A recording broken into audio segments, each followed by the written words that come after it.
Oh boy.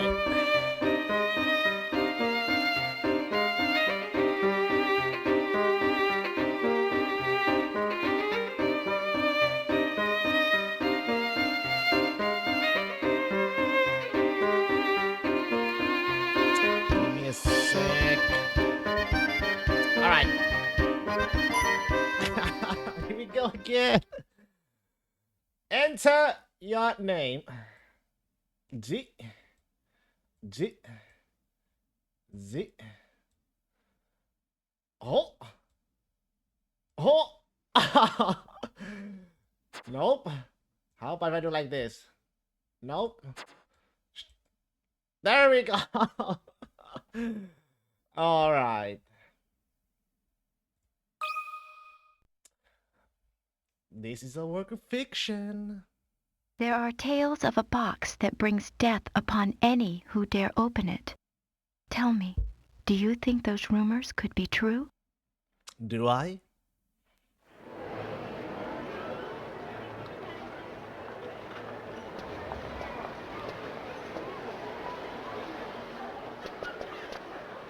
Hey, look! There it is! There it is.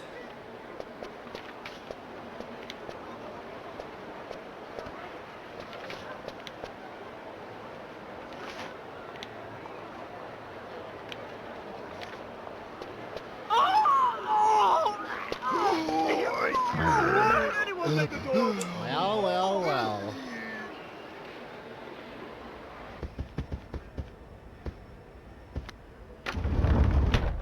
Now this is what I call deluxe. Just look at this room!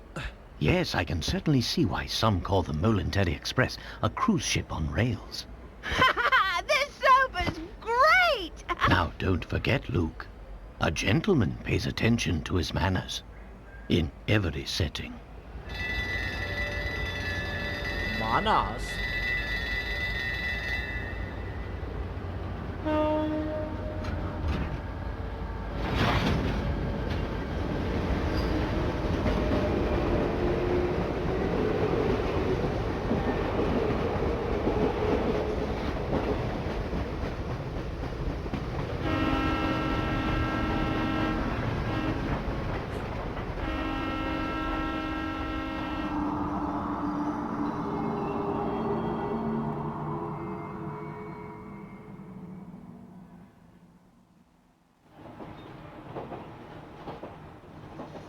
So what's the actual story behind the Elysian box anyway? All who open it die, huh? Sounds awfully fishy to me. Perhaps so. But we've seen it happen with our very own eyes. The answer is out there, Luke. But I just need to find it. We will. I know it. Prologue, the Elysian box.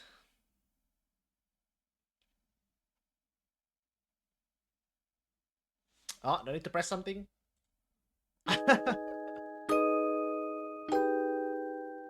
To my dear friend Golda. There was a box that was rumored to kill anyone who opened it. What? At first, neither the professor nor I believed it. But all that changed with the arrival of a single letter. Nani? A few days earlier? Luke, have a look here. Oh my god, there's VAs? Oh, what's that, Professor? It's a letter from my dear friend and mentor, Dr. Andrew Schrader. Is everything all right? So that's a VA? My dear Herschel, knowing you, I imagine you've already heard of the relic known as the Elysian box. This strange antique is infamous for killing anyone who opens it. Uh-huh.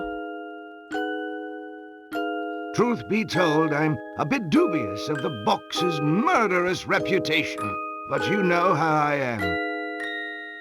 Once something piques my interest, I simply must get to the bottom of it.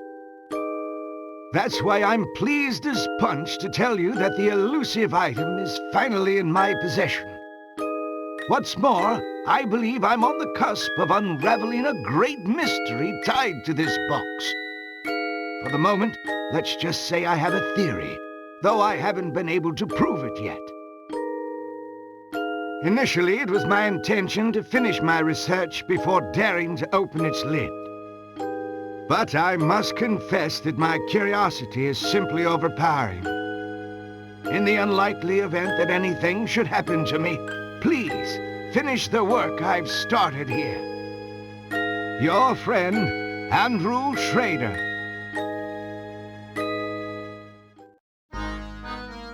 According to the postmark, this letter was sent 2 days ago. We should go pay the doctor a visit. I just can't shake the feeling that something awful has happened.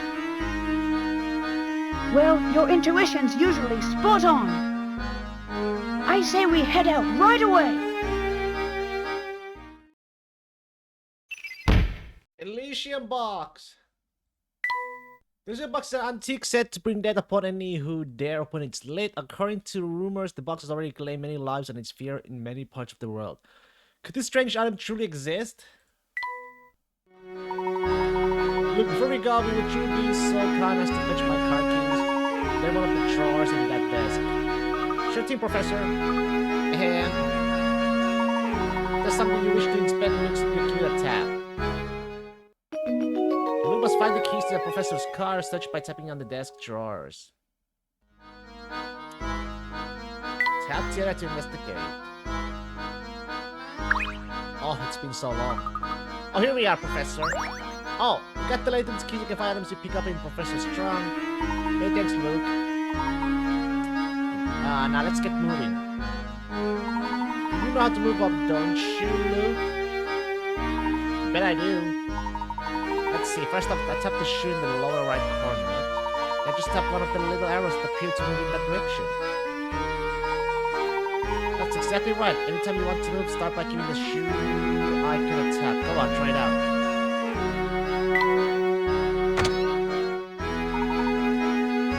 That's the way, my boy.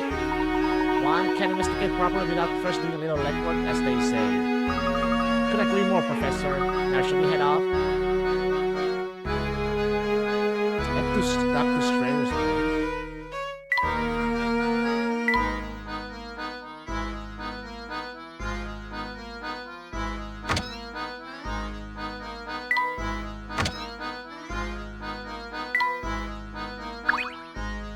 before we set out, it would be possible to confirm the location of Doctor's flat.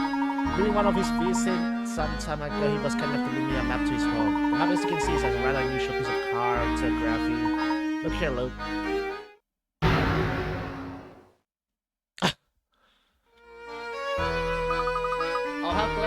It's a puzzle. Professor, do you mind if I take a crack at it? Actually, no, I can solve this one.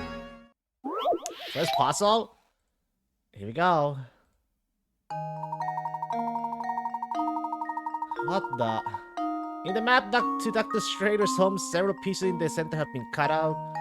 Restore the map by inserting the missing pieces in the correct spot. Touch a piece of paper with your stylus to crap it, then slide your stylus to move the selected piece across the screen. You can rotate the pieces. It may sound simple, but don't forget that you can move or remove pieces, including the one already in the middle of the map. Okay, let's see.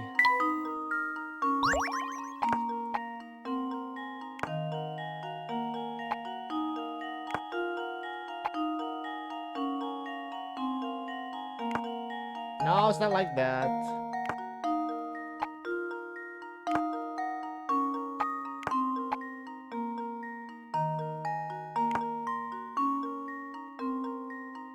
Oh, that's wrong, actually.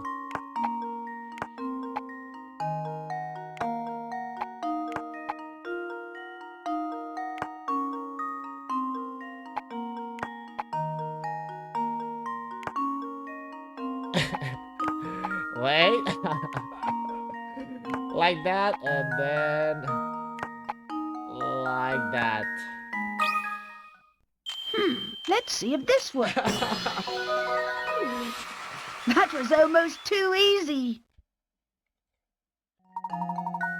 Excellent work. Now hop to it. You got to get to Dr. Schrader's apartment.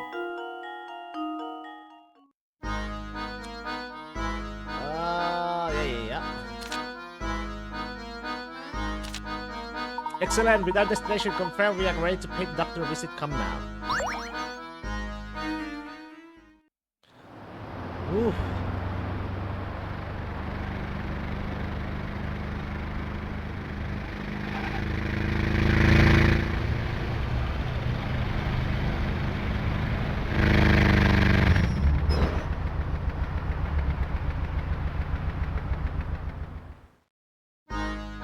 We believe we found the doctor's building.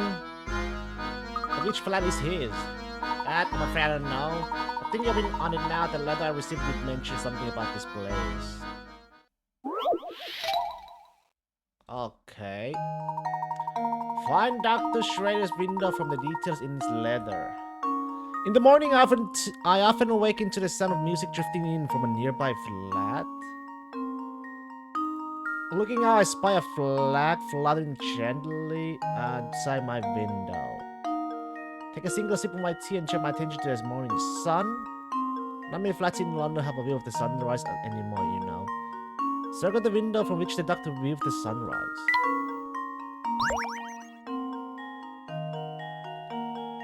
Yeah, drifting in from a nearby flat. So this is the music. I spy a flag flying gently outside my window. Take a single sip of my tea and turn my attention to the morning sun.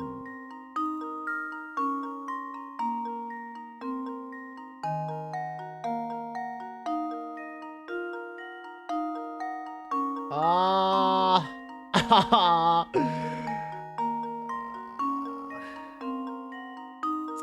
go for that. Consider this puzzle solved. Ooh. A true gentleman leaves no puzzle unsolved. That's right, now that you know where it is, head for the doctor's home. Unless I'm mistaken, I think we found the right flat. Now follow me, look, we're going up. Oh, you forgot. Believe or leave, let's review how to use this trunk.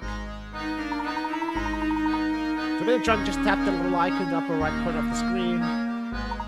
Inside, there's all sorts of helpful information far away on the different icons. Touch an icon to use it. To save the progress we played during our investigation, just tap the icon mark save. Yep. That's what I want to replay, but whenever you need to access the trunk, just give it a tap.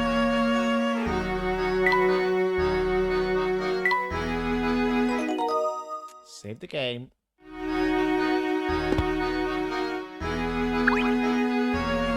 Hello there, mister. Never seen you around here before. Why not hear something useful? Check it out. See the mailbox right over there. Let's try tapping on it, will ya? Hey, hey. Find a hint coin. Brilliant, that's a hint coin you found there. Ever work a puzzle and get stuck? It's times like that when I bet you fancy a hint, yeah? When that happens, you can trade in those shiny hints coins for hints. They scan all over the world, all over the place, which means you should always be on the lookout for it. It's anything suspicious, okay? Good. Well, that's all I have to say. You take it easy, mister.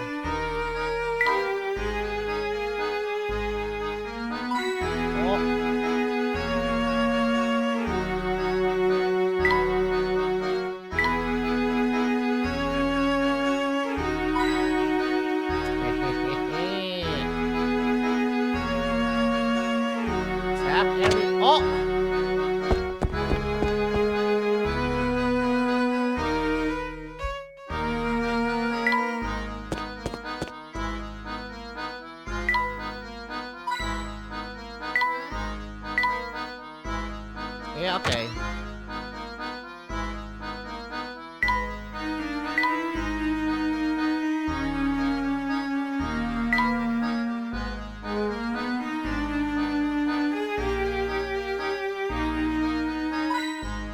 Nice. Nice.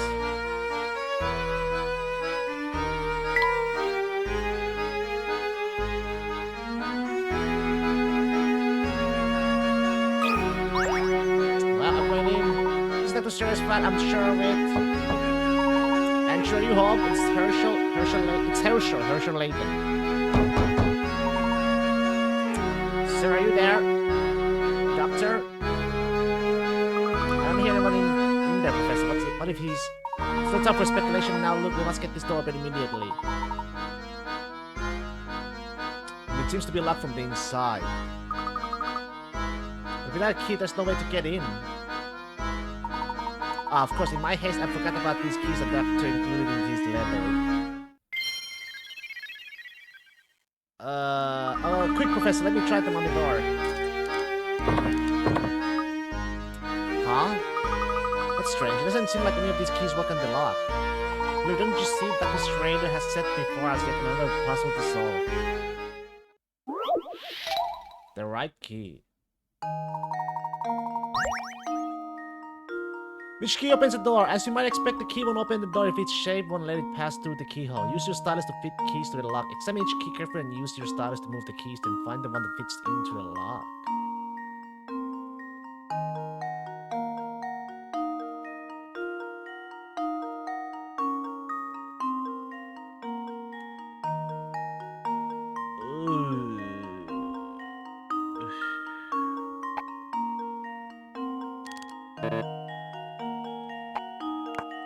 Oh, I can...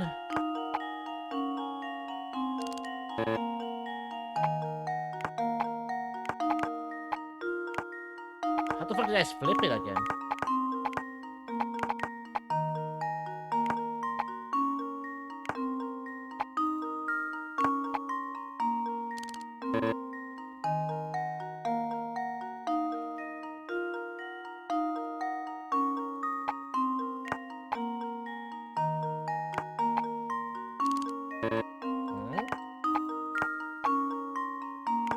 Like this?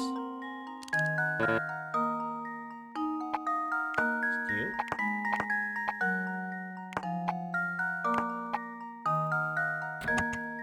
Oh! Here goes. That was almost too easy.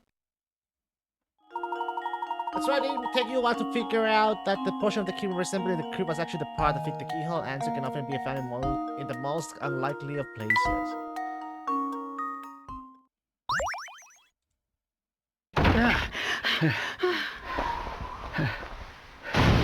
Oh, he's dead! Professor! Yeah. No, untrue. Andrew! How could this have happened? This is terrible, Professor. Do you suppose the Elysian box did this to Dr. Schrader when he tried to open it? I honestly don't know, Luke. But that can wait. Right now, we need to notify the police. Of course, Professor. What do we have here? Ticket? A train ticket for the Momentary Express. Now, this is strange. Look, there's no destination written on this ticket. Have you ever seen a train ticket that didn't say where it was taking you? Yes, very strange indeed.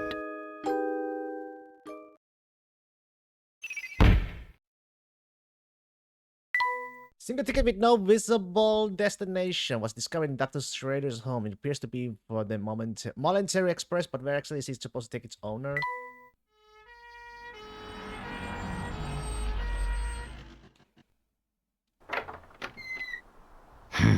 Well, but he's a detective.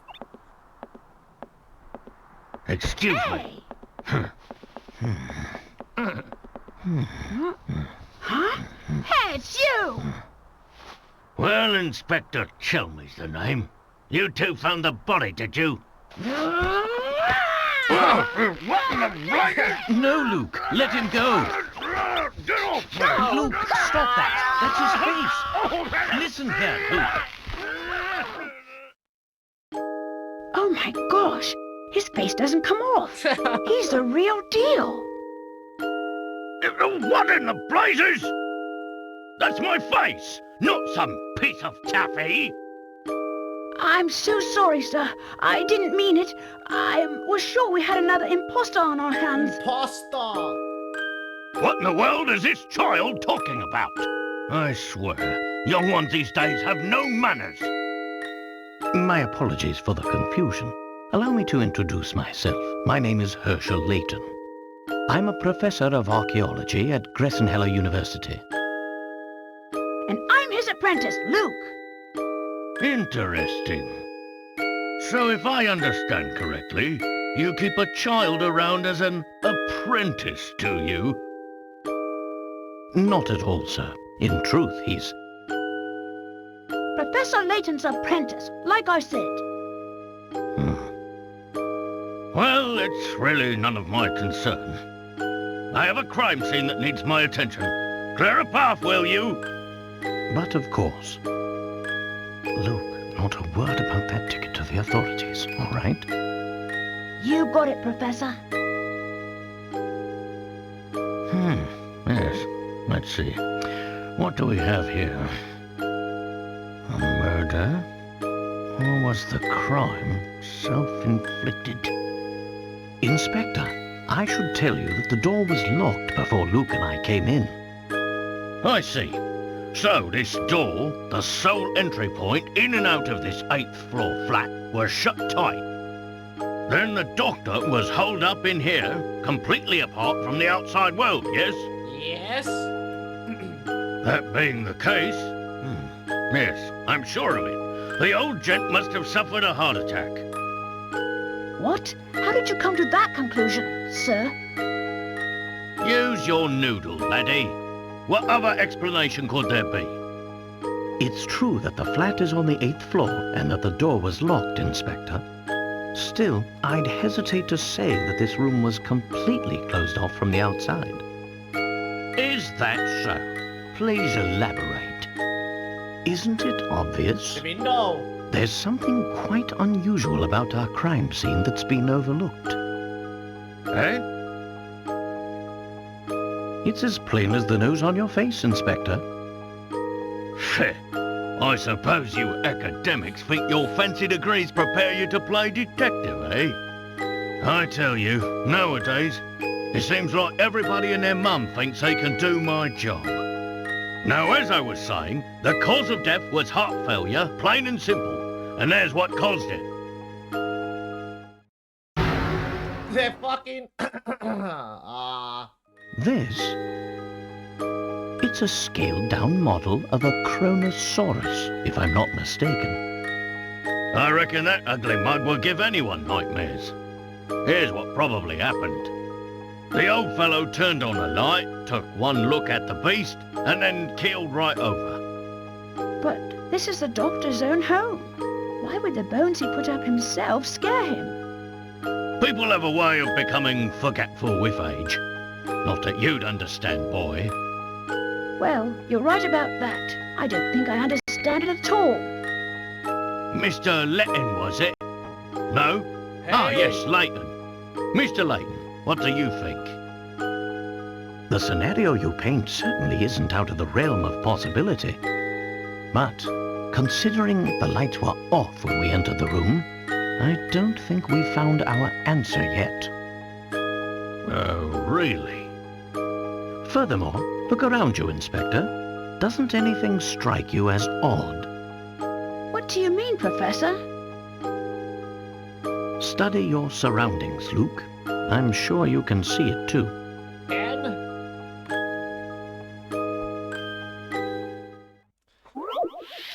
a secure room 30. With its windows opening out into thin air. 8 stories up and its door securely bolted, you might think that this room is inaccessible from the outside. However, a single unusual detail reveals the truth of what went on here. Your job is to look around the room by tapping the arrow and find the detail. Once you got it, circle the area with your stylus and choose to submit to give your answer. Make sure to circle only on one object when you answer.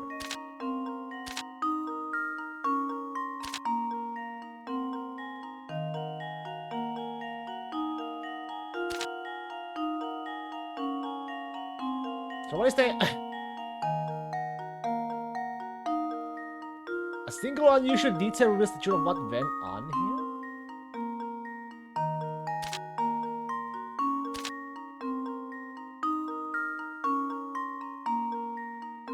Has a sword.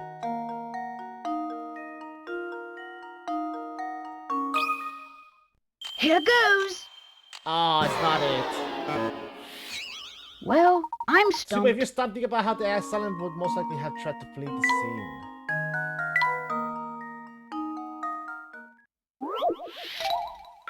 Uh-oh. How about this thing?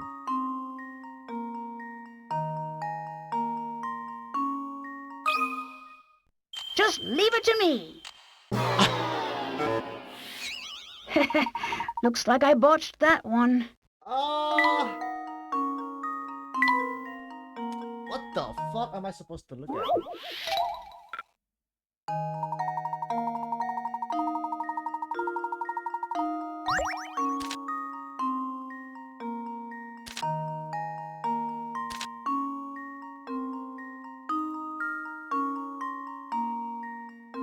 Hey!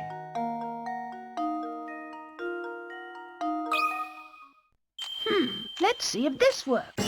Woo! That was almost too easy. 69! Calculated.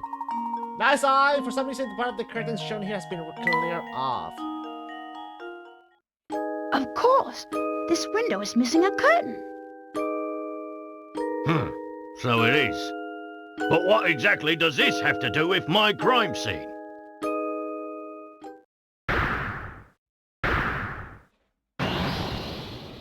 Well, It means well. someone exited the building through this window, and I'll bet he's our culprit.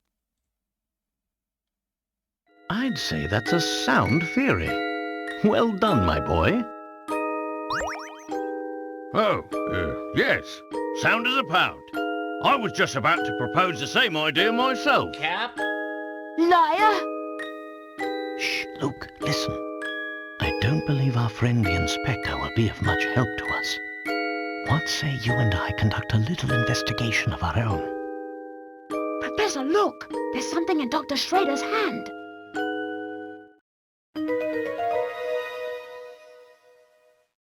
It's an old photograph, but it's been torn into so many pieces, I can't make out the original image.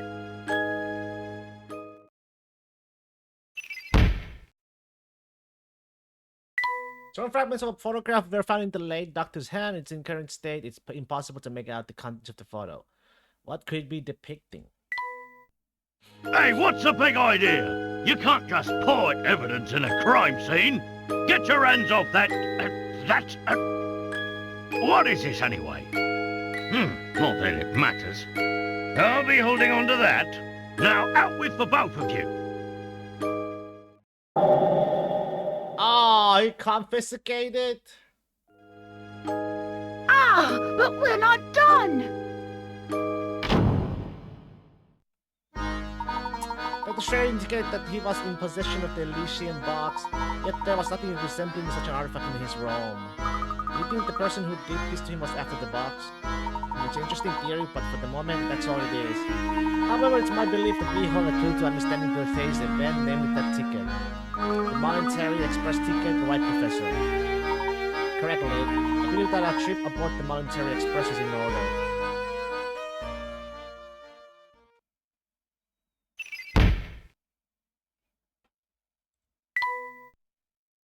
Oh, I didn't check. I suspect we will find the key to unlock this mystery on the train. Dr. Schrader did his best to point us towards the Monetary Express. Should something happen to him? Sure as fuck in the London morning, I know his train will lead us to the answer we seek.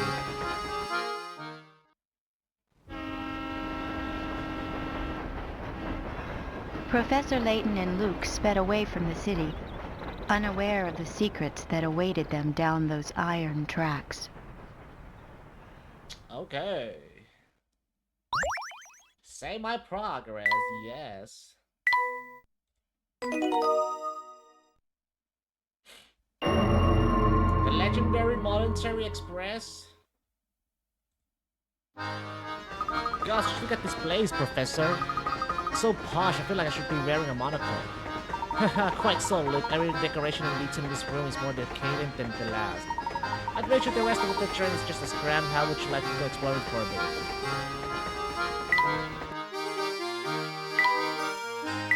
Somebody managed to steal the Elysian box from back to Schrader's home without leaving behind a single implicating clue. Who could have made off with the box?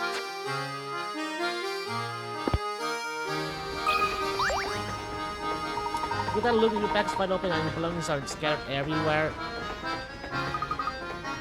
Oops, I guess they are. You should put your things away before walking around the train. What the? Luke's trunk? Luke's belongings are all over the place and need to be packed away in his trunk. Use your stylus to move individual objects into the trunk and make sure that none of them overlap. When you think everything has been placed neatly into the trunk, submit. Oh god.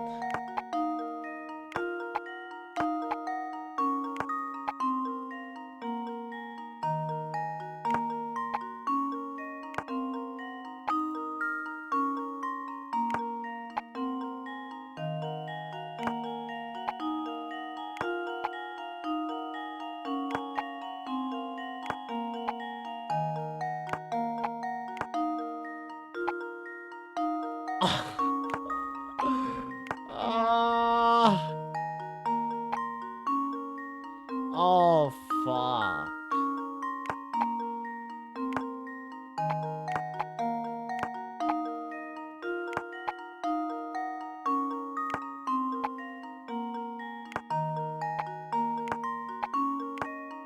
Oh, there's more.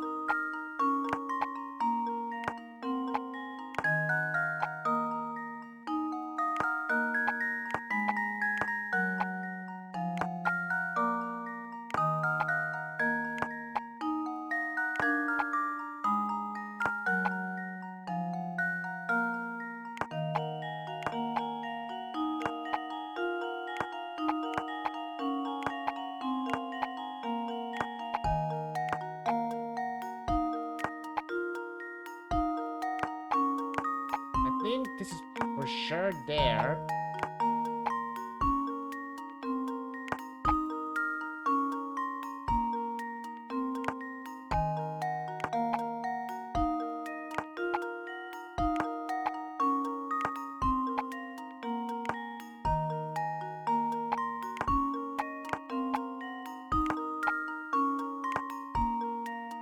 Woohoo! Here goes!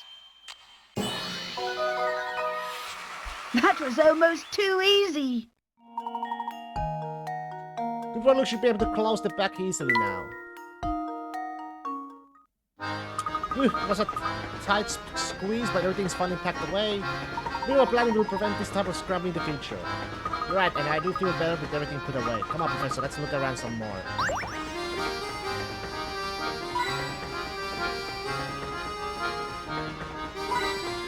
Nice.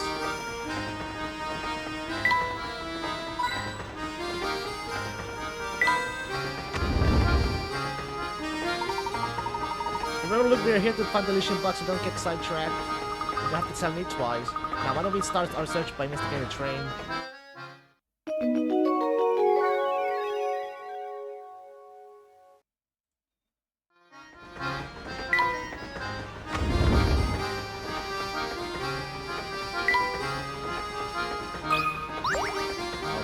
Oh, you! Professor, the sugar's covered with ants.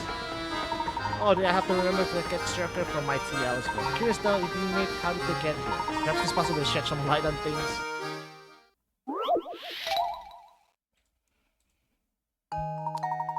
BC ant works tirelessly carrying food back to the nest. One day, one such ant was returning with food, but he bumped into an acquaintance in front of the nest. Oh there, doofus. Don't you know that you took the longest path possible back to the nest? Think about where you were going, man. Knowing that the ant never traveled the same area twice, can you trace the path he walked to get to his nest?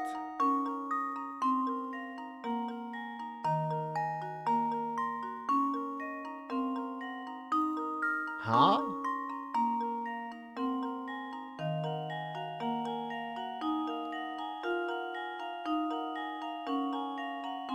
Is that okay? Like this?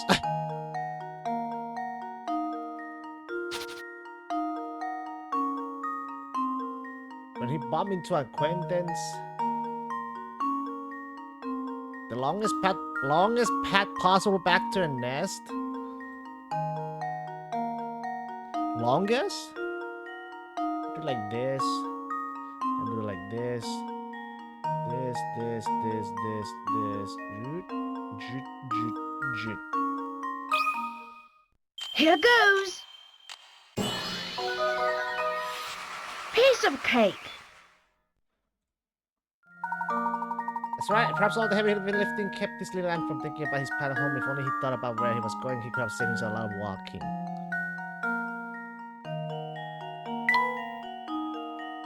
Jesus. Got it, my boy. While I'm a fan of ants in my structure, you have to admire their craftiness and work ethic. Right there working so hard because even the structure and the monitor express is extra fancy. Perhaps I must admit that this is a compelling motive.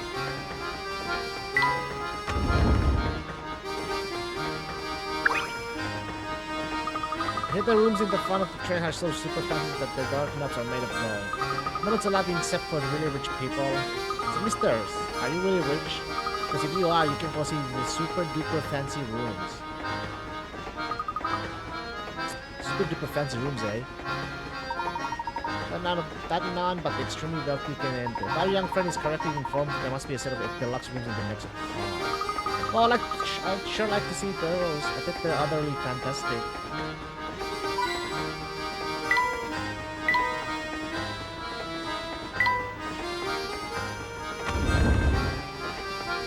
Yes, I suppose these accommodations will do. I do hope my darling boy will be pleased. That reminds me, I believe it's dinner time for my sweet baby. I'm off to visit the dining car. Gosh, it was just a tub we expect to see at the Monitor Express. Talk about rich and fancy. Quite, this train is full of many here patrons like the one we just met. We must watch our deeds and words here. A formal setting demands formal manners, don't you say? Absolutely, Professor.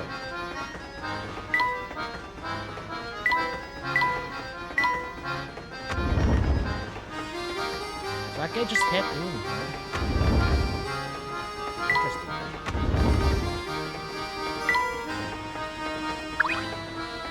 The deluxe rooms makes our room like a freight car. Hold right there, man. Sammy Thunder says interested in that car is for VIPs only, capiche? Now I know you like to sneak a peek, but the whole car's booked, so that's a no-go. But the kind of person who can rent out the whole car must be some kind of super tycoon. Indeed, I wonder what it must be like to have that much room to yourself. I'll train of this caliber. But for now, I suppose you'll just have to keep wandering, eh, Professor?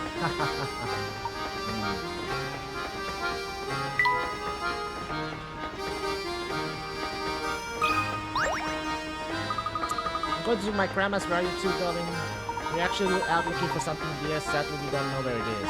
Until you find a clue to point us in the right direction, we'll simply have to continue looking. Oh, that sounds like a lot of work. Here, I'll tell you a puzzle to take your mind off that stuff. A strip of paper?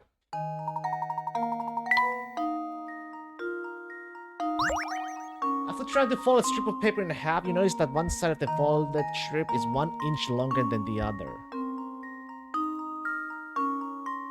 Determined to get it right, you fold the strip again only to discover that now the other end of the folded strip is 1 inch longer than the other. Now that you made 2 folds along your strip, figure out what the distance between the 2 folds is when expressed in tenths of inch.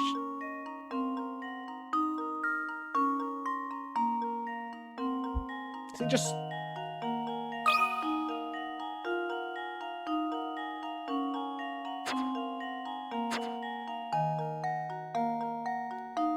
Huh?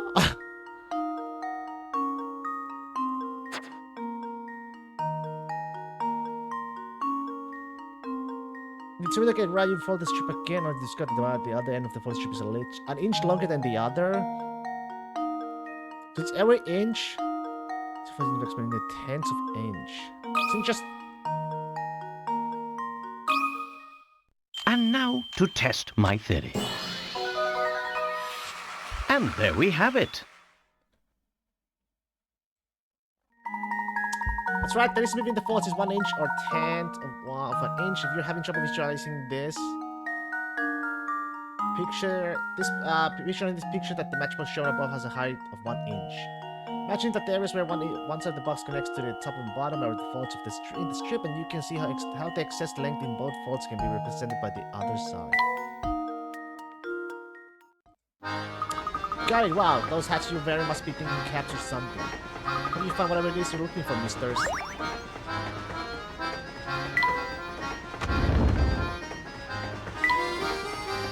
Let's see. Actually.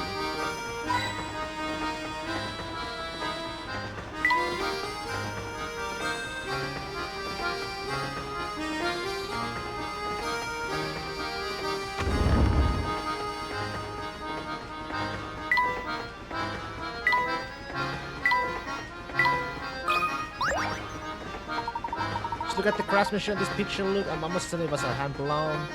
Who knew that something as ordinary as a picture could be so fancy? What could be more relaxing than standing in your soup with a cold beverage and watching the sunset? Ah, and speaking of beverages, or in this case deadly beverages, have I got a puzzle for you? Let me at it, Professor.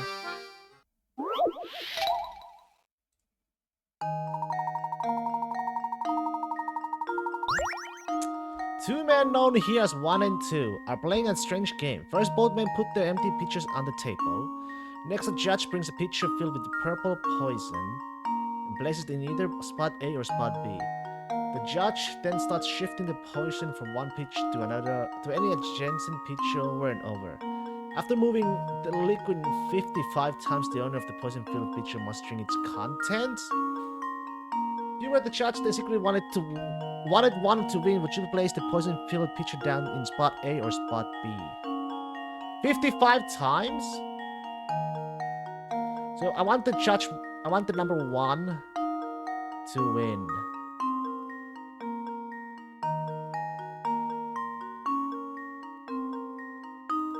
Oh, hell no. I'm not gonna have to...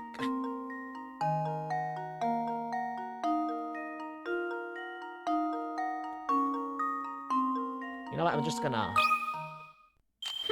Let's see if this works. Just gonna guess that one, man. I am That not was gonna almost count. too easy. Nice done. The liquid changes pitchers 55 times, which is an odd number of pours. Regardless of whether you set down your pitcher, whichever pitcher sits in the middle of the 3 will always contain the poison after an odd number of pours. Therefore, in order for one to win, the poison-filled pitcher must go in spot B, because doing so will put two's pitcher in the middle, thus guaranteeing the poison ends up in his pitcher.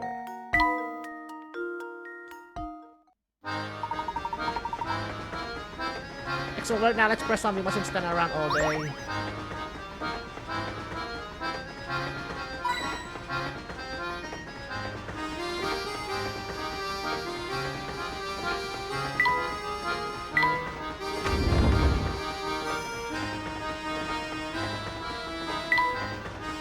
Go there.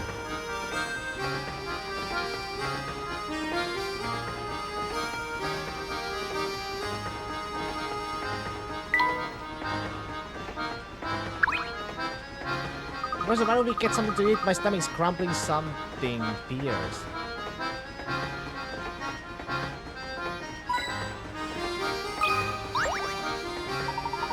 I'm just for sorry, sir, but I'm afraid all these seats in our fine establishment are taken right now. What a pity. Indeed it is, sir. While you wait for a table managed doing that puzzle. Dining couples? Four couples sit elbow to elbow in a crowded dining car. All diners are sitting next to or across from their partners. The Jones are sitting by the aisle. The mustachioed Mr. O'Connors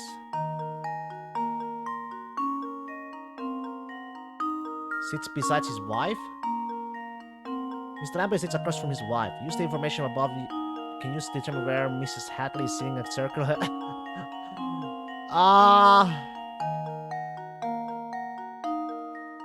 The Jones are sitting by the aisle. The mustachioed Mr. sits beside Mr. Lambert sits across from his wife. Across? his wife. So that must be it. But this is Mr. Lambert. So this is the mustachio Mr. Connor sits beside his wife. The Jones are sitting by the aisle.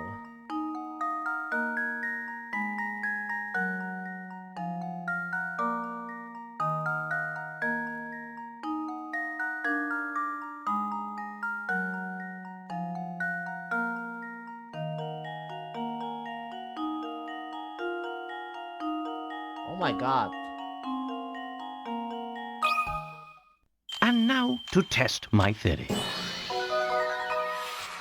Ha! Wonderful! So I think the mustachio Mr. Connor is sitting beside his wife, Paul couples on the left must be sitting beside their spouses. Since Mr. Lambert is sitting across from his wife, he must be sitting at the right table. Jones are sitting next to the aisle, so they must be C and G.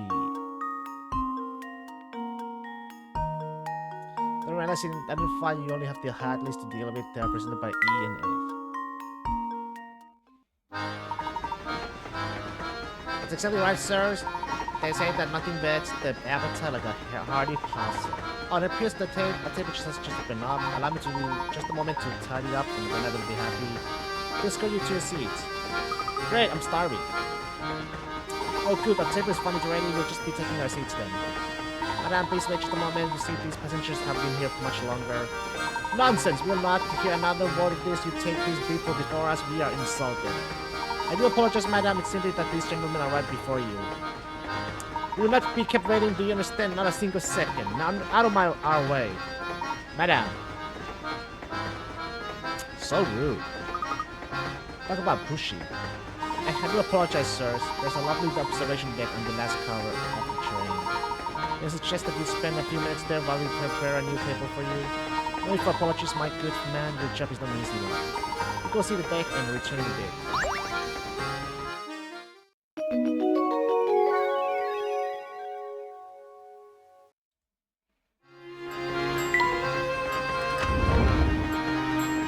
Well, just look at all the stuff there is to eat. Yes, it seems that the Molinatory Express is a first-class operation right down to the kitchen. For my passengers in the kitchen, I'm sorry, but we can't just have that. Bearing bills, dirty clothes, and viewers in here could earn me a health code violation, you know. I'll have you know that there's nothing at all dirty about our clothes, sir. Say what you like, short stack, but that doesn't change the fact that I'm running a kitchen here. Stop thinking about what could happen if the icky outside germs made in here because of you. I see your point. Terribly sorry for the intrusions and any worry we may have caused you, good sir. Oh, alright. I'm sorry too, sir. Wait, what's that? What the fuck? There's a look here. It looks like our friend the cook has been keeping a pet in the kitchen. I think he was lecturing us about germs. Whoa boy, I guess the cat's out of the bag now. Or the hamster, I should say. Believe me, I know it's not okay to keep a pet in the kitchen, but well, he's my only friend, see? Furry or not, he's the only bear's rodent I got talked to him. Wow, ma, he certainly is a generously poured potion, isn't he? You said he is a hamster, yes? That's right, a hamster, the noblest member of the animal kingdom. See, when I first started working here, I needed someone to keep me company, so I bought him. Thing is, I feed him all the table scraps we take back, which makes for a diet that's a bit rich. So we put on the pounds, and if he doesn't get in shape, it could really be bad for his health. The poor little guy. That's why I want to ask something of you, boy. Would you mind holding on to my friend for a little while? When he's here with me, I can't help but feed him, but those scraps and pastry and pass that out. So you think you want us to hold on to him and help him shape up? Sounds like a great idea to me. I mean, what do you think, Professor? Can you please keep him for a little while? Well, I do believe that helping those in need, rodent or not, is the duty of every true gentleman. We'd be happy to take custody of this hamster for the time being. Oh, thank you so much. Hearing that is a real lot on my shoulders.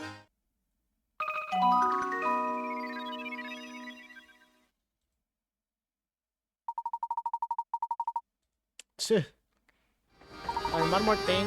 If we won't be seeing each other for a while, please give me this apple, will you? It loves them so. I'm gonna miss my little cat. Please take good care of him. Don't worry, he's in good hands. What's his hamster name? G. Okay, little guy, from now on, anywhere I go, you go too. Squeak. Okay, it appears that your special talent with animals has earned you a new friend, Luke. I think so too, Professor.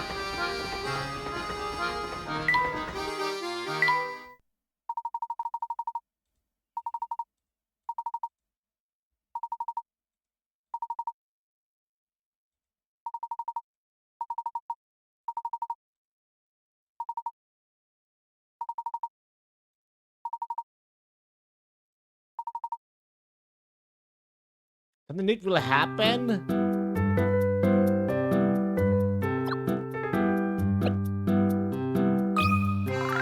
I'm not so good at moving and stuff.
Look, I'm a port, sirs, managing a refreshing beverage of a scrumptious nap.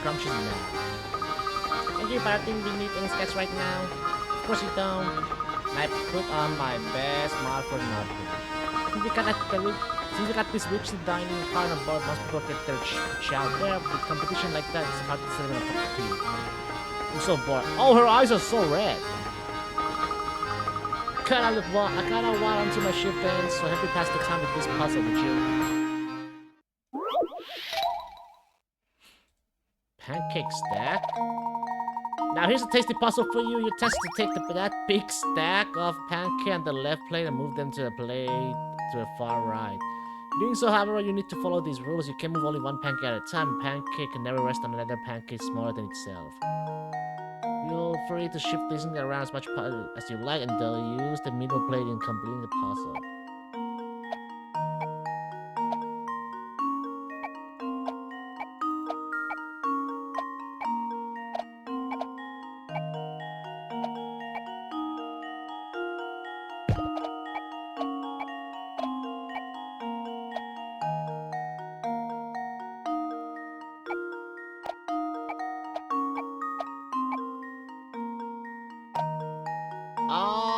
Isn't that good enough?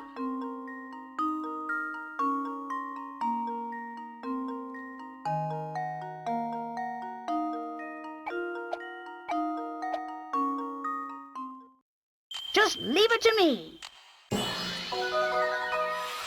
Piece of cake. Delicious. The solution can be achieved in as few as 7 moves. How many moves did it take you? This puzzle is actually a variant of the famous Tower of Hanoi puzzle. A praying teaser invented by a French mathematician over 100 years ago. Whoa, check out the brand new kiddo. So listen, our next stop is in this dinky little 2-cow village called Dropstone, right? There's like nothing there. I sure wish we could stop somewhere more exciting for a change. Well, I guess that's working on a job for you. Sometimes you just have to deal with the crippling boredom.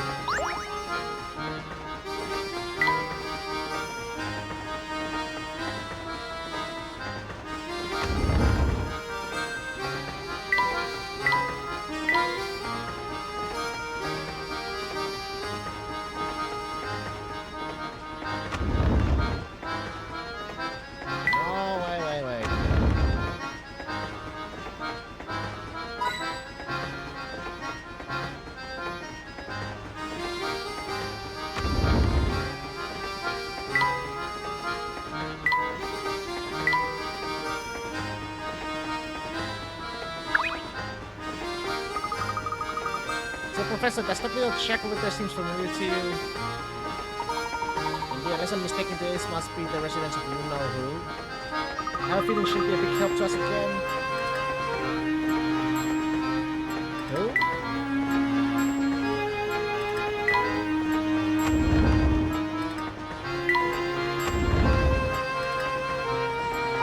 Mama, I won't be back. But this is the best. This breeze feels great. Indeed, and the scenery is simply breathtaking. Look, you can see a lake over there. The sky is so blue, and just look at those trees fly by now. That's what I call a view. It's quite amazing, Luke. Goodness, all of this type of pristine scenery reminded me of a puzzle I heard once. Why don't you try it? Trees in forest in the forest. The forest below contains 4 different types of trees. Use your stylus to draw the wires in the forest so that you form a 4 different sections. Each section should contain one of each type of tree, and all the tree must be connected either horizontally or vertically, but not diagonally. You have your answers. Touch submit. What? In 4 different sections? It needs to have a 4 different...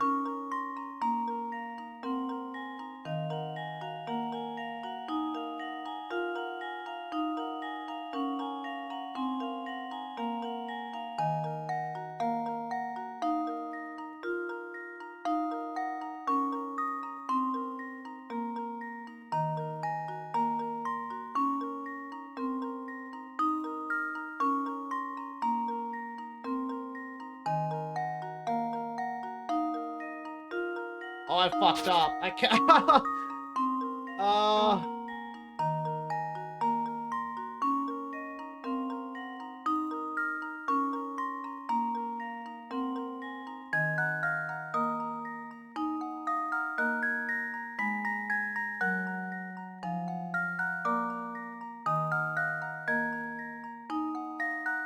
There we go. Just leave it to me. Piece of cake. Very nice. Now take a moment to admire the gorgeous scenery. That's exactly well done. Well, did you expect any less, Professor? Wow, it feels so nice out here. I almost forgot we were supposed to be searching for the illusion box. I can't say I blame you, Luke, but that box led to Dr. Tree's dead. Come what may, I will solve this mystery. Of course.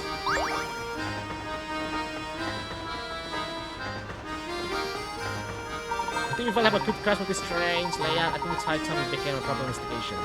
Okay, Professor, let's get to it.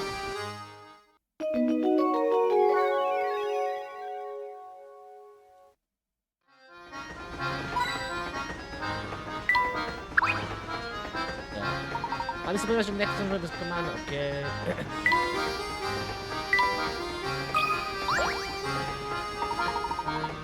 Look at that, someone's left rubbish on the desk here. You believe that some people have the worst manners. Listen here, look. A true gentleman cleans up after himself and others should the need arise. At least, I say we take care of this mess. Oh no. 45? Huh? Put that garbage into the trash can where it belongs. Using your stylus, move the blocks obstructing your path and slide a clump of garbage all the way into a can at the bottom of the screen.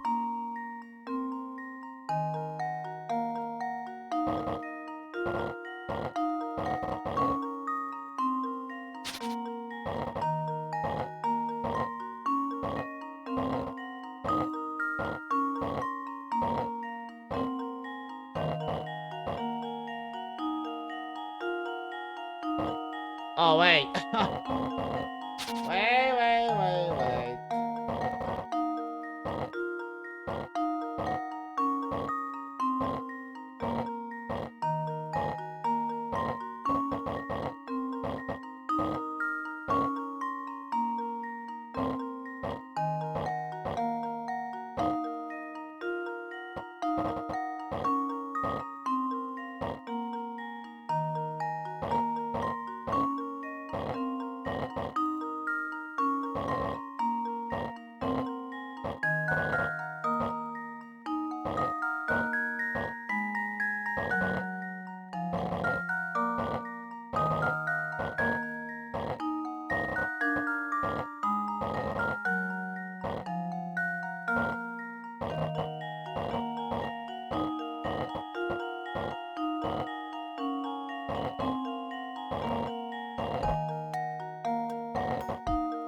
Layton off!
Need to somehow.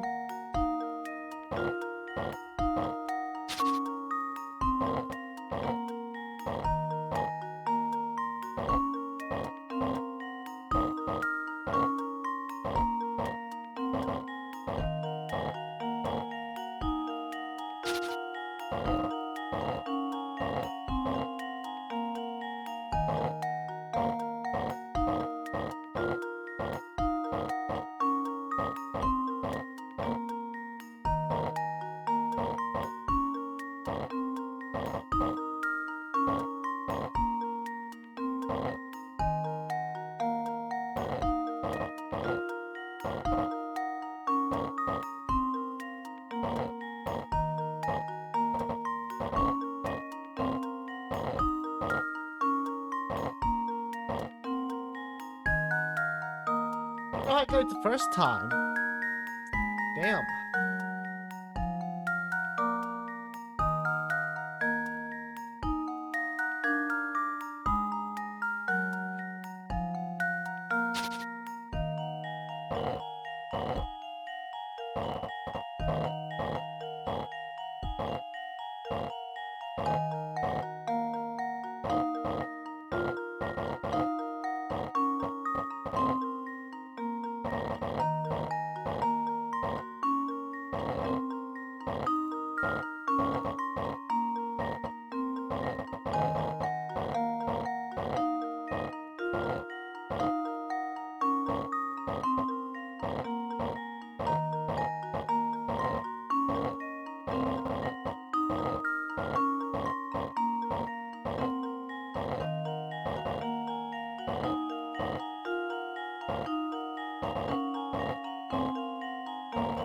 We might try.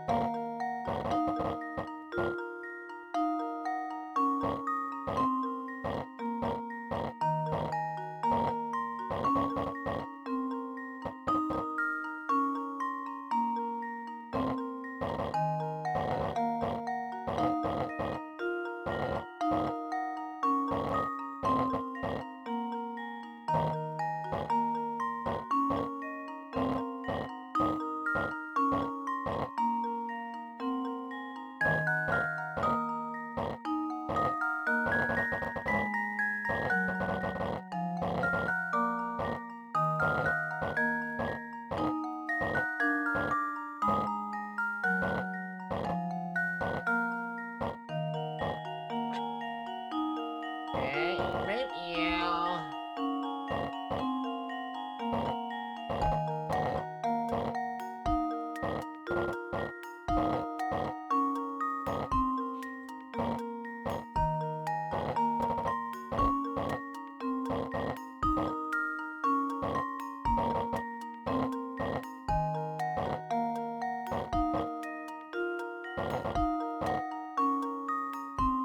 I think the yellow up there for sure.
Holy Consider this puzzle fuck! solved. A true gentleman leaves no puzzle unsolved. Ah, speak and span! If you really know how to work it, you can complete this puzzle in as few as 29 moves, and oh, and don't forget, trash belongs in the trash can, not on the streets. There now there's no trash cluttering up that amazing view. Wonderful, isn't it? Keeping a place neat really brightens it up.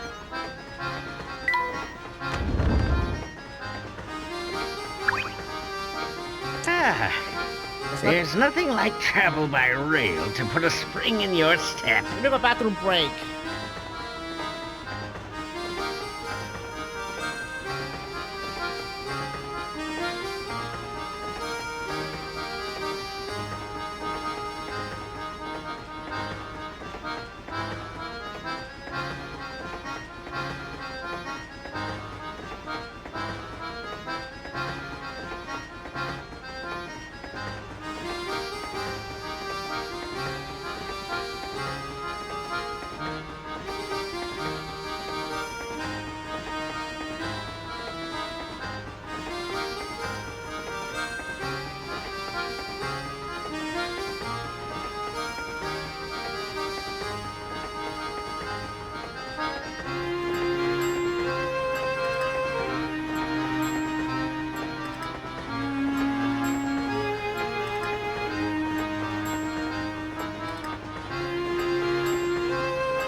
I couldn't agree more. And there's no better way to do it than on a train as fine as yours, Mr. Beluga. So you know my name, do you? But of course, Mr. Beluga. this train and its owner have quite a reputation in London. I've seen your face in the papers more than a few times. Oh, is that so now?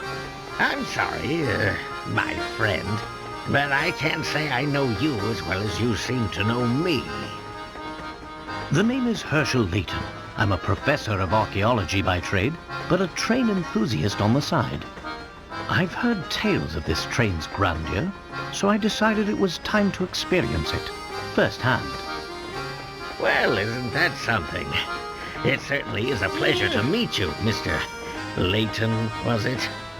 Oh my, just look at how late it's gotten. I really have to run. Do enjoy your time aboard.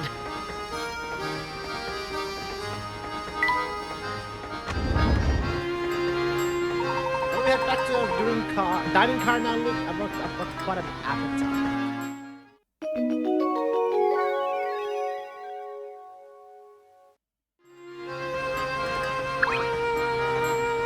I'm about to just peel over from boredom. Sure, the chop pays well, but it's so slow it's painful. Welcome back, sir. My deepest apologies for the long wait. Let me show you to your seats. Alright, it's finally time to eat. My sentiments exactly. Wow, look at all these choices. It's enough to make my head spin. Oh, look over there. There's some sort of commotion going on. We call this how cuisine. We call it slop. You're saying we actually sent this to our customers? I'll remake it right away, sir. Get that mess out of my sight this instant. But of course, I'm very sorry to have displeased you. Oh, and another thing, look at these faces. That picture. Other tacky. Replace them immediately. But sir, that piece is quite quintessential, borrowed by the world-renowned. I don't care if the Queen of England painted it, replace it and be quick about it. Yes, of course, sir. I'll start making the arrangements at once.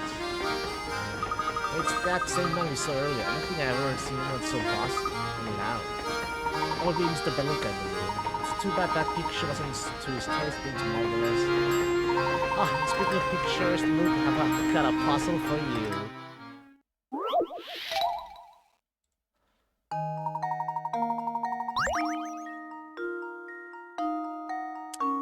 What the? The drawing below is made of a curved lines that intersect to create a section. If you want to color in the entire canvas so that no section touches the side of a section with the same color, what's the fewest number of colors you can use? You use a color as many times as you want, as long as it doesn't touch any area with the same color.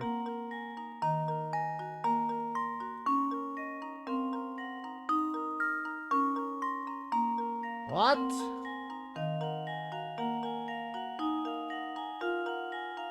Let's see. Red. Red.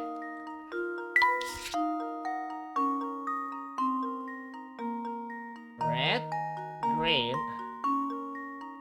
Red. Green. Red. Green. Red.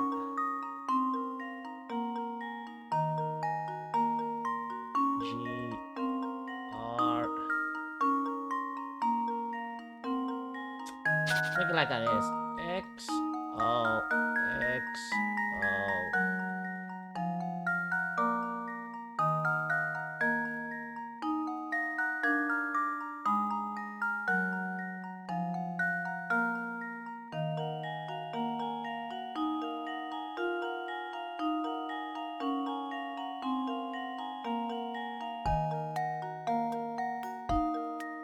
It still hits.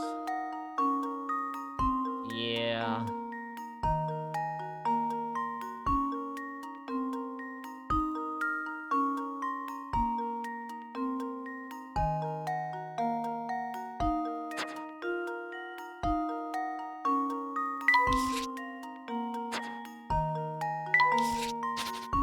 What do you like,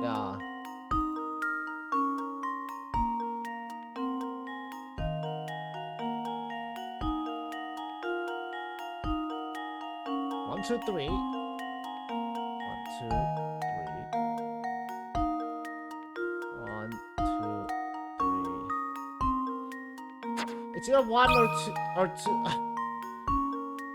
0.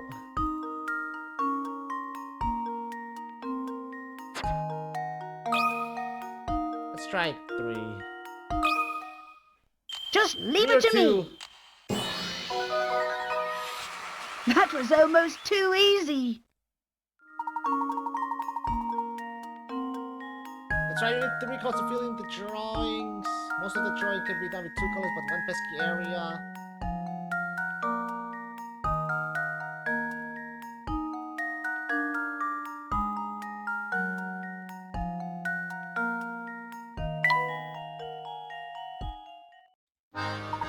Expertly solvable. After a puzzle like that and a lovely meal, I could use a break. Let's head back to our room. Hello there, something trouble you but there's something important you should know. As you progress through the story, some puzzles will disappear from their original locations. These puzzles are then moved to granite windows in the shack where you can solve them when you want. Okay, here's the first set of puzzles to be sent to the shack. The puzzles appear on the next screen, which means there are no unsolved puzzles to send right now.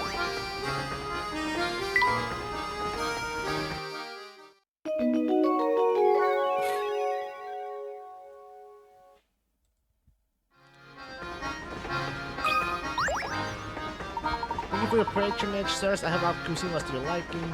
Oh yes, both the variety and execution very excellent. You honor us, sir, professional servers such as elite bird works like those. As a fan of diverse menus, perhaps you might enjoy this puzzle, sir.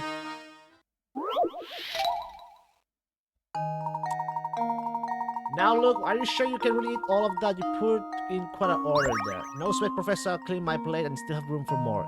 It's no wonder the professor's concerned as Luke's orders cost twice what the professors did.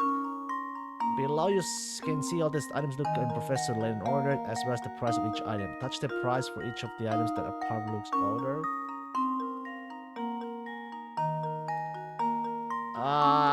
Luke ordered twice what the professor did twice? So...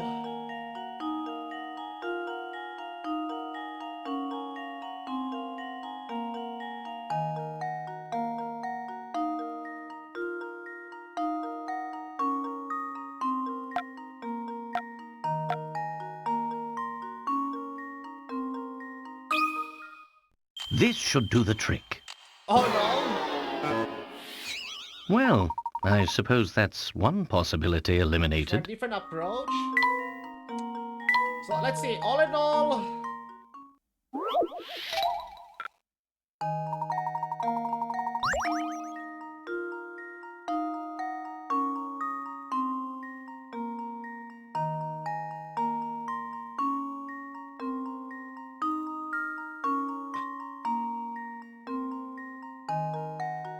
Okay, how much is... Let me get my calculator, fuck you. Calculator. Right? So 8 plus 12 plus 30 plus 14 plus 16 plus 17 plus 25. It's 105. So it's 105. And he orders twice what the professor did. So let me split that in half. Is 52.5 would be the half, but because he ordered twice the amount,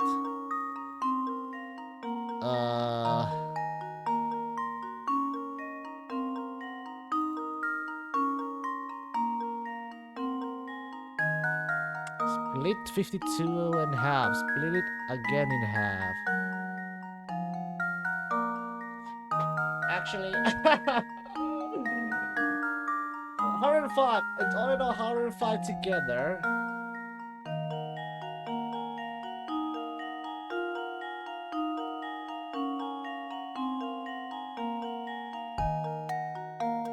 It needs to be twice. What is more than 105?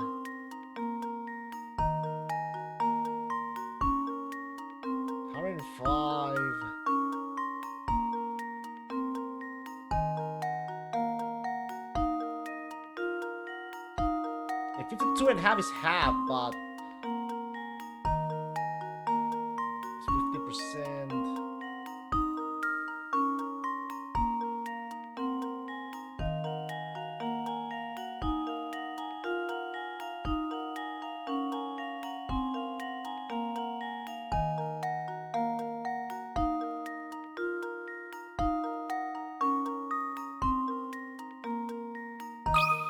No! This should do the trick. Well, I suppose you can't win them all.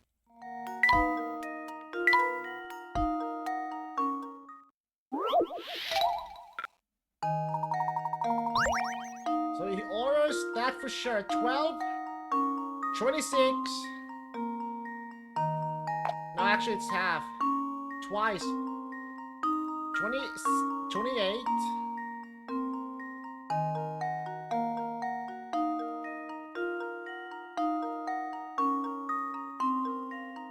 Twice amount.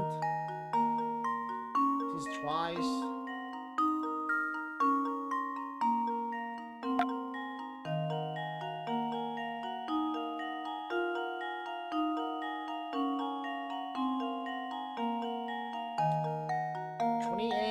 Twenty-eight plus 25 is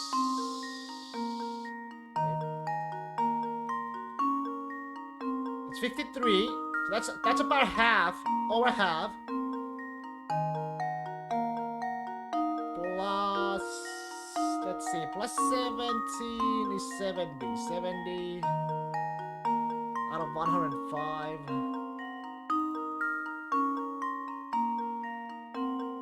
And this left is 13 plus 8 plus 14. 35. Hey, 35 out of 70 is half. And now to test my theory. Jesus. And there we have it. Good work. If you calculate the total tab, you'll see that the meal costs 105 pounds. Knowing that the total look must have ordered 70 pounds for the food and the profit is 35. Once you got those numbers, the rest is easy. Are you sure you didn't order too much? Nope, this stew is great and these steaks to chop are great too. Well, then eat up, I suppose.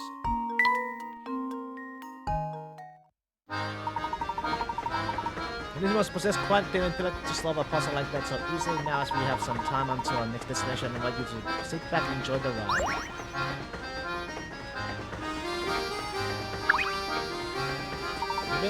Okay. No doubt about it, the monetary express is the last word in luxury and the crystal is the first word. Let's look at this glass. Yes, the etching is quite impressive. Oh, speaking of glasses, have you heard of this one?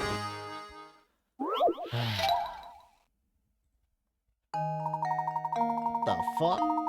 The owner of the 4-star restaurant assigned a young waiter the task of stacking the glasses in a decorative way. Eager to please, the young waiter immediately draws 5 separate designs and shows them to the owner. The owner takes one glance at the designs and with a look of irritation turns to the boy and cries, "This design is preposterous. What were you thinking? Which of the 5... What the...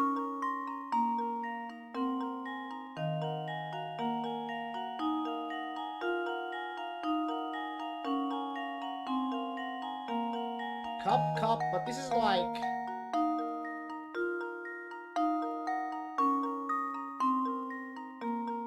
This would work. Boom, boom, boom, boom. Tin, tin, tin, tin, tin. Upside down. Upside down. Upside down. Up. I mean, this would work. Yeah?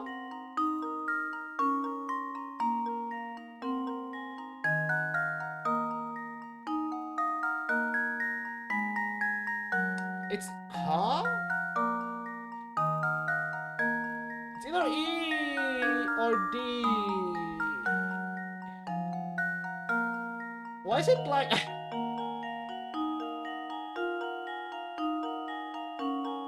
Oh wait, no, this could not work. Ain't no way. Let's see if this works. Piece Piece of cake. Yes! Exactly right, the restaurant owner was talking about sketch D. If you look closely, you can see that the first and second row of glasses couldn't possibly be arranged in the manner depicted. Simple 2D sketch didn't take into account the rim of the glasses. Nice down look. Now let's move on away from the glass. Surely it'd be all too easy to break it.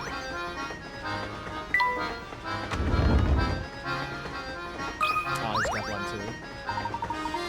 Ooh, that was bad even from Mr. Beluga. You mean he always blows up at you like that? Well, you know me or someone else on the staff. The boss can be a little hard to please. It's awful. You guys shouldn't have to put up with him bullying me like that. But the boss does have a point. After all, he made this railway wherever it is. He always says that the first class train deserves the first class atmosphere. Heck, even the blades we use in the dining car special order, the workmanship is amazing. Check out the details out in the back.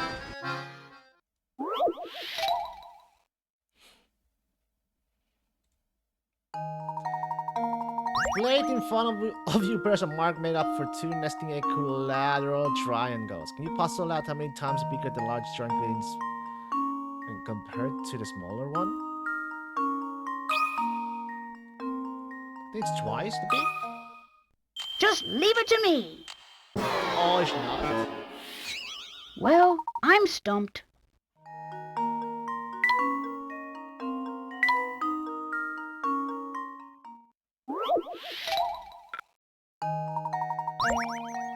Two nesting, yeah, one is inside it. Can you puzzle out how many times bigger the large triangle is? How much times bigger?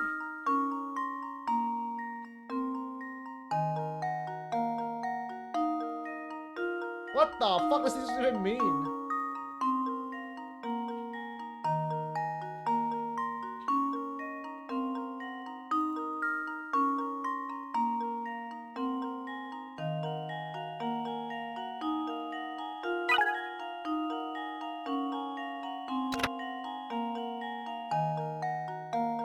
You don't need to do any kind of special calculation here. In fact, you need a little intuition.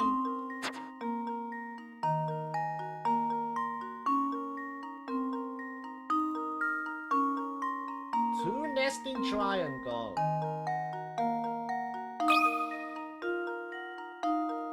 That two, maybe 4 times? Let's see if this works. Piece of cake.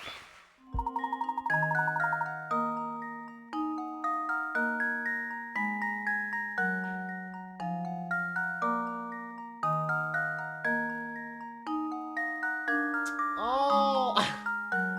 1, 2, 3, 4.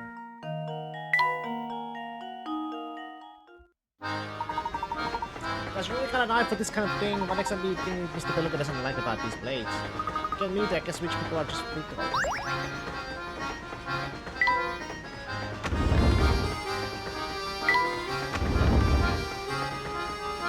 What do we have here? My boy, my sweet little boy, you've got to do something right this instant, search the entire train. Madam, please calm down so I can understand the situation. Oh, Inspector Cherry, I had no idea you were on board. This is Mr. Layton, what are the chances, eh? But enough small talk, I have other matters to attend to, namely a missing boy. Since this woman's child has come off to somewhere, I don't suppose you've seen him somewhere around. No, I don't believe I've seen any young boys. The little boy wandered off and he hasn't returned yet. I'm seemingly at my wits' end worrying about him. Gentlemen, I demand that you drop whatever it is you're doing and help me find my boy. She's been going on like this from the moment I walked in. I understand your concern, madame. My friend and I will be glad to lend you a hand in research. You'll have the best chance of recovering your boy if you set out and searching immediately. Yes, that's exactly what I just said. Now, go find my boy already. Tell me mommy's worried about him. It seems the only place we have to go on are this shoe that type left behind in his name. I tried to squeeze more details from the woman, but it's useless. She just keeps demanding that I search the entire train.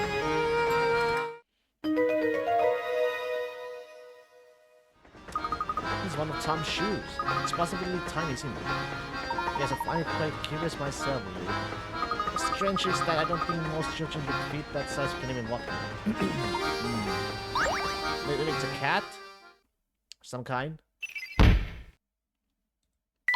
While riding on Military Express, Paya bets the little boy Tom managed to disappear. If the shoe he left behind is any indication, Tom must be a very young child. Where could a child that small have wandered off to on his own?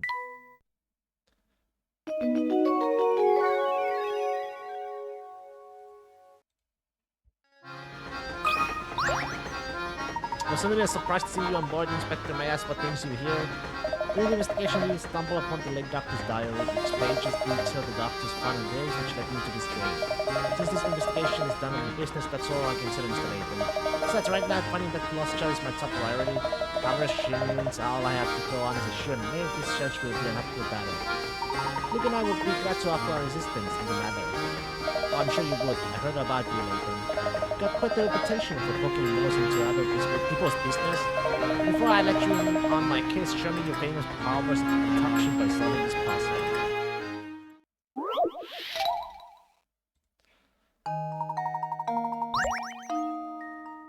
A woman in a shoe store pays for a pair of $30 shoes with a $50 bill. The clerk doesn't have a change, so he goes to the shop next door to break the $50 bill. Then gives the woman her change. A while later, the clerk next door comes into the shoe store complaining that the bill she got from the shoe clerk was counterfeit. The mortified shoe clerk gives the other shopkeeper a $50 bill one of his own. In apology, both the woman with the fake bill and the shoes she took are gone. And so how much did the shoe store clerk lose in dollars?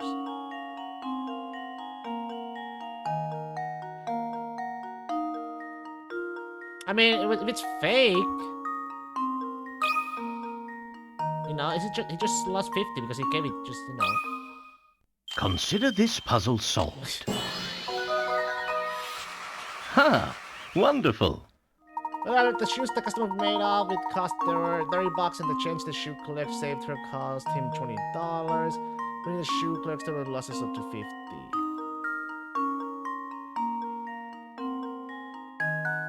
The shoe clerk received $50 in real money when he swapped the fake bill for change, but had to return the same $50 with the counterfeit. Yeah, but this condition these two transactions effectively cancel each other out.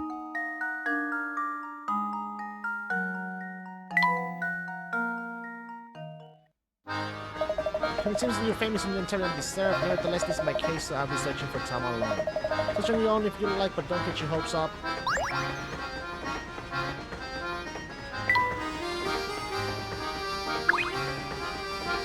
So no one's here right now. Let's check the back later.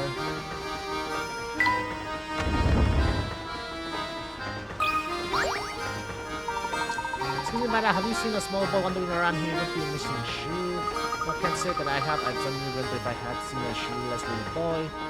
See, well, thank you very... Oh, but while we're on the topic of shoes, maybe you could help out with a little predicament of my own.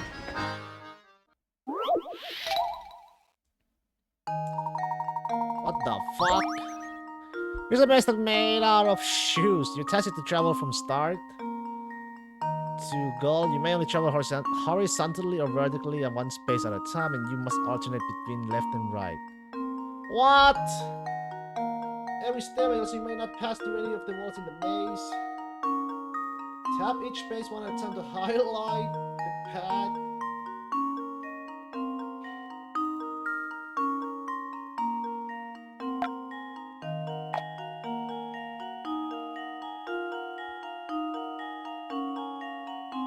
Left and right. Left, right, left, right. Left, right, left, right.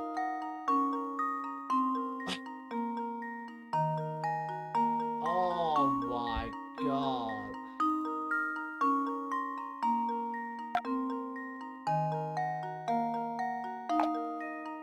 Left, right. Oh my, this is... Oh.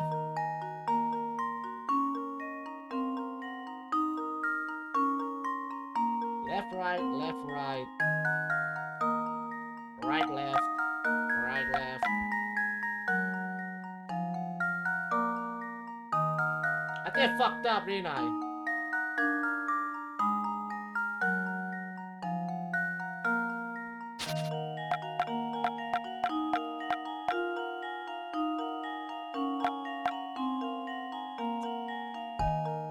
Oh my god.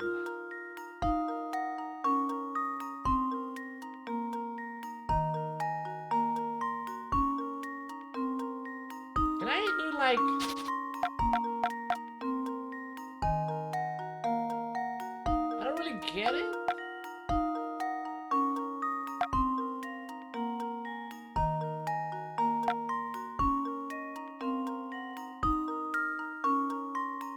Oh, it does work like that though.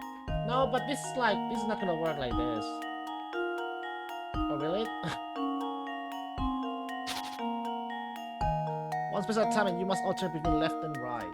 So this is left, right, left, right. Left.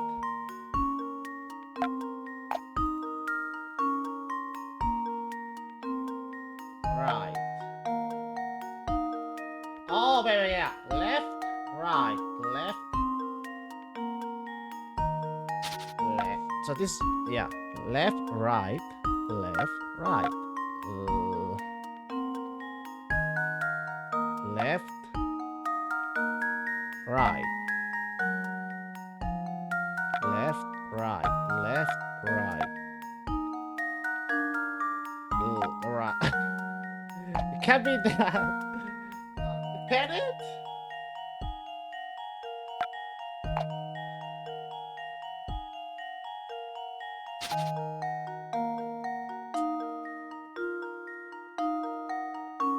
Left, right, left, right. Left, right, left, right. Left, right, left, right. Oh no. Left, right, left, right, left, right, left, right. This should do the trick. Ha! Wonderful!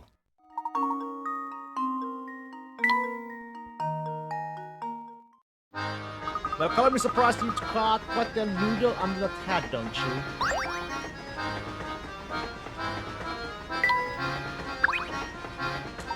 Oh man, dog food. What's the matter, mister? What? Oh, hey. So I snuck into my uncle's room and borrowed his camera, right? Thing is, I dropped it, then I dropped it. I've been trying to find all the pieces for like an hour, but I only found one. That's quite a predicament. Yeah, and if reworks gets out about this record camera, I'm gonna get a major flag from the boss man. Whoa, brain flash incoming. With this, I'm gonna delete this busted hunk of junk. You do really what you want, just get rid of the thing, will ya? I got you on the flip side. What? Hey, come back here. Minigame.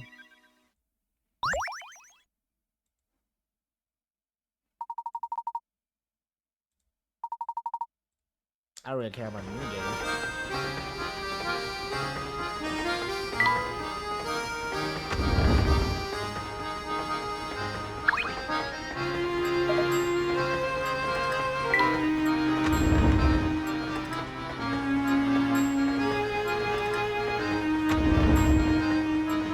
What's this? Something's falling behind those boxes.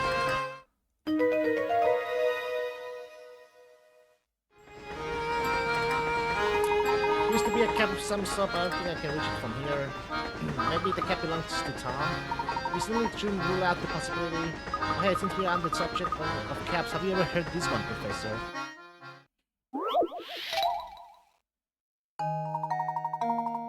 A preschool teacher had everyone in her class close their eyes. While none of the students were looking, she flipped caps onto their heads and then said, "Okay, everyone, open your eyes and look at the hats all your friends are wearing. Whoever sees 4 or more people wearing red hats gets a red balloon, and whoever doesn't gets a blue balloon." In a class of 10 children, only some of the kids got a red balloon. Knowing this, how many kids went home with a red balloon? There's 10 children. And there's only 4?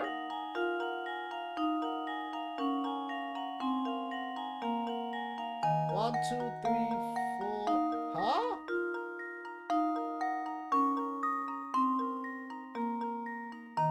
Who sees 4 or more people wearing red hats gets a red balloon?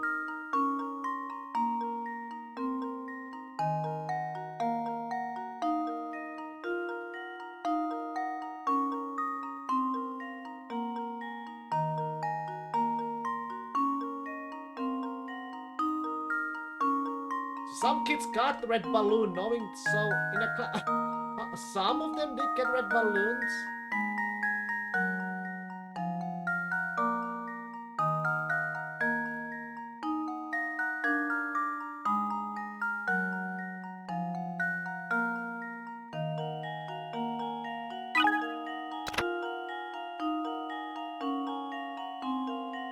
There were no fewer than 4 children in red hats, so there were 4. So let's say he got the red,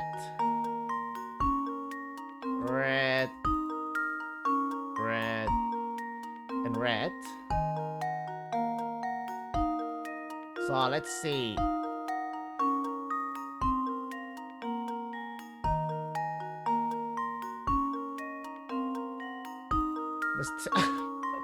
So 4. Oh. Some of the kids had a red balloon. None of these, how many kids went home with a red balloon? So we know that's 4 at least got.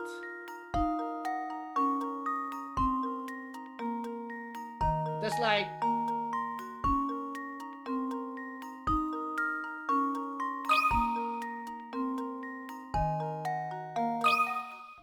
And now to test my theory.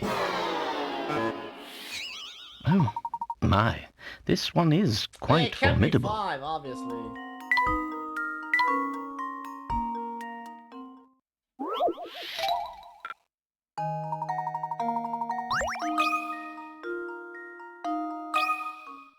This should do the trick. A true gentleman leaves no puzzle unsolved. That's right, since you know only some of the children received red balloons, you also know that some children didn't receive them. If 5 or more children were wearing red hat, every child in the class would get a red balloon. If 3 or fewer children were wearing the red hat, no one could take home a red balloon. Therefore, all children must have had red hats, meaning that 6 children received red balloons.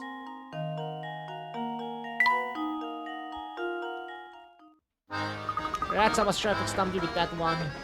Good luck next time, Luke. For now, we better return to searching for that last little boy. Alright, yep, better get back to that. Now that you mention it, how do you suppose Tom managed to go on his way in such a little space? Good question.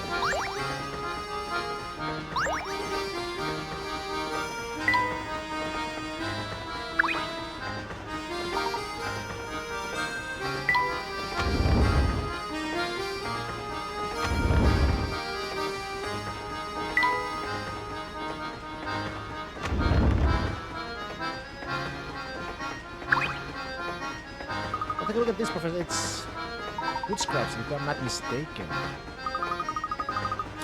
You suppose Tom wandered into the kitchen to grab something to eat? Well, it seems possible, though, if that's the case, that Gerard suddenly is lacking in the manners department.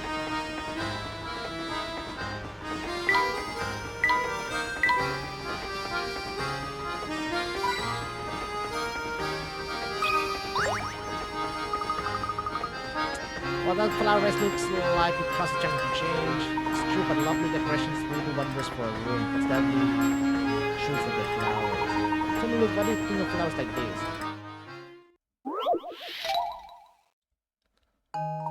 Yo, Carnage! Good morning! How are you, man? Now, for something on the flowery side, of the 3 pictures labeled A, B, and C, one is actually the same as the picture on the far left.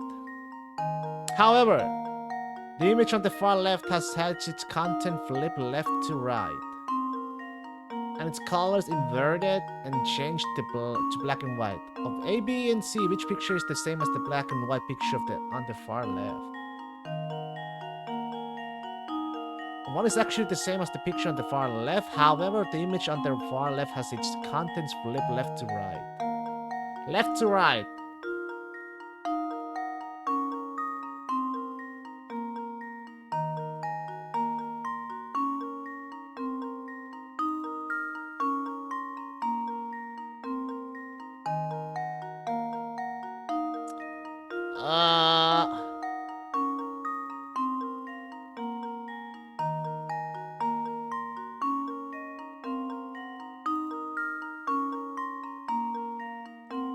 Go with A. Here goes! Layton Death's apprentice strikes again! That's right, image A is the same picture as the black and white picture on the far left. As shown above, the picture B and C have a slight variation from the image in question.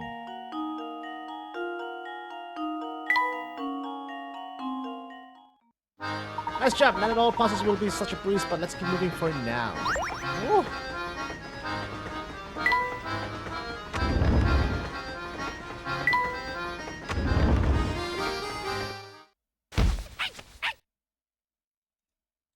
Oh. Is everything alright, miss? I'm just fine, thank you. Excuse me. Say, does that lady seem kind of familiar to you? Yes, now that you mention it, something about her did seem rather familiar. Look our board source may interest you in some refreshing beverage or scrumptious snack. Sorry, miss, but right now we are busy searching for a small child. You see a young boy wandering by himself around here? Little boy, huh? Nope, sorry, mister, but that doesn't ring any bells. Oh, what happened? Did he get lost on the train? Yes, fortunately we haven't been able to track down the missing tot. You know, I probably shouldn't respect rumors, but hey, I've got nothing else to do. Did you know that there's a weird old lady staying in this car? What if she kidnapped the little one and has him stowed away in her room? I know it's probably not true, but what if? It's just so bizarro. I can't help thinking that. But I could get in trouble for spreading rumors about patrons, so forget anything, okay? A strange older lady, huh? Why would we have seen her around? Your guess is as good as mine, Luke. But it certainly does make one wonder. Hello there, sunny boys. Ever get all knock-kneed and goosebumpy from a terrifyingly hard puzzle? Well, have no fear. The beautiful and clairvoyant Granny Riddleton stands before you ready to help. I should have known. Who else could this tiny house belong to? Hey, wait a second. What are you doing here anyway? So you heard of me, eh?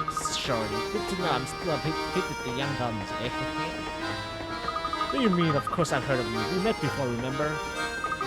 Nope, I suspect you got the wrong granny boy. Never seen you before. But you're here now, so that means you want to hear my spy, alright? Spiel? Not really.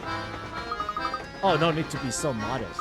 Allow me to thank you for visiting me by bestowing a little tidbit of information on you. My specialty, you see, is puzzles. Puzzles people forget about. Puzzles people miss. Sure, you boys have had a few of those, eh? No need to turn red, it happens to the best of puzzlers. What do I do, you see, is I take those poor lost little puzzles and invite them to come stay with me. I imagine any puzzles you left behind have found their way to my heart as well, but if you want to say hello, my heart is empty and you Galero lads will just have to go out there and find some more puzzles. Now, why don't you take a peek inside the hut to see what's there? How about no?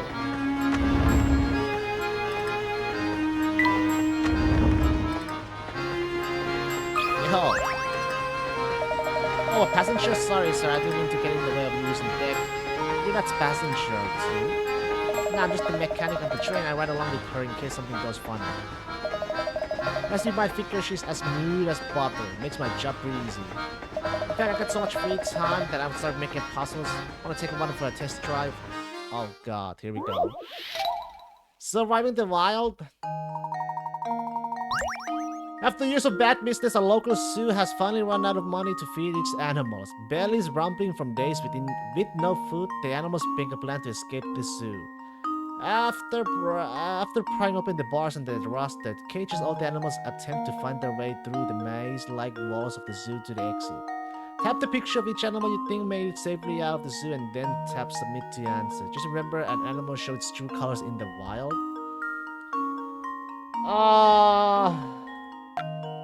Let's see. Let's start with the fucking giraffe.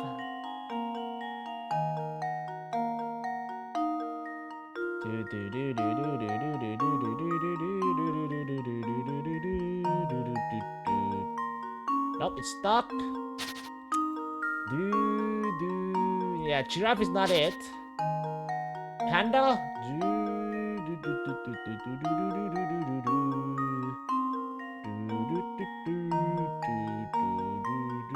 Nope, panda, not that way. How about nope, not that way either. Stuck? Yeah, he's stuck as well. How about I do like from, you know, like this way?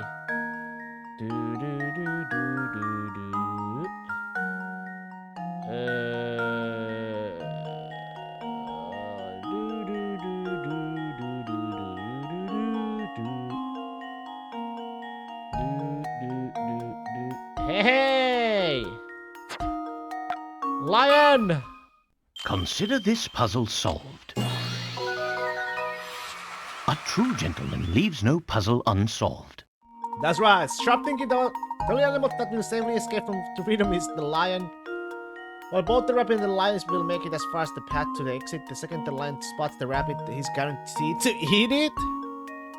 Oh! I mean, that makes sense.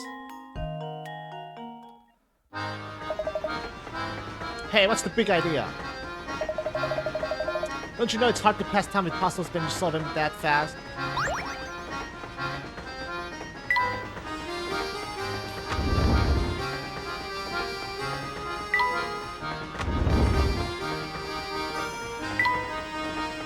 Try that. Is she sleeping? How did she sleep at a time like this? I imagine she tired herself out fretting over her child's disappearance. Come on, look. The sooner we find the lad, the sooner we can put the poor lady at ease. Search for Tom. Excuse me, sir. Have you seen a little boy wandering around with only one shoe? No, I don't believe so. Come to think of it, a couple who was just here were talking about a child. Interesting. Do you have any idea where we might find this couple now, my good man? I believe they are staying in the fourth car, sir. May I recommend paying them a visit? Ah, wonderful suggestion. Thank you for your assistance. Come along now, look. Let's go checking on the couple in the fourth car.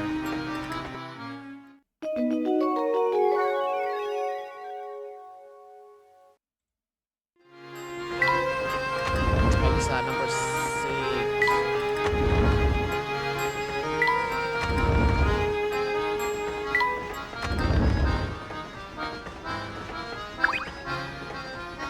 Whoa there, young fellow. You're in the wrong room. My wife and I are staying here. Dreadfully sorry to intrude, sir, but we are searching for a lost little one. Did you happen to see or hear anything pertaining to this? Oh, sweet, I think they might be talking about the darling cutie pie who just passed by, remember? Oh, yes, he was a cute one. He was. Small and very clever looking, I'd say. So you did see Tom then. He's been missing a while now. I didn't know whether he was a girl or boy, but truth be told, Tom's a right nice name too. Oh, pish posh, dude, I bet my best mall walkers it was a girl who passed by our room. Yes, not to mention it, I had a feeling that scam might be a girl. Until you stick a ribbon on Pete's head, you can really tell, eh? Now I'm all turned around. I don't have the famous idea of who we're talking about anymore. What? I hate to say it, but it looks like this father is trying to call a professor.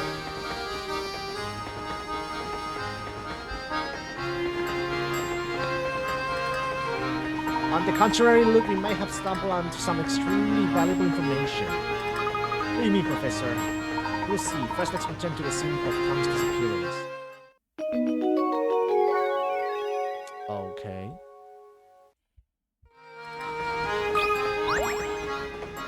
I'm sorry I couldn't be more of a help to you. It was nice talking with you folks, though. Let me give you a puzzle for the road. Pass it on. Hey, people are playing an unusual communication game. In this game, one person has to get a message across to the 7 other people. It takes 1 minute to pass along the message. And each time the message is spoken, they can only have one recipient using these rules. What's the shortest amount of time in minutes for the message to pass to all 7 other? It takes 1 minute to pass along the message.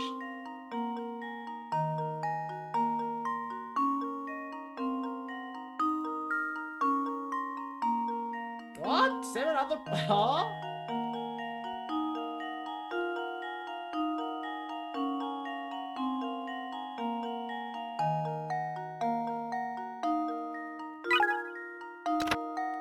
Each time the message is spoken, it can only have one recipient. What you need to remember here is that any one person can only spread the message to one other person at a time.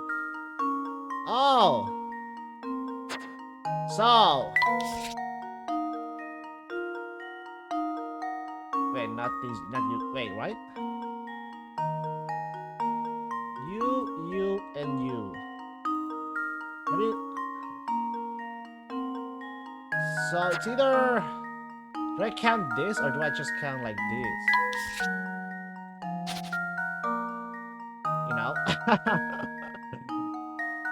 It's either 4 or 3.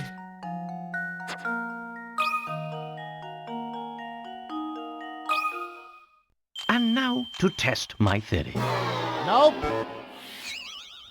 Well, I suppose you can't win them all.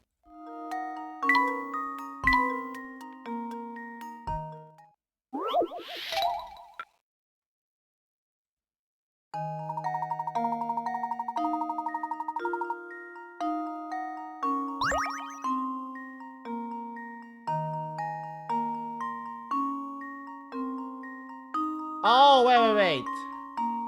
It takes 1 minute, right? Then, after this is done, she can pass on to that. And then you can pass on to that. Right? And then, after that is done, they can just pass on to this guy, this guy, this guy, and this guy.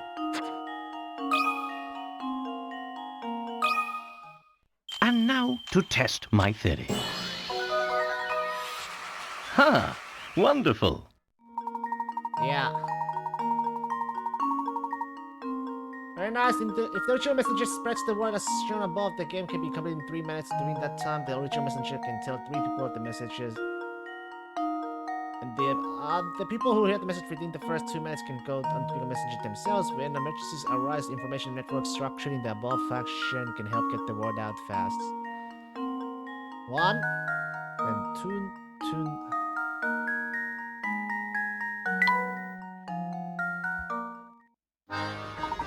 Yes, side, that's the answer. Pair of sharp text to see what you are. I'm very impressed. Still don't get your hopes up about finding that little one who could be anything. Sometimes I'm listening to my husband, sometimes he can be a little negative without realizing it. Well, I for one am rooting for you. Best of luck for reminding the little one.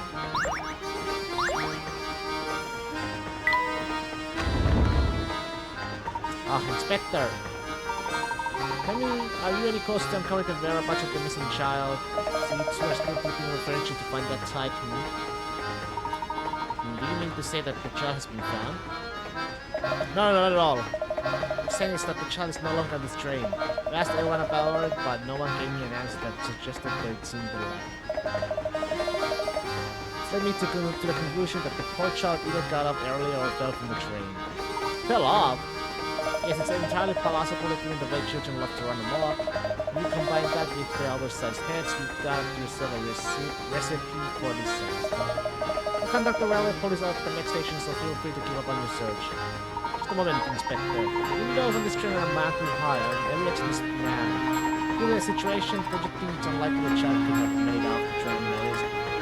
Alright, I'll humor you. So tell me, Layton, where do you think this elusive ankle driver got off to? That I can't say, but something tells me we made a rather large misassumption here. Oh, oi, there's just no reasoning with you. Fine, keep playing detective. Nothing come of it, I tell you.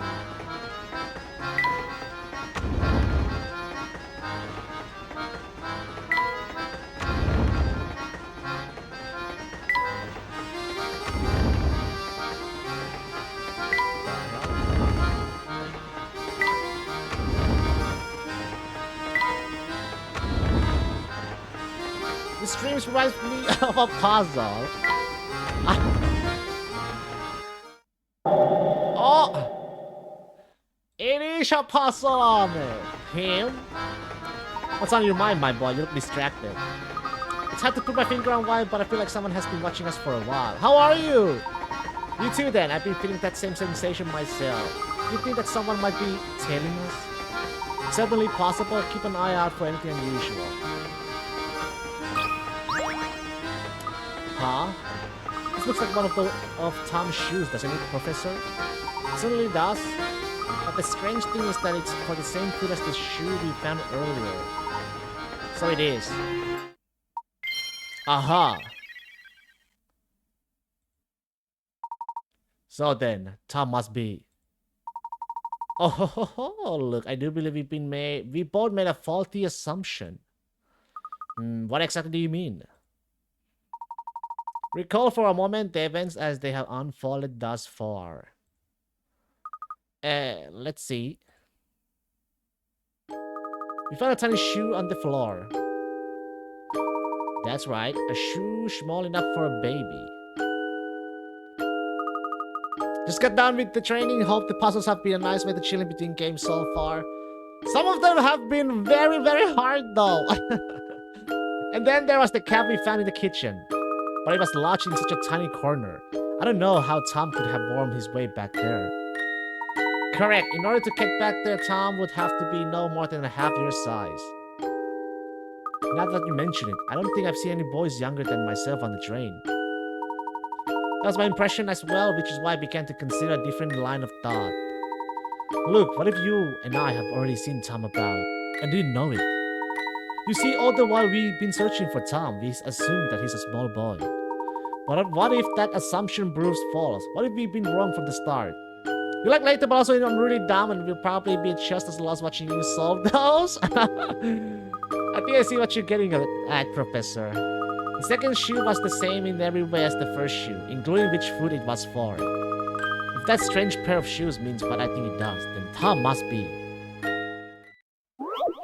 Who is Tom really? Oh, it's Doc? Professor Layton has a feeling that Tom may not be the child we suspect him to be. Moved the L-shaped pieces around and arranged them into an A+ shape in the middle of the board in a way that sheds some light on Tom's true identity. Oh, I'm gonna move them as well? Oh, hell!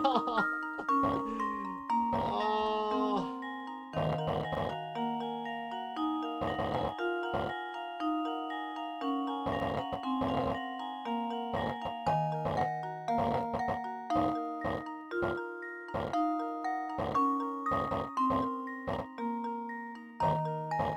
I need this in here.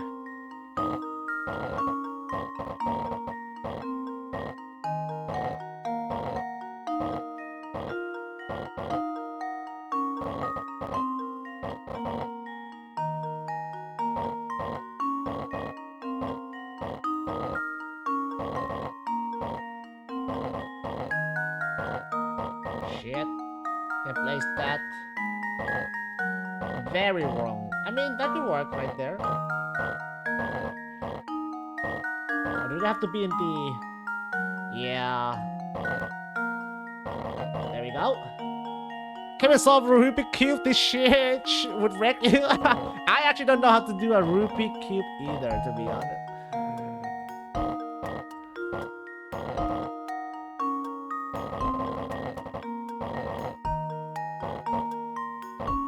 How the...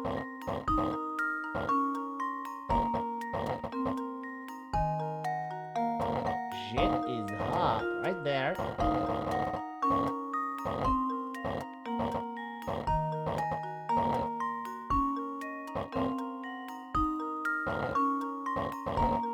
I need to move. Oh.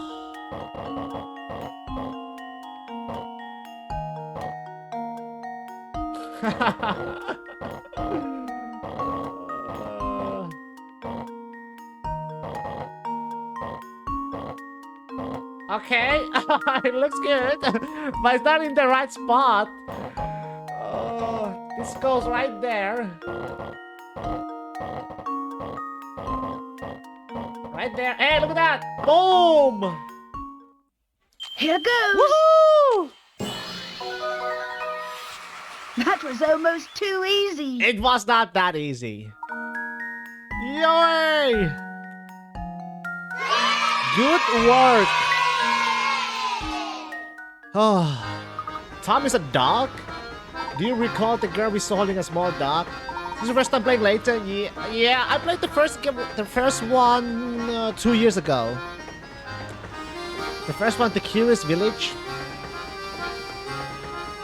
I suspect that small dog was our friend Tom. So we took track down that girl, we'll find Tom.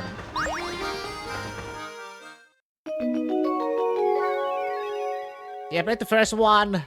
After the first one, you know, it was kind of challenging. I was like, maybe it's not for me. But somewhere back in my mind, I was like, I can't give up. I can't just give up. Do you know Luke has a different voice in the UK version of Layton games? Oh, he has? Different? UK and US? I know you're itching to see what's behind that door, but you can't go backstage without a pass. I did not know. What if you just took a really quick peek? No can do, little guy. You need a ticket to do that. I'll tell you what, your pal Sammy Thunder has a puzzle that'll take your mind off that door. Check it. Oh, God.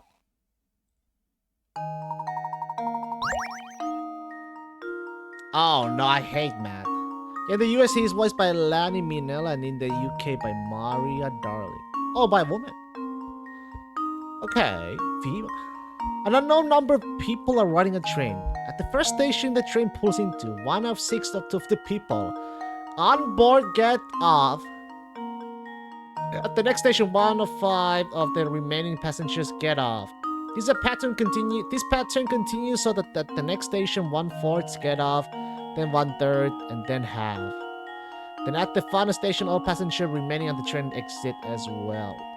Assuming no one got on the train during the ride, what is the fewest number of people that could have been riding on the train when it sets out? What the heck? Wait. It starts with 1 of 6, right? So all in all...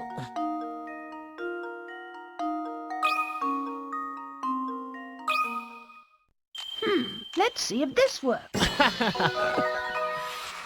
That was almost too easy. Jeez. Yep.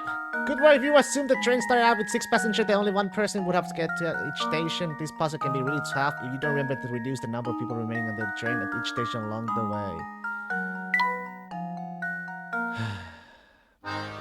And that's how that one goes. Well, show's over now, so move it really up.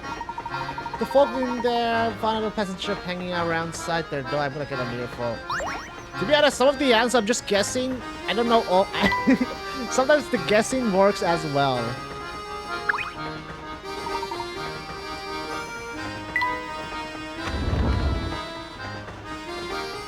Well, that's a good guess. Well, thank you, sir. Okay. Greetings, sir. Are you still searching for that last little one? Indeed, we are still searching. Tell me, have you by any chance seen a young lady pass with a small dog? How are you? Now that doesn't ring. Oh, now that does ring a bell. Yes, I believe she was headed towards the back of the train. Is that so? Well, thank you, sir. You've been most helpful. I'm not feeling demure today. What is demure? Again.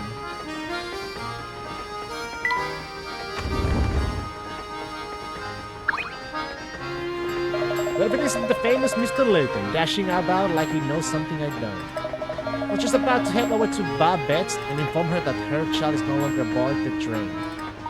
Inspector, we are mere moments away from discovering Tom's location. I asked you to give us just a little bit longer to finish our search. You don't want to face the truth, eh, Layton? Fine, since you were so intent on it and seeing her bed is napping right now, I'll wait a while longer. Remind you, the moment she wakes up, I'm taking my findings to her. Got it? You want to prove yourself right? Bring the boy back before that. Demurs, reserved, modest, shy. I mean, I think you know the answer to that, Sake. Understood, I plan to do just that, Inspector. We better find the girl with the dog as quickly as we can. I was asking because your voice is so soft compared to this loud-ass game. Oh, it's loud? You just told me like that, man. Don't go. Why you go the long way, brah? Bruh.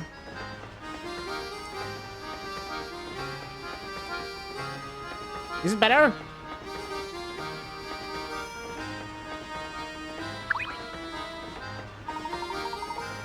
Hey, looky here. You guys have solved at least 12 puzzles. I applaud you heartily.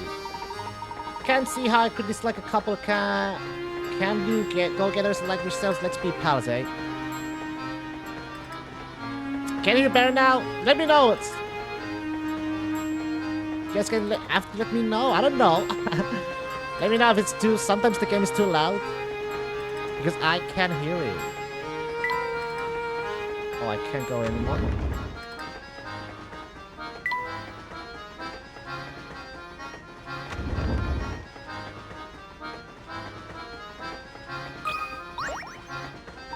No, that's not the answer, Ruth. This one's gonna weigh heavy on my mind, I tell you. Now, what's with you two? What can I do for? You're looking for a young lady. To be honest, I don't really mind. I like the music in these games a lot. They really set the mood for doing puzzles, for sure. You're looking for a young lady with a small dog. Have you seen anyone fitting that description? Yeah, I remember seeing someone like that pass by. Was headed to the back of the train, I think. Thank you very much. We'll just be on our way. Now, hold it right there, Top Hat. Let's see how it is. Get all grousy to answer your question and then scoot off without a word. I told you what you wanted to know. So the way I figured it, you should at least lend a fella hand. I'm sorry, sir. I didn't realize you needed our help. How may we be of service? So if you want to turn it up to max, you have my okay. Okay. There's this puzzle that's been on my mind for ages now. Maybe you have a better luck with it. Wanna try? Okay. Clouds and sky. You look good, nice and blue today. Thank you. A man sitting next to you on the train shows you a picture he's drawn. Let's say this picture has a total area of 10. Can you figure out how much of it is made up of clouds compared to the area that's made up of sky? Don't think you need to guess the answer. There's a definitive method you can use to work this out. How much of the area is sky versus clouds? What? There's 1 cloud, 2, 3, 4, and 5, right? Or no, is this the same? Is this the same part? Oh my goodness! How much area is this? Let's see. So there's a 10. Oh no! Oh wait, there's 10. So if there's 4 clouds, there's 6 sky. 6. Oh wait. Clear. Clouds. There were 4 of them, and 6. Consider this puzzle solved. Fuck yeah! Ha! Woo! Wonderful. Oh, I didn't do it like that though. I didn't do it like that though. I didn't do it like that. Now, so the key here is to use the dots around the picture to divide it up. Once you do that, it should be clear that B and F, okay, and C, yeah, are simply part of the same drawings with the color reversed. This means that in those 8 areas, there are 4 squares of sky and 4 squares of clouds. The remaining 2 squares, A and J, are solid blue, so in the end, there are 6 squares of sky and 4 squares of clouds. Well, my method worked as well. In a way.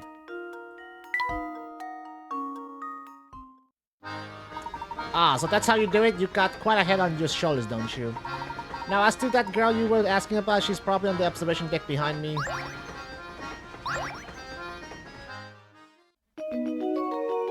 Hey, Saki, you were good at math, Saki. You got A's. You're an A student.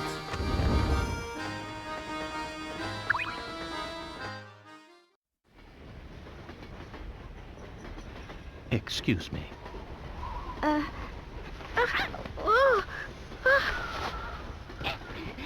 Whoa! Hey, it's you!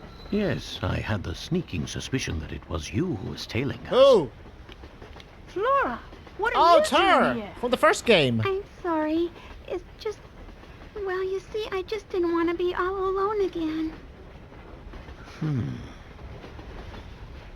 Professor? What lies ahead could be dangerous. Huh? That's why you'll have to be extra careful. All right? Yep. Yep.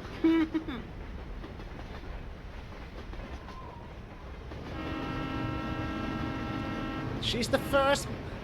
from the first game. Oh, he's the duck we saw earlier. Quick, grab him. Yep. Well, I'll be. Tom wasn't a boy at all. Oh, right you are, Luke. Now let's get him back to his owner. Oh, I suppose I'll just be going now.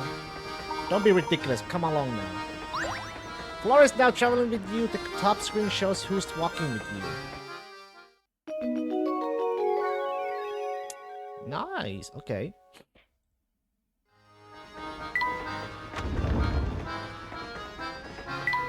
I think it was... Is it here? Oh, thank heavens you're alright. My sweet little Tommy boy. I missed you so. Yip yip. This is Tom? We were under the impression that we were searching for a boy, not a mutt with a fancy haircut. How dare you compare my darling Tommykins to some common street mongrel? Lost dogs are no matter for Scotland Yard. The next time he goes missing, find him yourself. Blimey, some folks have an ounce of sense. Come on, Barton, we got real cases to solve. You got it, Inspector? Don't you walk away from me. I'm not done talking about your atrocious manners. Well, enough of that. Welcome back, sweetie. Where did my little Tommykin run off to today? Such a darling that I feared someone might have kidnapped him and been holding him for ransom. Perhaps we should keep Flora's involvement in Tom's disappearance on the wraps. Good idea, my boy. I do believe a reward is in order. Here, I know it's quite generous, but I insist. You got a new hamster toy? Okay. I hear we'll be making a stop in Quaint Village by the name of Dropstone. How much longer until we get there, Professor? I'm not entirely sure, but waiting here won't make the time pass faster. Let's rest. Let's rest while we wait. Tom done. Nice. It turns out Tom is in a child as was thought originally, but rather Babette's bed dog. It would seem that Babette's affection for Tom is so deep that she considers him to be much more than just a pet.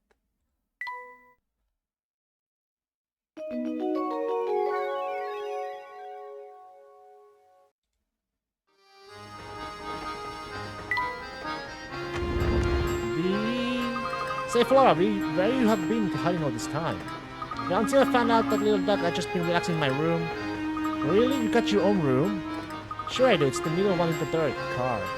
Why, you do know that's the room right next to ours, don't you? You were just a wall away from us, and I never so much as suspected you were there.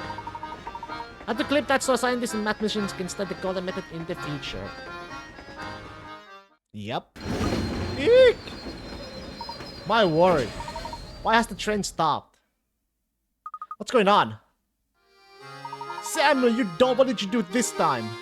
Hey boss man, chill out. There's a down train, like just sitting on the track. Until we can move that thing out of our way, we are not going anywhere, man.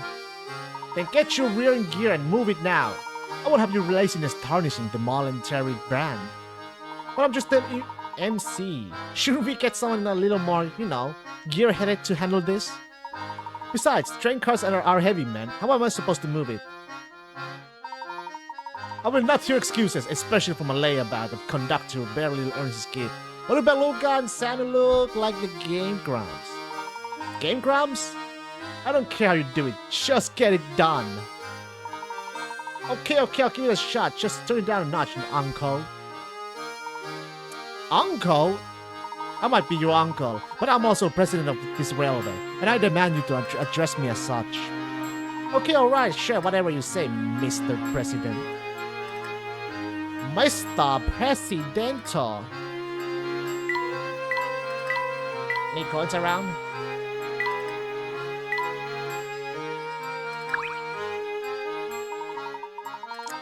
Bah, I'm too nice to that indolent scruffy nephew of mine. All the louse does is complain. So there's not much.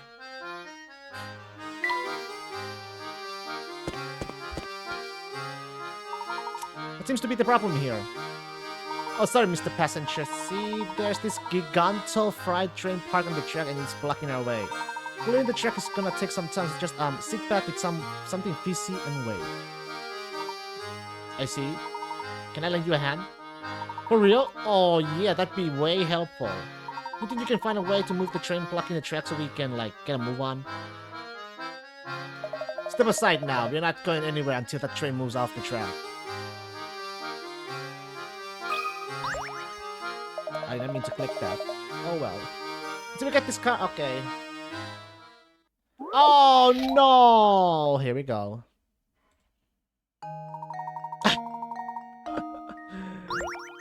Swap the positions of the two trains along the tracks, move the cars one at a time, and make sure that the numbers by the side of the track match the number of each car. Ah, great. Okay. Let's put down there. Do we like, like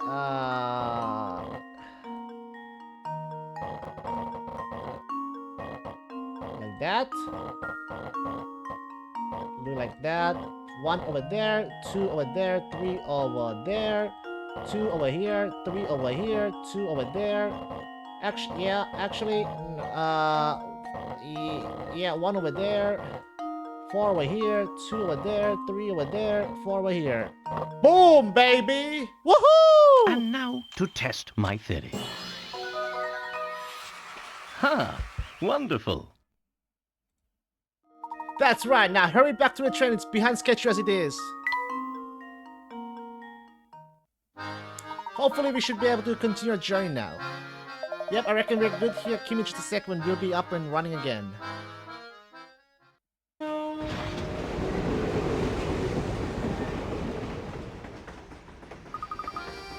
We're finally moving again. Shouldn't be too much longer before we arrive in the Rob Stone. Wonder if we'll find any useful information there. I hope so.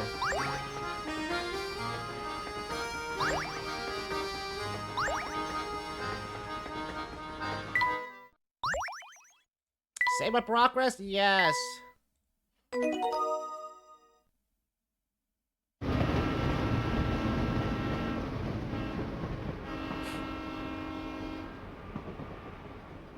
The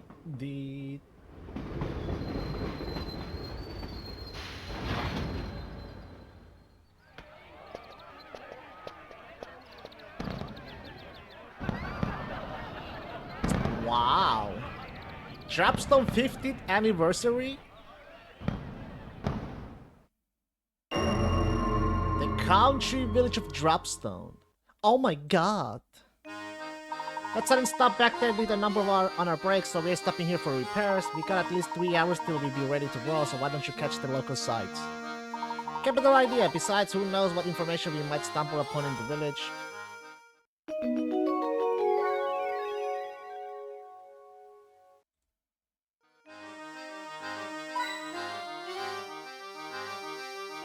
Oh, nice.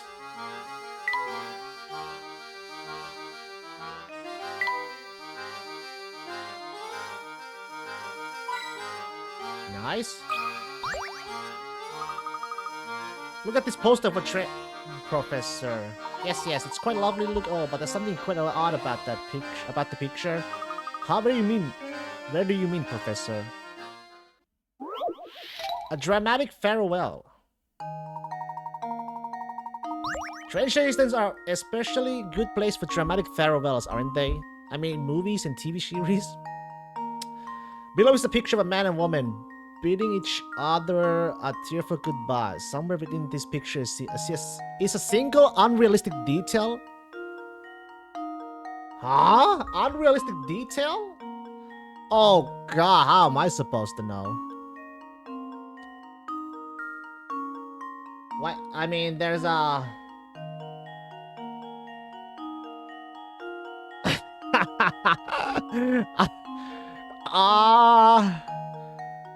somewhere within this picture is a single unrealistic detail. Do you guys see it? I don't see any unrealistic detail, to be honest. There's a what, the moon? There's probably... I think I know, but I will let you know. Oh, you know? What the fuck? You see it?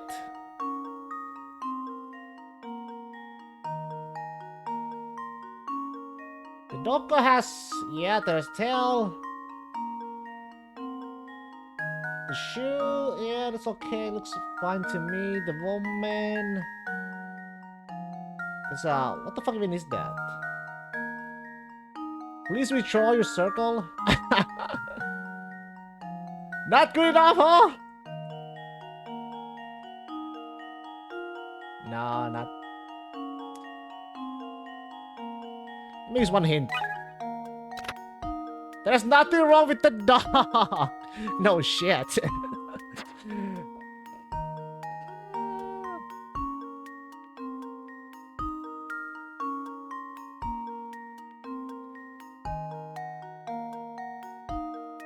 Tearful goodbye.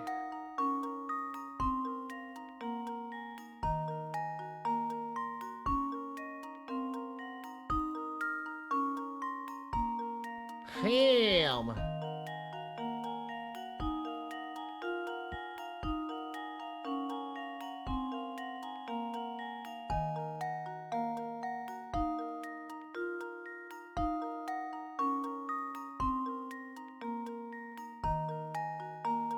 I actually have no fucking clue. He opens... Is it usually the other way around then? Maybe it's the, woman is supposed to be there. The man is supposed to stand here. Maybe not. Somewhere within this picture is a single unrealistic detail. If I...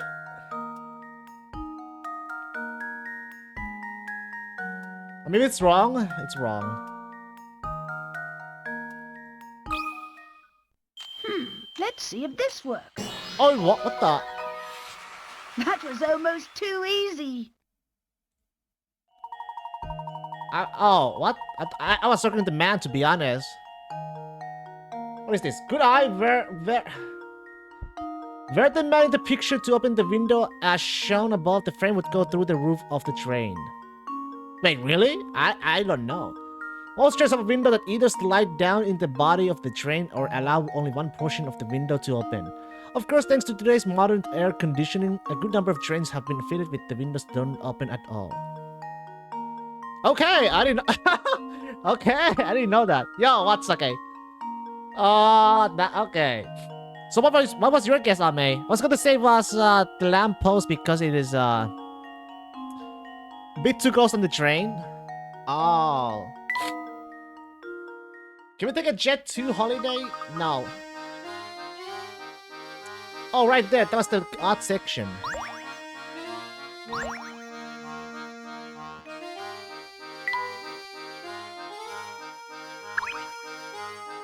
I tell you, man, this sleepy little charming place is like the chillest place on earth. The boss is wandering around the village and it's always that inspector dude. The village is celebrating its 50th anniversary right now, so I bet there's tons of stuff to do. If I haven't stuck working, I'd definitely go check it out myself.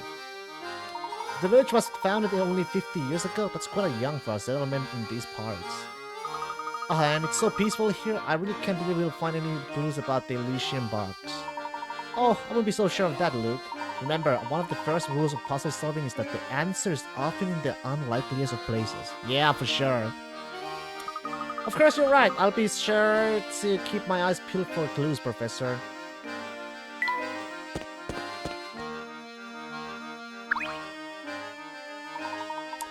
Mr. Layton, how are you enjoying your time here in Dropstone? It's been delightful. Every once in a while, it's nice to leave the city and enjoy the countryside. True? The air is so clean and fresh. I'm so jealous of the people who get to live out here. I couldn't put it better myself. There's something about this place that makes you feel like a new man. And with the village celebrating its 50th anniversary today, our timing couldn't be better. Come think of it, your mall and Terry Express turned 50 this year, didn't it? Quite the coincidence. Yes, indeed it did. Sheer coincidence, of course. Sauce? Very sauce. Still, it could have been fun to celebrate your train anniversary here at the festival. Well, we already have a grand 50th anniversary celebration planned at an exclusive venue in London. Oh, is that so? Well, I'm sure your party will be on par with the excellence of your train. Yes, and on that note, I'm afraid I'll have to excuse myself. Good day, Mr. Layton. Good day to you, Mr. Beluga. My, it's already been a year since she passed. Time truly does fly by. Who passed? She? Who do you think she was talking about, Professor? I mean, the fuck is Luke? Nice.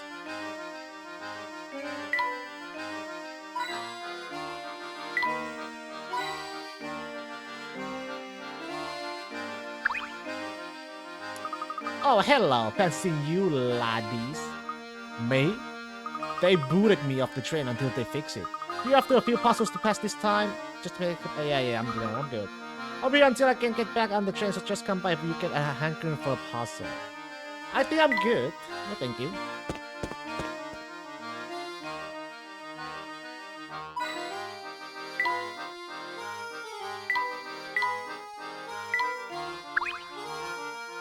Oh, who do we have here? Visitors from out of town? Indeed we are. We were traveling on the Voluntary Express, but we stopped here for repairs. You're here for repairs, I bet I know where you're headed. Oh, really? What do you mean, sir?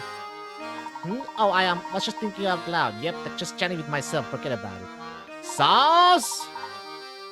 Say, did you notice the festival that's running today here in Dropstone? Today marks the 50th year since the founding of our village. Make sure you get in on the fun. Can you believe this weather? It really is the perfect day for a festival. I'm in such a good mood, I'm gonna go ahead and retell you a puzzle I've been saving for a special occasion. Here we go. Cube halves? Oh no. Oh no. Below are 4 halves of 4 separate cubes. Each of the halves is shaped so that when fitted with an identically shaped piece, these 2 halves form a whole cube. However, one piece below fails to meet those requirements and doesn't form a cube when joined with another identical piece. Circle the odd piece out from as choice A through D below. I mean, cube? I mean, this fits.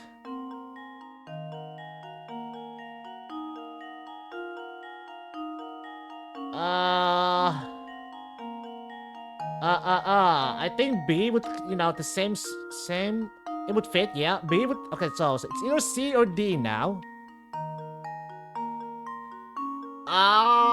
C, D, D, C.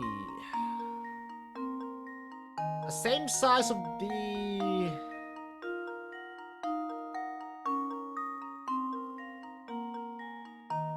My guess? No, these, okay, yeah, same size. The D, this part goes right? So it has to be C. Oi. You failed geometry? Hey! And now to test my theory. Yay! I'm not good at myself A with true geometry either. gentleman leaves no puzzle unsolved. That's right, Steve will not form a cube when joined with another identical piece. Some areas of the shape are just a little too complex to fit together neatly. Still, with only a few alterations, you could probably change that shape into something that works, don't you think? No, I don't. Jeez, you just breezed through my best puzzle. I didn't see that coming. While we're talking puzzles, have you ever heard about that mysterious puzzle collecting lady? Here she gathers and stores all the lost puzzles of the world. How she does it is a conundrum wrapped in an enigma stuffed mystery, or a mystendrum.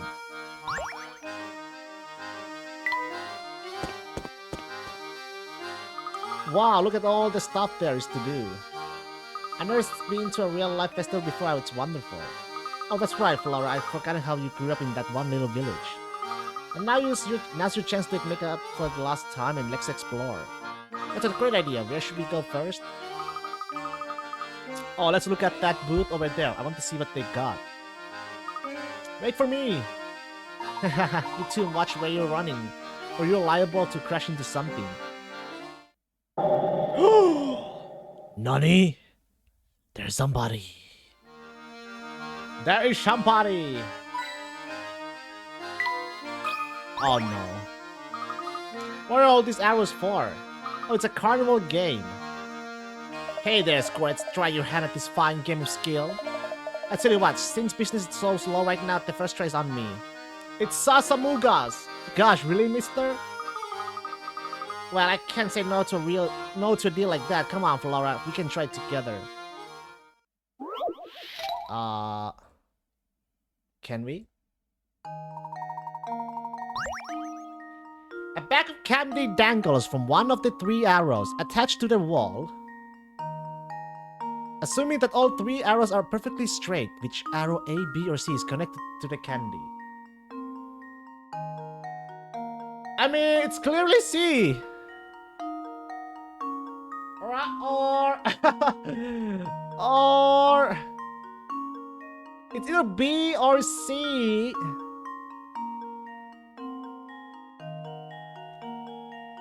B or C. C, B, B, C, C, C, B, C. Let's see if this Oh, works. it's not. It's B. Oops, Too that bad it would wasn't appear you right. fell right into a trap. This puzzle is set for you. Yeah, I did. B?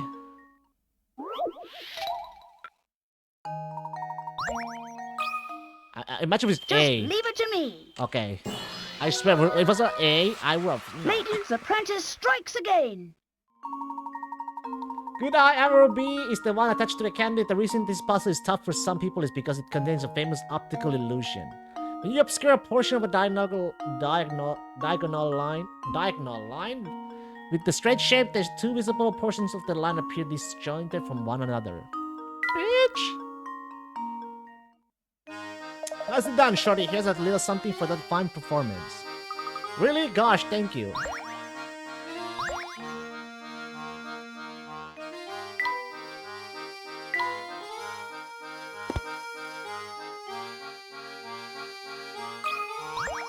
Oh no. Look at all the fruits and veggies on this card. Probably belongs to the person running that little stand. Oh, but it looks like one of the wheels is dented. That must make it difficult to move. Yeah, I bet it's a real pain. Oh, but you know that. That reminds me of a puzzle about a busted wheel.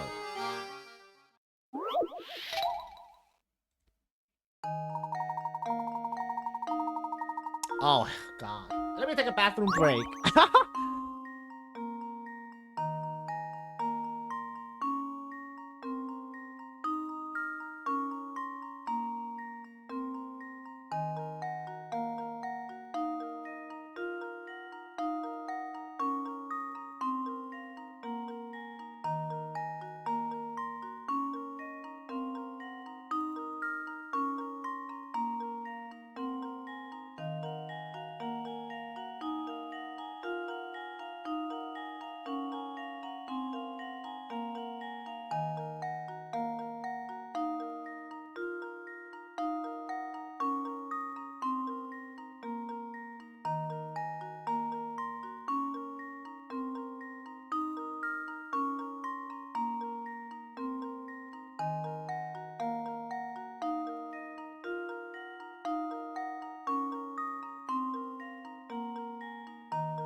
The puzzle music is so relaxing.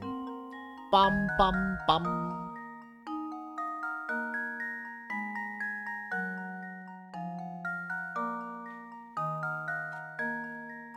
Dee dee dee. Welcome back. Thank you. Dee dee. Dee dee. Alright. In the back of the train yard, there's an old wrap wheel lying on the ground. As shown below, a star is pointing to its axle. While no longer functional, the wheel is interesting because when rolled on a flat surface, its axle traces a funny pattern if you look at it from the side. Of the 5 diagrams below, which one depicts the actual path of the axle? What? What the fuck does that even mean? A star is...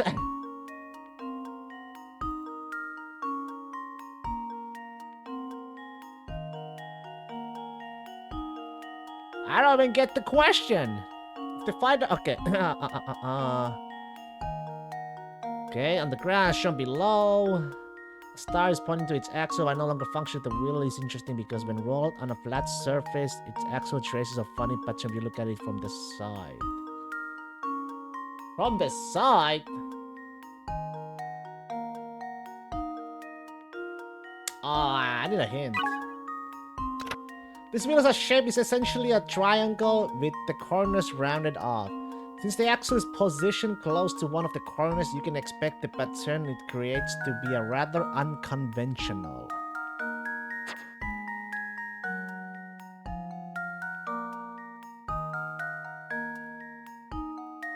I actually don't know. There's 5 options.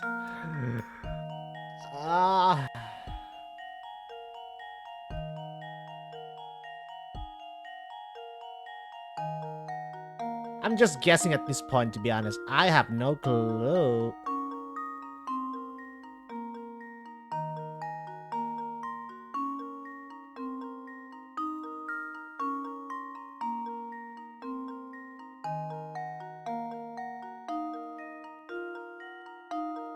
Damn.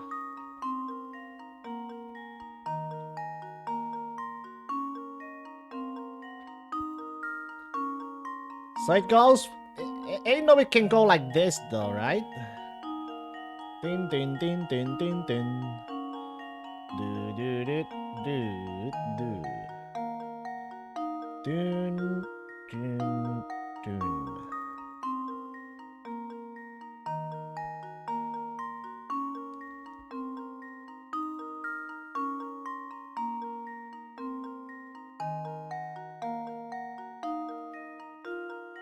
I don't get it. This is little hard for my little brain. Stars pointing to its axle while no longer functioning. The wheel is interesting because when rolled on a flat surface, okay? Its axle traces a funny pattern if you look at it from this side. Dun, dun, dun. It can't go. Can it? I almost forgot. About what?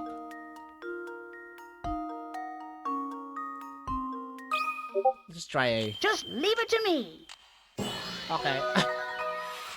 It's Layton, okay to the miss a apprentice day, strikes Sake. again. It's okay to miss a day, you know. Okay, how did... That's right.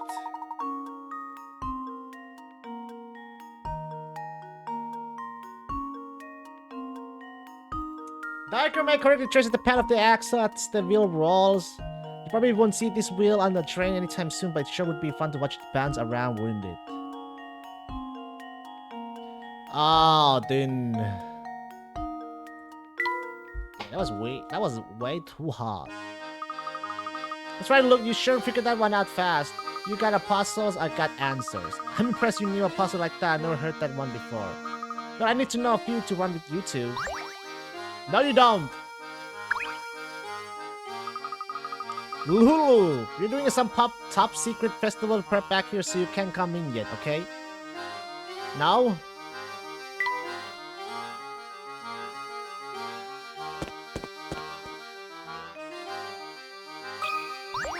A sun.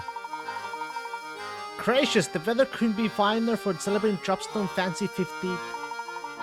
My memory is not what it used to be, but you're not from here, are you? Getting on the train, How do I know, you ask? Well, this isn't the first time it's happened. As fancy as that train is, must be in a rotten shape. Take heart, Sonny. More often than not, the train gets fixed up in a few hours.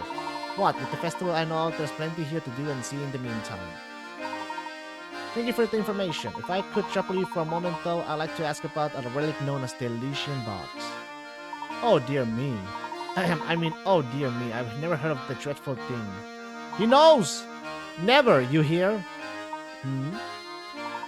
But that's enough chatting with strangers for one day. To be frank, I was in the high spirits till you came along. Now I'm crappier than a crap apple. You really want to prove you're sorry for ruining my day? Solve this here puzzle. World's best golfer? I'm not. Oh god. A pro golfer has the amazing ability to consistently put distance of 3, 5, 7, and 11 feet. It went from, what the? 3, 5, 7, that's like 2, but then it goes to 11? Strangely enough, though, those are the only distance he can put. Okay. Currently, our golfer stands on the green with his ball 20 feet from the hole. What's the fewest number of strokes he can use to get the ball into the hole? Assuming that if the ball is hit farther than the distance remaining to the hole, it will roll over to the other side without going into the cup. Oh, you fucker!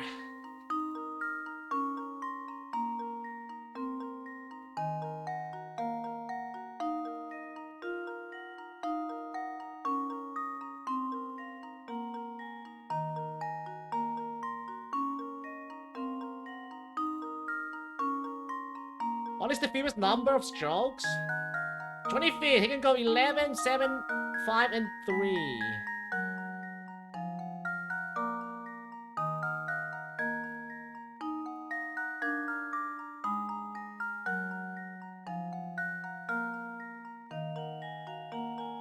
We need at least 4 for 5s. 11, 7, that's 18. Not even close. Like, 2 of these, like, it's like 22, so it's gonna go over. We'll roll over to the other side without going into the cup. Get the ball into the hole.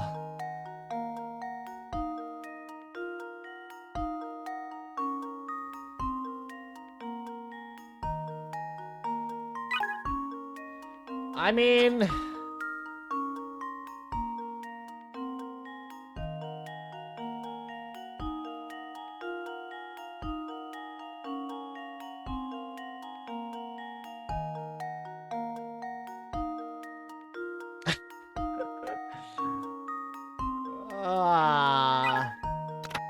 The correct solution doesn't involve the golfer overshooting the hole. Overshooting doesn't involve the golfer overshooting. So if it's undershooting, is that okay as well? Like 11 and 7, that's like 18.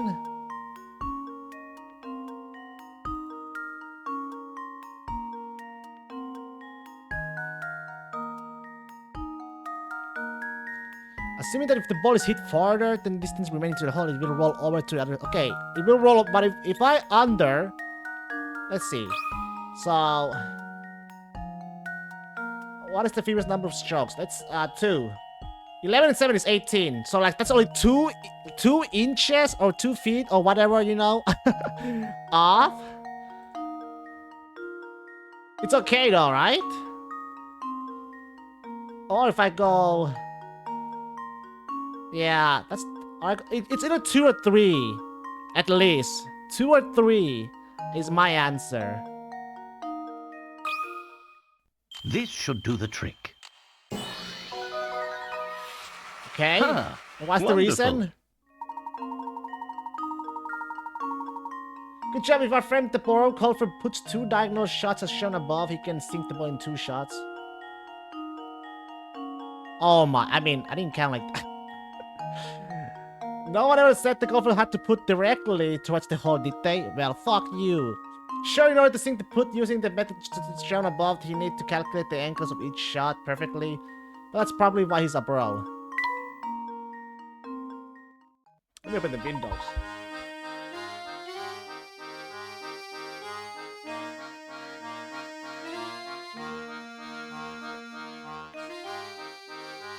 That's the ticket. Very nice.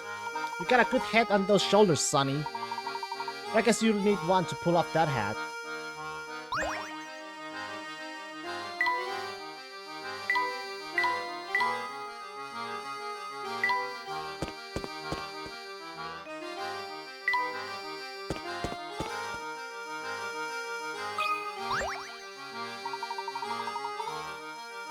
Hey there, fella. I'm in a real bind here. Help an old gal out, will you? What seems to be the problem, madame? My sweet little bird fell down a hole in the ground here. Want to help the board team, but I just can't reach her. Do you have any ideas? Maybe there's something we can try. 36? Oh no, Laura's poor little bird has fallen down a long winding hole in the ground. In front of the bird are 3 paths labeled A, B, and C. Which tunnel should the bird take in order to make it back above ground? Well, let's see. Do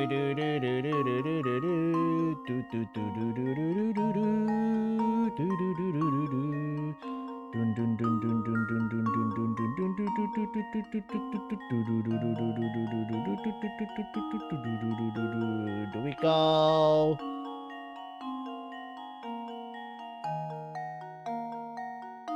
Let's go from here. Where does it end up? Oh no, nowhere? Okay, If I started from fuck, now it's messy. Let's start fuck. Z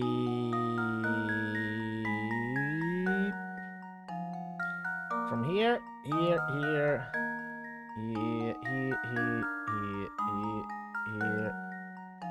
I fucking did the same fucking route. Let's go from here.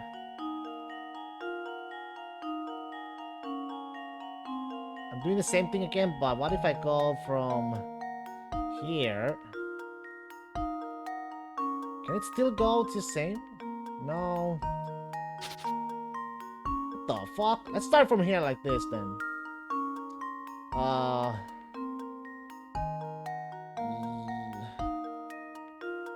Dun, dun, dun. Nope, it's not C. B. Boom. Boom, boom, boom, boom, boom, boom, boom, boom, boom, boom, boom, boom, boom. Really not like that? It's not a rat. This is fucking confounding! Tin, tin, tin, tin. Can it look like this too? I don't know. I mean, it looks alright, right? It looks pretty good, right? You can go... Oh, wait, yeah. I can go from here. Yeah.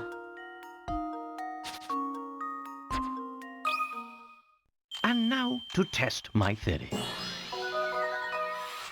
And there we have it. And there we have it. Very nice. The bird can safely escape her underground confinements by following Tunnel B. Any other tunnel will lead her deeper underground or into the mouth of very hungry snake. Snake? There's my little birdie. I was worried she'd be stuck down there forever. Wish I had some way of thanking you properly. Oh, I know. Here, you can have this tea set and these lovely herbs. Take them, I insist. Tea sets?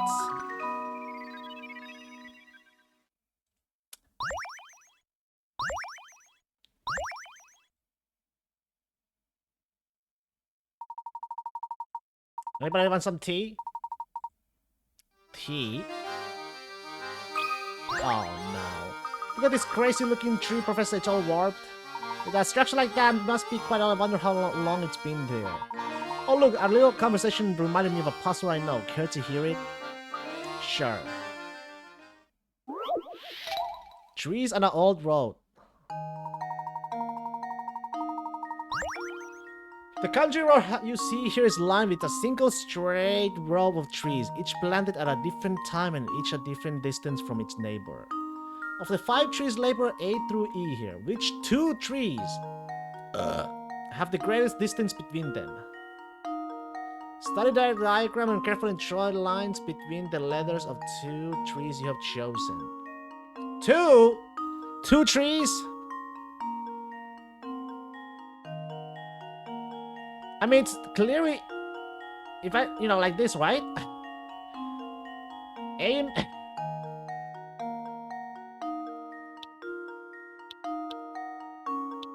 It's clear that, yeah. Here goes. That was almost too easy. That's right, no matter how you look at it, trees A and clear have the greatest distance between them. Perhaps I should have prepared something a bit more challenging for you, Luke. Well, we'll save that for the next time. For now, let's continue our walk about the village. I got a fatty ass hamster that I need to, I need to make him diet. He needs to walk 8.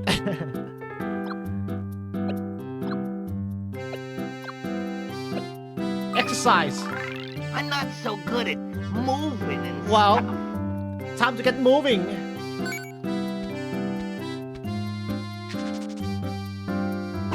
Walk lots to get in shape. Leave that ham have a lot. He needs to exercise.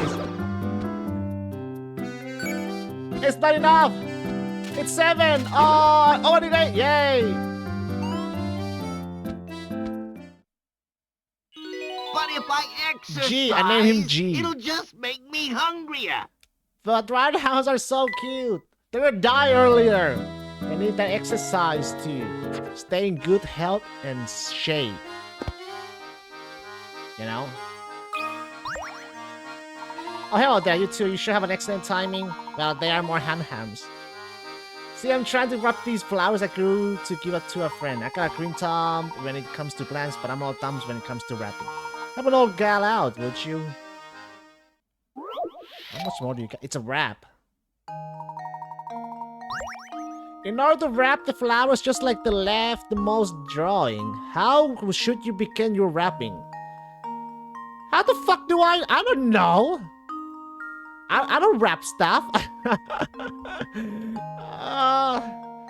How would you guys wrap it?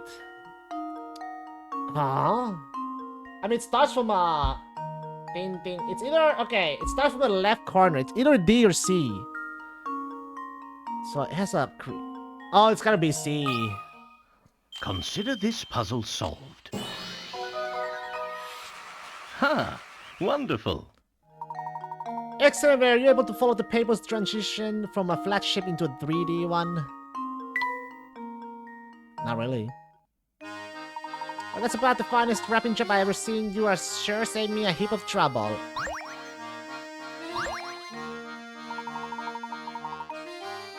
Now let me return to favor with the helpful tidbits about the teas that I gave you. I'm sure you know the basis of brewing, yes? Just boil some hot water, you know. Putting in 1 scoop of each of the 3 ingredients I gave you makes a lovely bell classic tea. However, there's a lot of room for experimenting.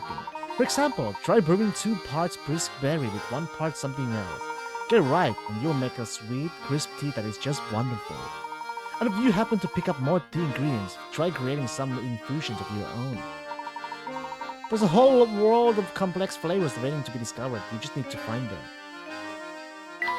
Oh, really?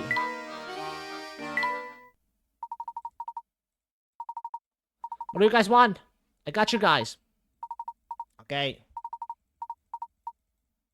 Yeah, I'm just gonna try it out. Add ingredients to a tea. Let's put some oasis leaf, refreshing and purifying. Whoop.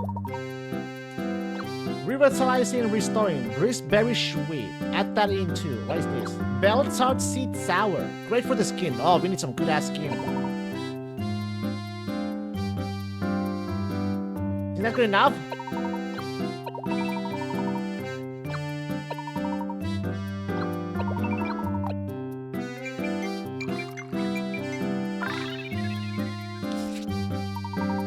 Oh, it's a little sour, little yum, sweet yum. Well, classic. Should have tipped my hat to the tea's drinkability. I imagine it would be delicious cold as well. Yeah, but since it's nice and light, I bet just about anyone would be happy to have a cup. Yes, I myself am partial to its lovely fruity aftertaste. It's so.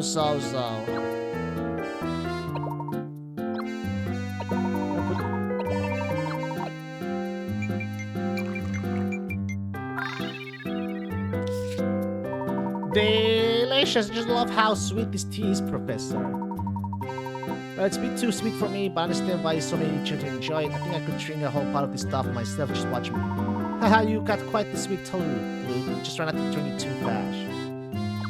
We got this, and this, and this.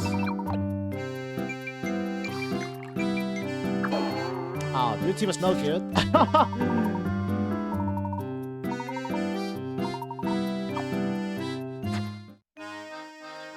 That's good enough. Can we go there now? Yes! Look at all these boots. Now this is what I call a festival. Oh, I just love all the hustle bustle. It's so wonderful. Should we walk around and take in more of the sights then? Definitely.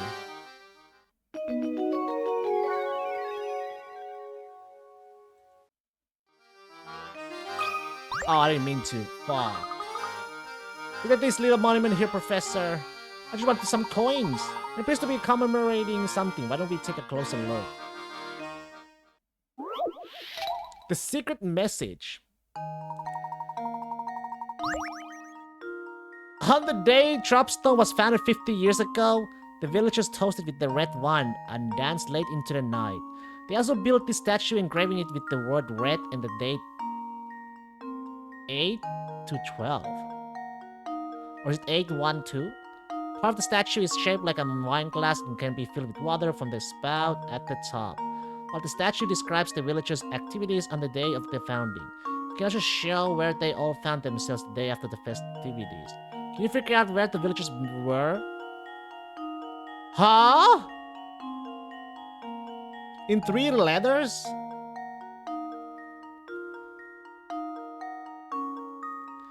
Engrave with the word red. Do I make it something out of it?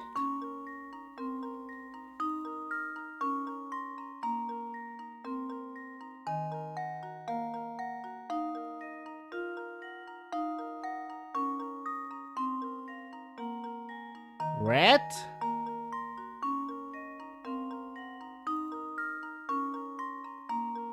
Where were they? I'll show where they all found themselves in the day after the festivities. I mean, where would they be? In 3 letters. After festivities, where do you go?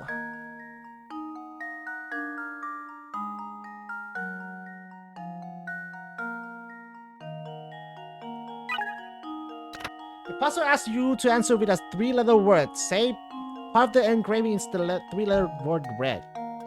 That's not just a coincidence, is it?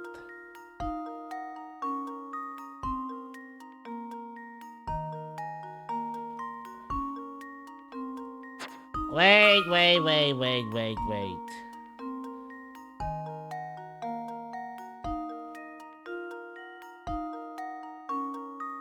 On the day of the found, okay, so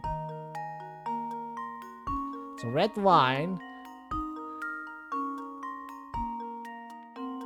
How about fucking bet? This should do the trick. Get there we have it. Brilliant! Filling with the wine glass part of the monument with water creates a reflection that transforms the engraving of A12 red to A13 bed. Everyone must have stayed up so late celebrating the new village of Dropstone that they couldn't get up on the time the next morning. According to the writing here, this village was founded by its first settler 50 years ago. It's strange how 50 years is a long time for a person, but not much time at all for a village. Quite so, but this fact just invites more questions. Why did this founder come here in the first place? It's hard to believe he or she simply set forth from their old residence to found a new village. Gotta need a tall hat like the professor. Well, get me one. Buy me one. Buy me one.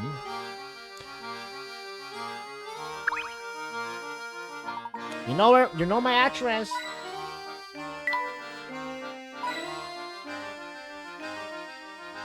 Can't afford it, but you can? Then no. Then no. Oh, boo-hoo-hoo. Parting with one so dear to your heart is even more painful than the tightest week. When she was a child, I used to read to her until she fell asleep. She looked just like an angel. Oh, nothing hurts so much as separation's knife. Gee, I don't know about that. Guess I've never really given it much thought. Oh, fret not. I was expecting one as young as yourself to fully understand the pain such as mine. Don't mind me, I'll just excuse myself now. The way he was carrying on, you'd think he just got dumped. But he seemed sad in a different way, didn't he? Best not to pry too deeply into the private matter affairs of others, Luke. It's not becoming of a gentleman. You're right, Professor. Hello, fellows. Pleasure to meet you. My name is Albert, and I'm just nuts about our beautiful village. I heard you've been running around Dropstone asking questions, but you haven't tapped to me yet. You solve this puzzle. The king of Dropstone Trivia, yours truly, will answer a question for you. Boys Club.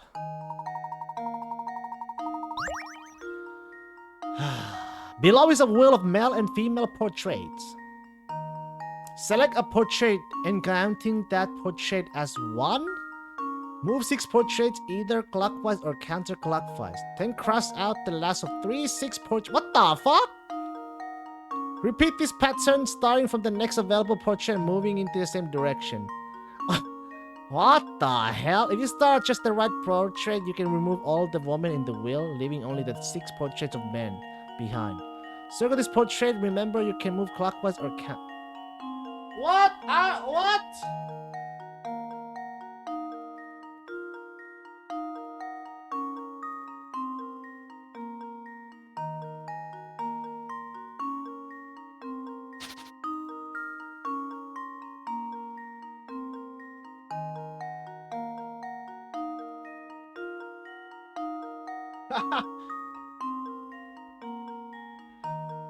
I don't get this at all.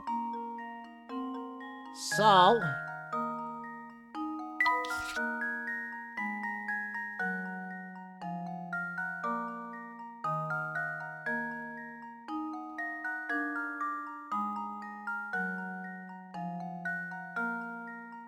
yeah, what the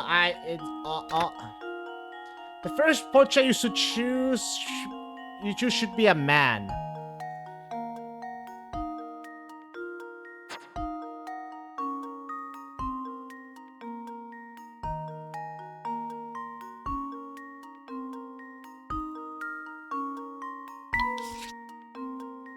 So if I start from first 6, right?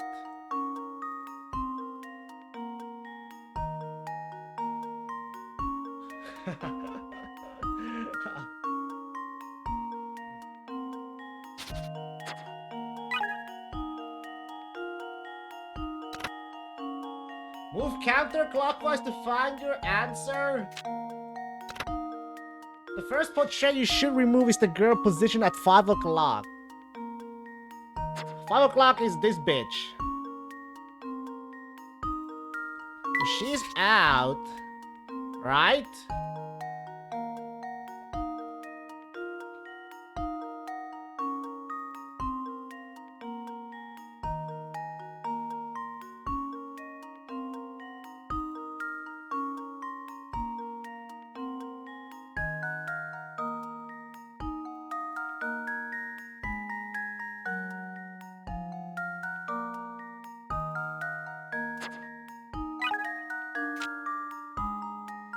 Counterclockwise. Counterclockwise.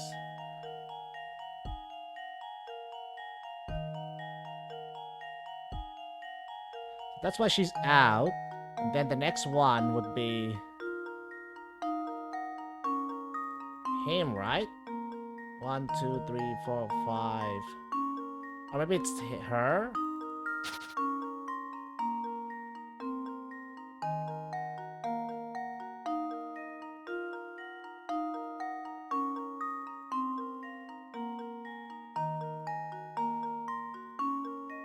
All the women in the wheel.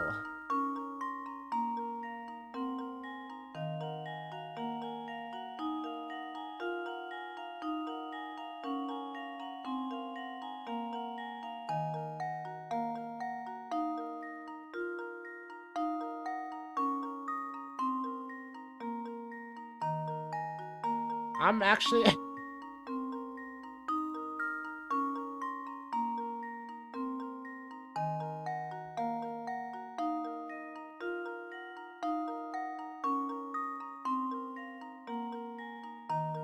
Wait.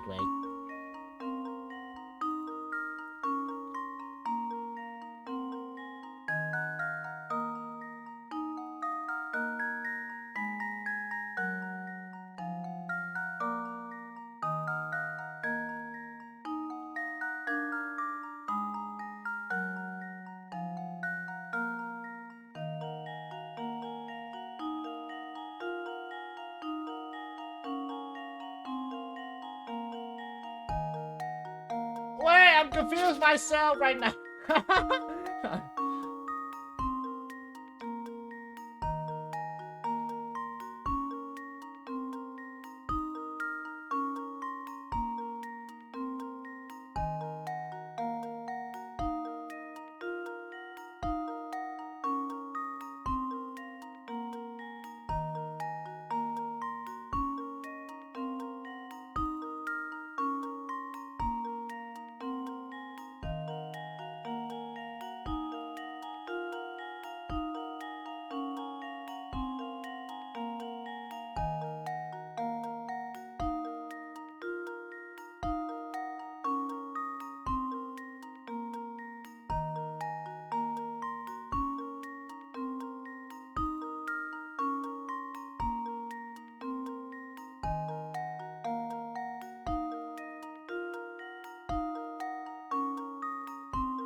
fuck?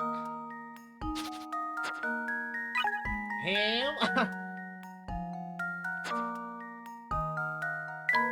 She's out first.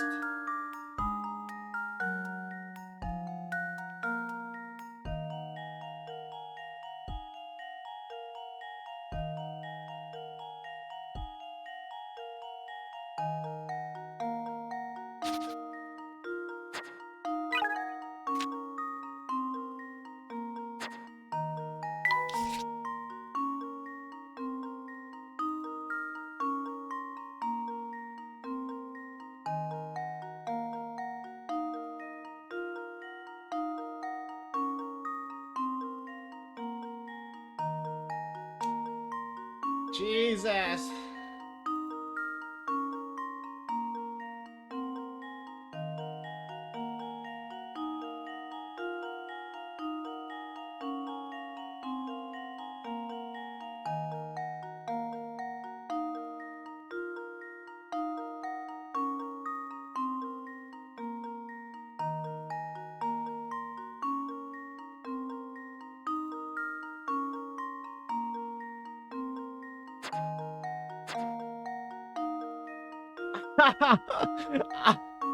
Ah.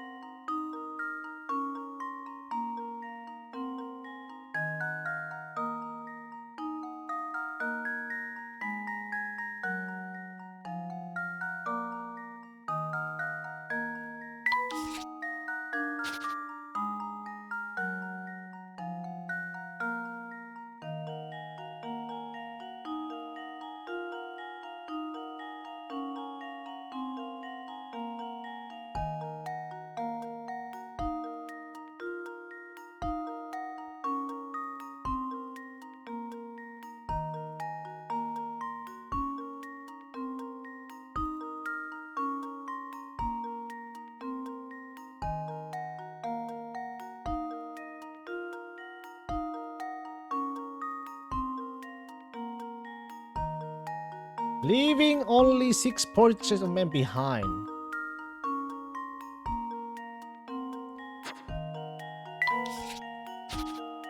So we start as that one, right? 1, 2, 3, 4, 5, 6.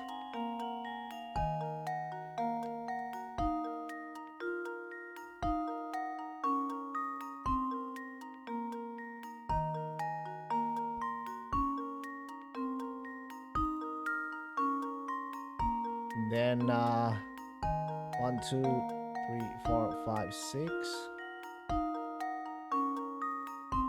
No. Oh, it's so hard, man. It is so fucking hard.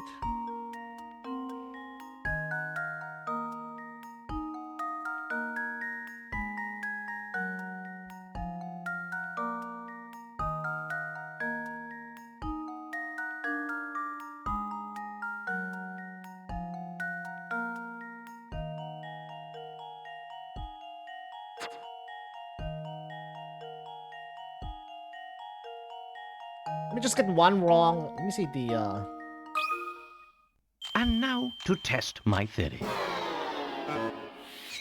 Well, I suppose Too that's bad- one okay, is it possibility giving me, eliminated.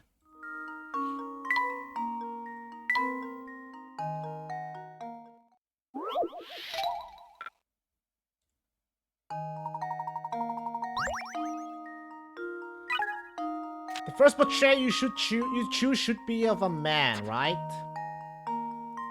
And then number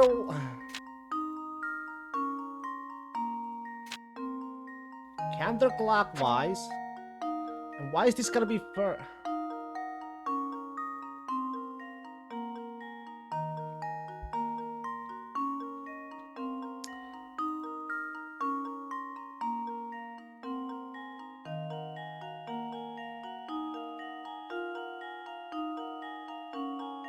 Maybe from here. 1, 2, 3, 4, 5, 6. Okay.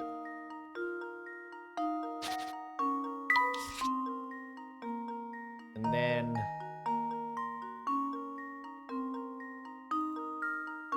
1, 2, 3, 4, 5, 6.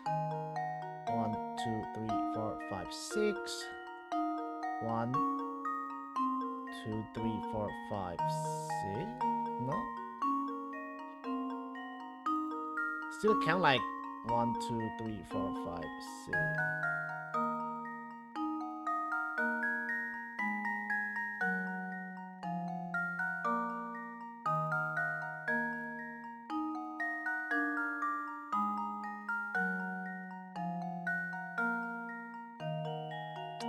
No, I have no fucking clue.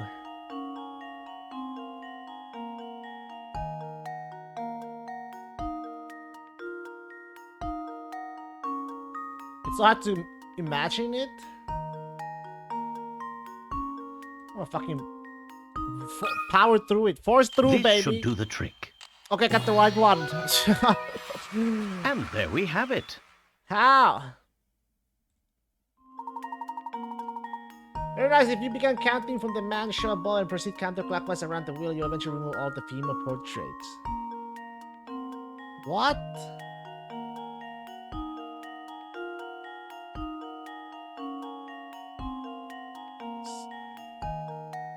And then 1, 2, 3, 4, 5, 6. No, it doesn't. Yeah, it doesn't work.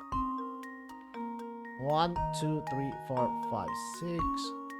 1, 1, 2, 3, 4, 5, 6. Yeah, I don't know. I don't fucking know. It's extremely slow-mo. It gave me a chills to read it.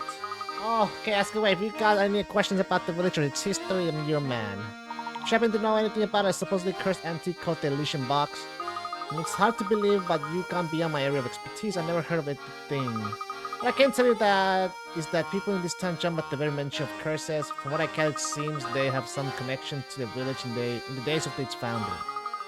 Unfortunately, that's all the info I can really give you on that subject, so to let you down.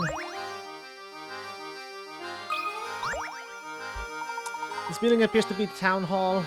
Yes, but it looks like it's closed for the day. But they probably wanted to give everyone a chance to enjoy today's festivities. Look, this reminds me of a puzzle set in front of a town hall like this one. Care to give it a go? Would I ever? 47. 3 people at odds with one another are running for mayor in the upcoming town's election. Including these 3 candidates, the town has a water population 40, okay? 40 people. In order to win, a candidate must get more votes than any other candidate. If each of the 40 voters casts a single vote and every vote is recognized, what is the fewest number of votes candidate needs to secure victory with certainty? So there's 40. Where's my calculator? 40 split in 3. So that's about 13 for each of them. And to secure a victor,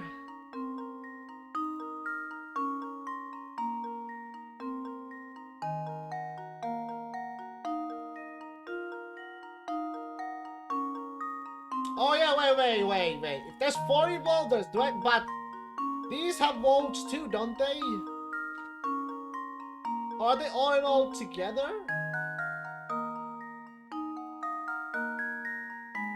Oh, including these 3 candidates, the town has. Okay, including these 3. So, okay. If I were fucking them, right? I bet they would vote themselves. Right? So each one would get 1. 1, 1, and 1. So that leaves 37. Okay?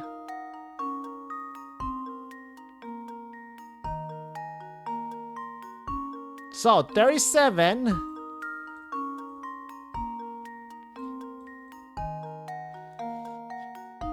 30 fucking 7. So 37. Half of it is 18.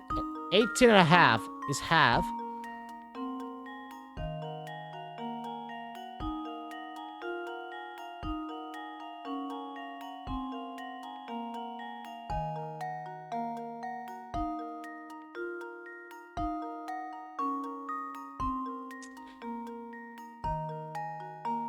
What is the fewest number of votes a candidate reads to rescue a victor with certainty?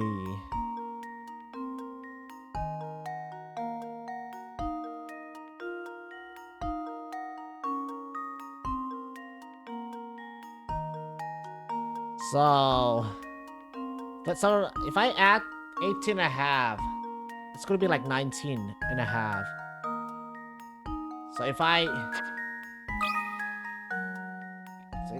yeah, I can do it like... I think it's 14. But you think it's 14? 14?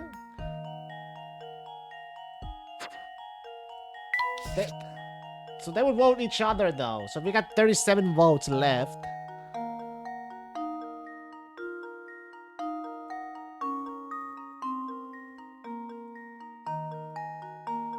So 37 and a half split in 3 is like 12 and a half.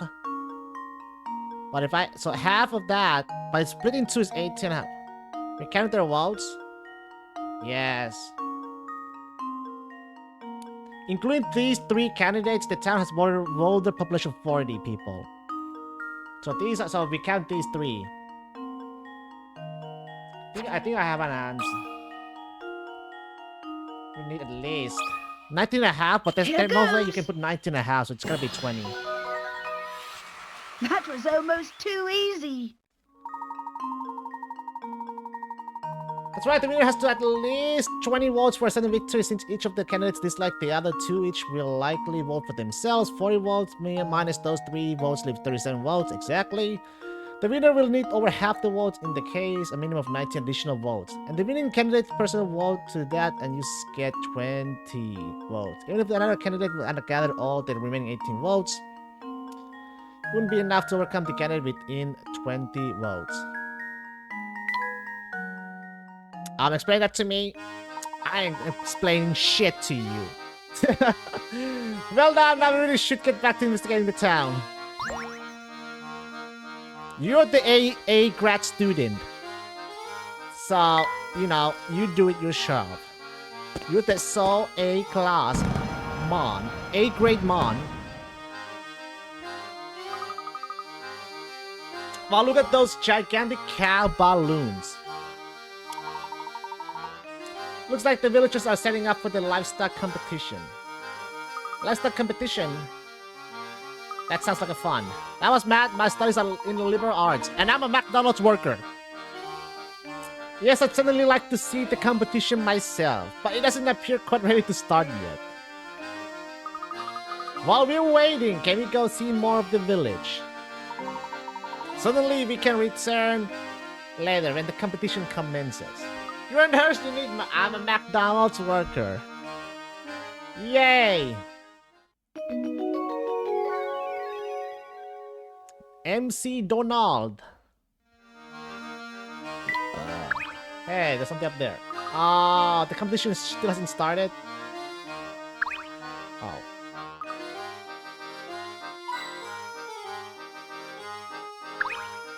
Okay, where is the uniform? I need to see its shirt with that gold. It's at my workplace. Why would I have it with me? It's at the place. You know? Oh, you don't know. Let's see. Hey. What are you barking me for? Don't just come up to me and start talking like you know me, okay? I was dreaming about up the world's most amazing hat, but you came along and derailed my train of thought. Oh, I did? Cause who leaves their uniform at work unless you work someplace where bringing home your clothes can lead to exposure? Well, you know, there's a free washing machine there. I would have bring it home to wash it at home. Oh, I did? Well, I'm sorry for that. Sorry, are you? Sorry, are you? Well, don't you see it? Prove it. Give me an order of Nuggies then? No. I don't know you, sir. You can go to your own McDonald's across the street. Sorry, are you? Well, don't just say prove it by solving this amazing puzzle I thought of. Hot weather. What the crap? But there's only serving breakfast right now. Well, get some breakfast. Some pancakes, hash browns, egg, muffin. There is a fellow with a very particular rules about when he wears his best hat. When it's sunny, he always wears his hat. Chicken sounds good right now. Chicken noises. When it's rainy, he doesn't wear his hat. Okay? When it's cloudy, he doesn't wear his hat unless it's been cloudy for 2 days in a row. In which case, he wears his hat on the second of these days. Below is a chart of when this man wore his hat over the course of the 1 week and used the panels to fill in the weather for each day, keeping in mind that it doesn't rain on cloudy days. It doesn't rain on cloudy days? What? When it's sunny, he always wears his hat? Okay, sun there. Sun there, sun there. When it's cloudy, he doesn't wear his hat unless it's been cloudy for 2 days, right? So... Oh, but wait. It's rain, he doesn't wear his hat? Rain there, rain there. Oh, no, I fucked up. This... no. It's been cloudy for 2 days. So that's right there, right? No, it's not right there. I can't really move that. Your partner really likes the Samurai McDonald's burger? What is even that? Samurai McDonald. Chapa.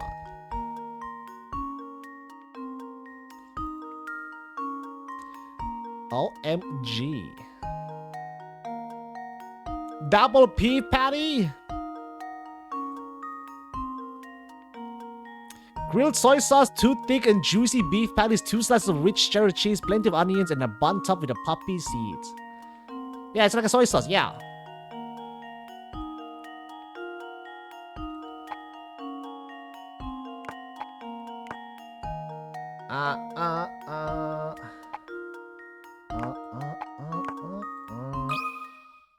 This should do the trick.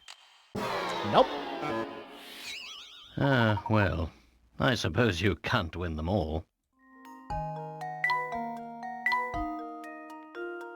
Dee dee dee dee dee.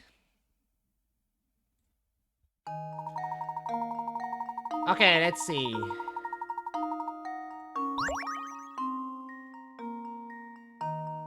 You're basic as fuck, so you just go for the nuggies. Nuggies. And you're doing so well. Let's see. The cloudy part is for me. When it's cloudy, he doesn't wear his hat unless it's been cloudy for 2 days. So Sunday could be the second day though, right? So Monday, rain, there we go, and there we go, right? This should do the trick. Yes. A Oh, true gentleman leaves no puzzle unsolved. excellent. If you assume that the Sunday show was the second cloudy day in a row and figure out that our friend wore his hat out that day, the rest of the solution falls right into the place. Well, you figured that one fast, Sake. Oh, so that's how it works? Okay, since you solved that for me, you were back on my good side. Besides, it would be... A true gentleman leaves no puzzle unsolved. It would be stupid for the 2 best dressers here to fight. That one was pictures. I like pictures.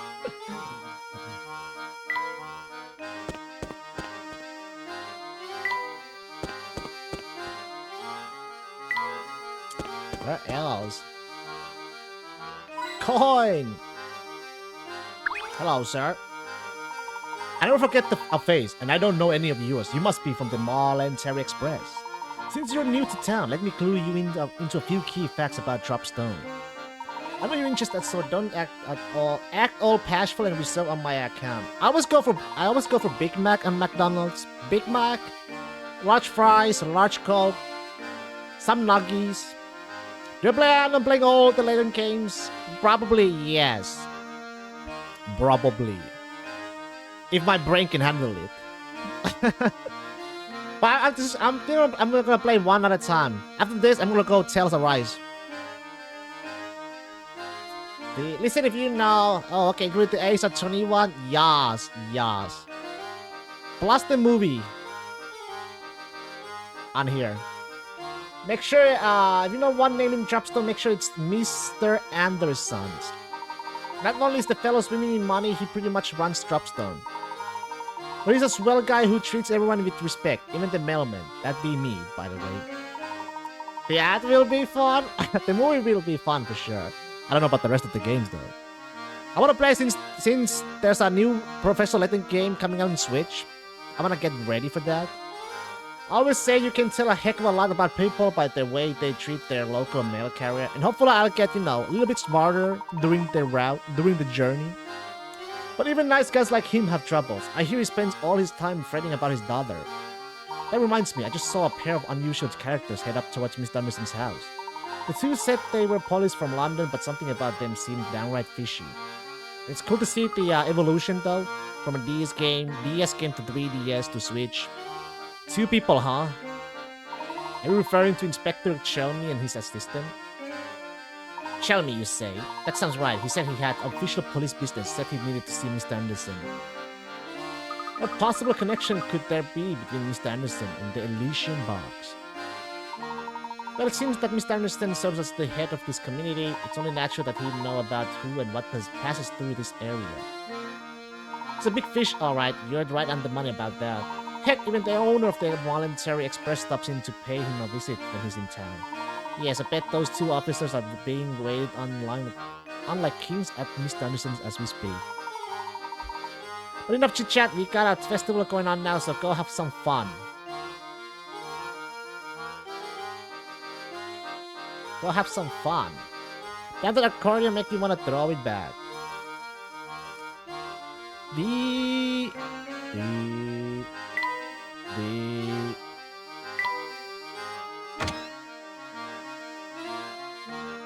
Hello. Oh no. This cat sculpture assembly is an expense.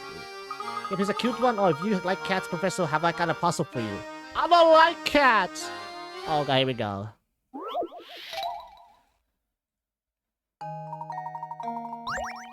One of the three color pictures, A, B, or C, is the same picture as the black and white one displayed.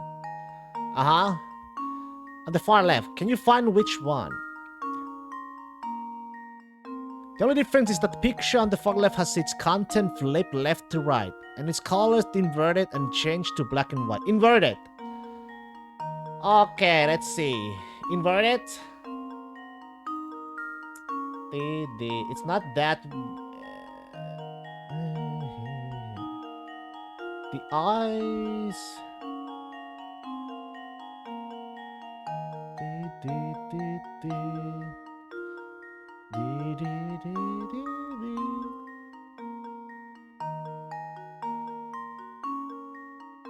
Is it me? But they all look the fucking same.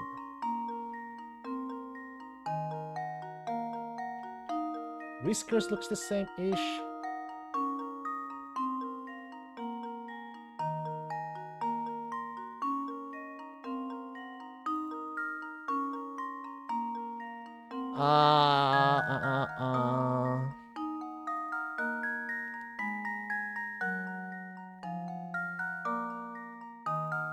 See, he has a thinner stripe in the back.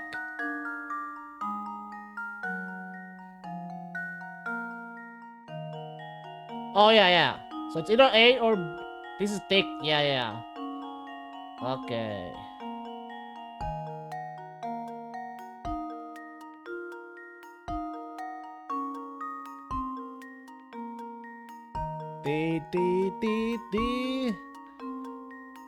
I'm gonna go A. Consider this puzzle solved. Oh, it's B. Oh, my. Two bots studying This details on one each is picture quite one more formidable. time. Oh, good. She bought back the other. Okay.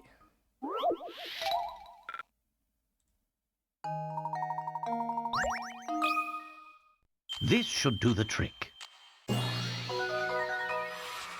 Ha! Wonderful. Wonderful. Huh?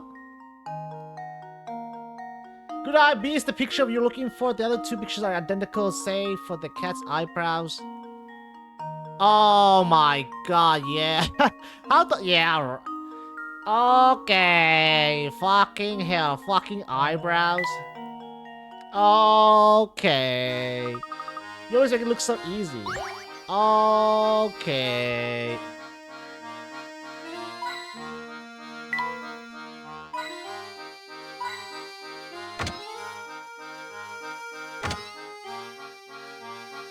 She's even finding it since cats don't have eyebrows? Oh, they... Curious, I don't think I've seen you around these parts before. May I ask your name? True. Of course, I'm Herschel Layton, Professor of Archaeology at Crescent Heller University. Charmed, sir. Welcome to Propstone, Professor Layton. My name is Dorothea, and I'm a maid at the service of the Anderson family. Tell me, what brings you to our humble village? My companions and I are after an artifact known as the Elysian Box. Have you heard of it before? Can't say that I have. But the master is quite knowledgeable about our curiosities such as that. The master, madame? Oh yes, excuse my thoughtlessness. I keep forgetting you are new here. I ventured there not a single resident of our village who doesn't know Mr. Anderson. I see. Well, if it's at all possible, we'd very much like to meet Mr. Anderson. Normally, I'd say he'd be glad to receive you, but lately he's been preoccupied with his daughter. I don't mean to pry, but has there been some issue between Mr. Anderson and his daughter? Well, yes, just between you and me and the wall, his daughter has been secretly planning a trip alone. Secretly planning a trip alone? Is that your way of saying she's planning to run away?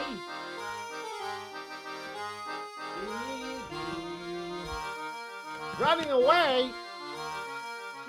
And yes. And what's worse is that the master is starting to catch on that something's going on.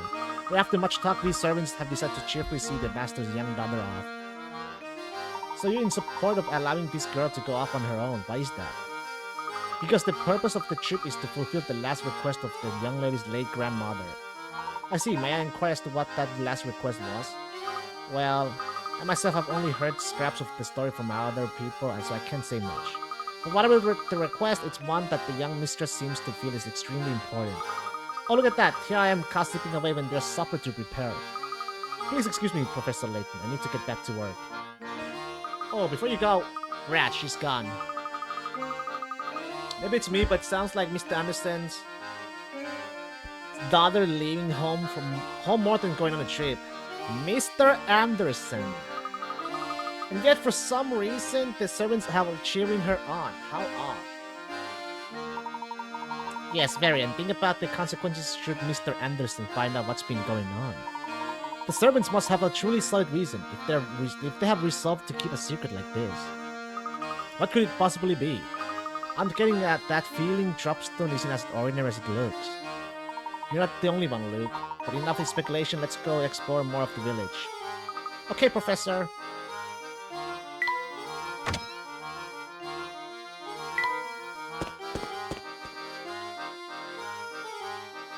Hey, you.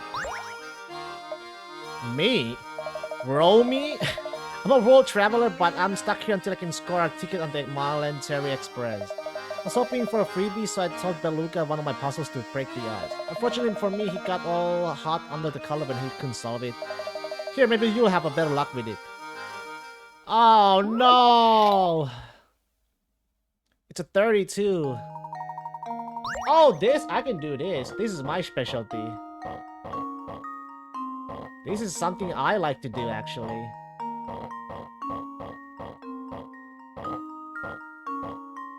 If I can do it, that is.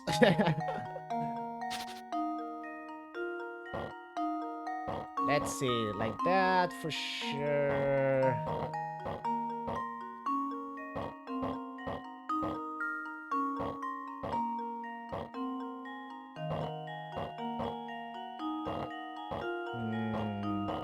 Wow, this is actually a little challenging.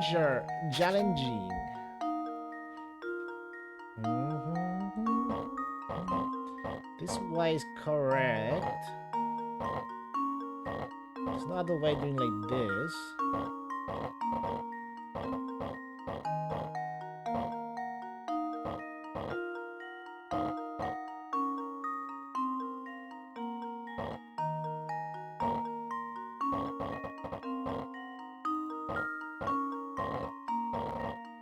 You're electing that you can move the green blocks on the left. I got this.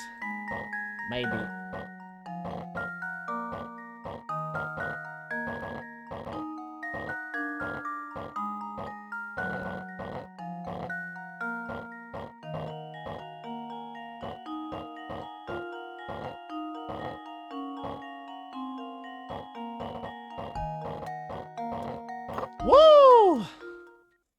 This should do the trick.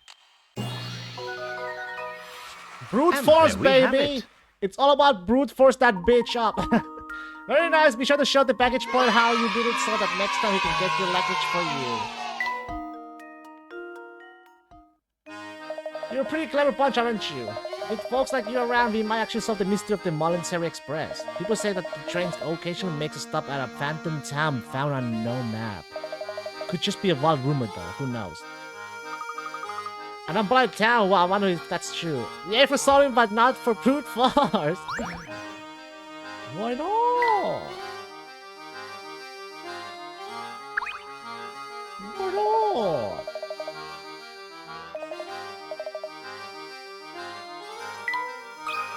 What?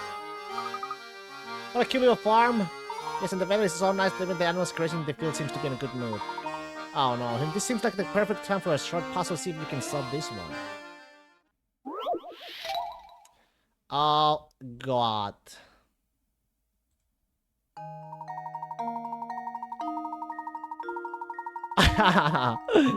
Here we go. You have 4 horses, all of which travel at different speeds in traveling from point A to B. These horses take 1, 2, 4, and 6 hours respectively. One day, you decide to move all your horses from point A to point B. However, you can only move a maximum of 2 horses at a time, and you need to ride the horse back to point A each. Each time you return to move your other horses, knowing you can only move as fast as the slowest horse you're traveling with, what's the fewest number of hours it will take to complete your move?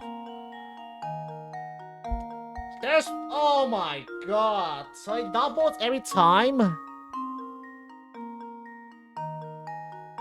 So this is my fastest horse, right? I can move 2 horses at a time. I need to ride a horse back to point A. So...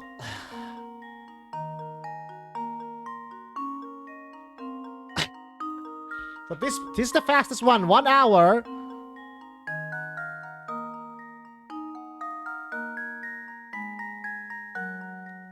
I need to take it back with me either.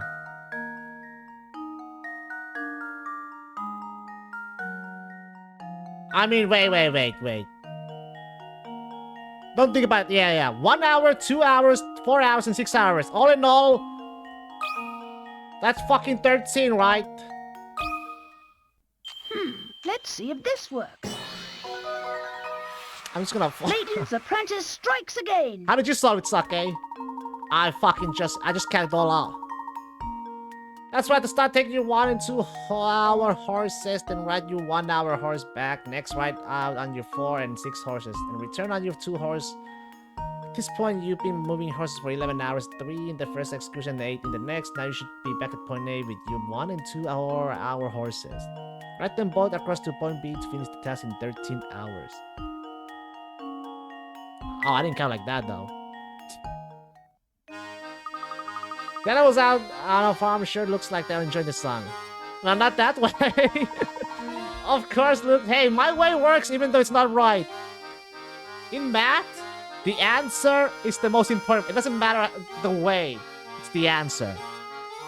It's not the song. I also enjoy being sorry by nature as much as you and I do.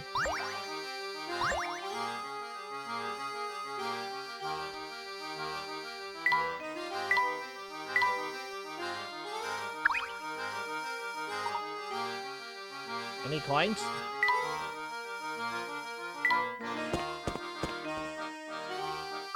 Wowee, look at the size of that mansion. I bet you could get lost in there.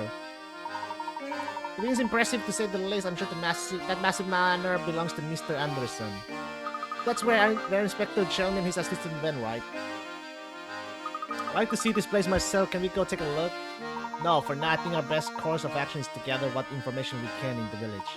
Besides, I imagine that Andersons have their hands full with the 2 guests they currently have. Nice.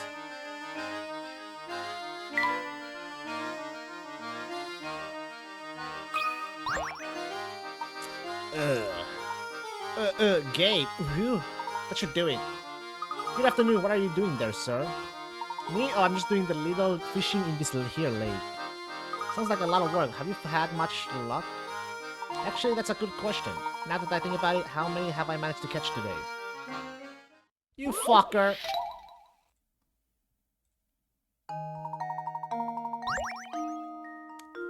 You cast a large net out in a pond to catch some fish.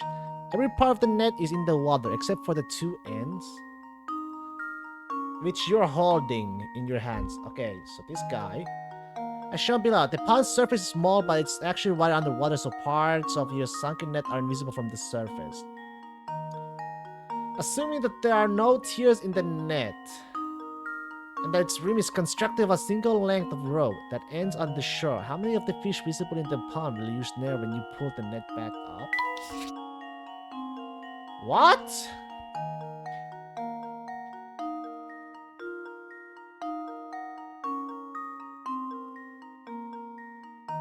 Huh?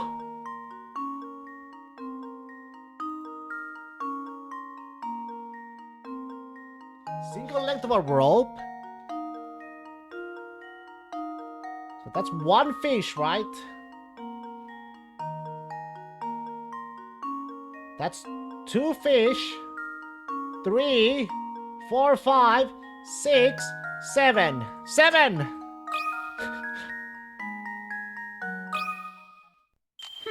Let's see if this works.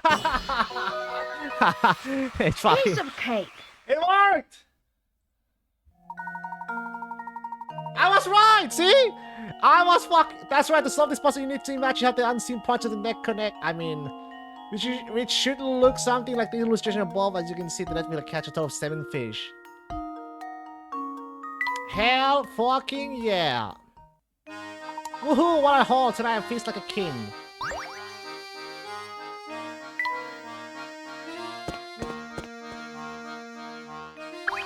Shelmy. Oh, it's Inspector Shelmy. Now look who it is. Hello, Inspector. Are you returning from the Anderson estate? I don't know where you get your information, Layton, but you are sly as a fox. As a matter of fact, I was just there, but their servants said Mr. Anderson himself wasn't home. They said the bloke is off presiding over some livestock competition. I like the story, I'm sure. I'm curious, what connection do you see between Mr. Anderson and the case you're investigating? Not that it's any of your business, but perhaps you can be of help. I'd heard rumors the bloke had tried to find this Elysian box in the past, so I went to talk to him. When I got to the house, his butler told me he wasn't home and that I should leave. Can you believe it? I bet you a tenner he was just pretending to be out. I went out of my way to see the man. The least he could do is offer me a proper cup of coffee. Cappuccino? Why would Mr. Anderson be interested in the Elysian box in the first place? It's anyone's guess, Luke. We won't know more until we can ask him in person. I guess we better head over to the livestock competition that Mr. Anderson is judging. Fine, let's be blasted bloke judge his precious livestock competition then. I won't be there. As far as I'm concerned, the whole thing's a frivolous distraction for the rich. Speaking of which, you may assume his obsession with the box stems from the excess of time and money on his hand. If you see anything that might help this investigation, report it to me straight away, you hear? We are always happy to cooperate, Inspector. Now please excuse us. Sure, off you go. Come along, Barton. We have work to do. Oh, okie dokie, sir. Alright, we better hurry back to the competition grounds.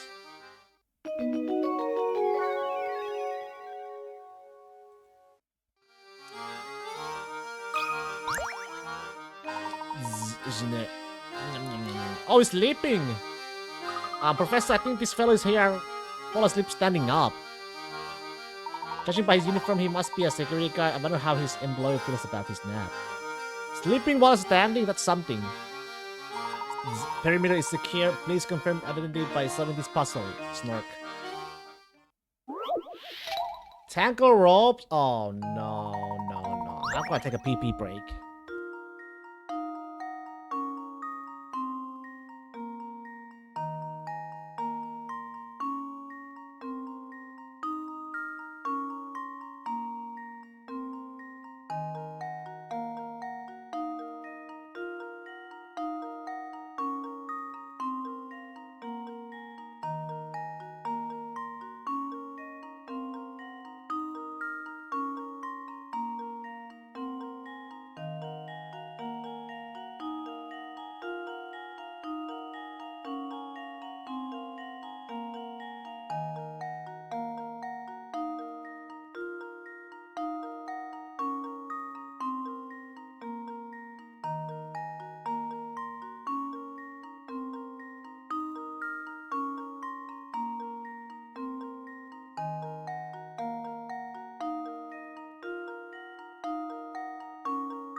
Okay.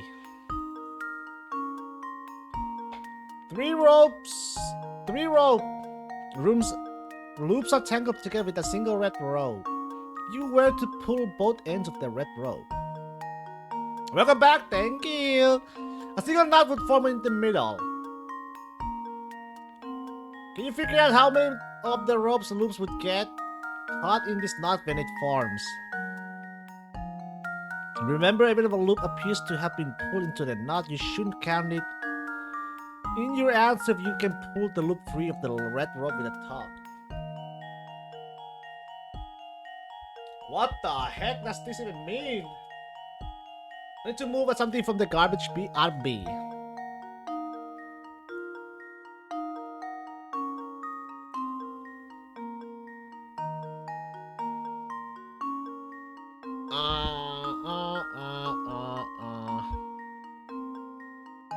So the red.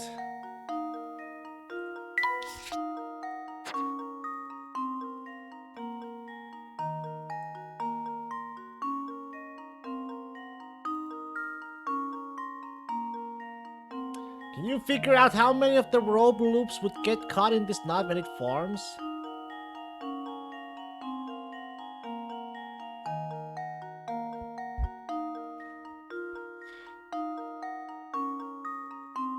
How the hell?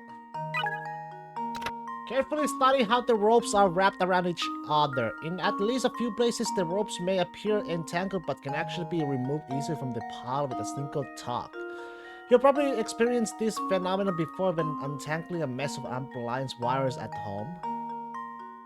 I mean, I fucking brute force at home too with the wires, you know. But let's see. So, but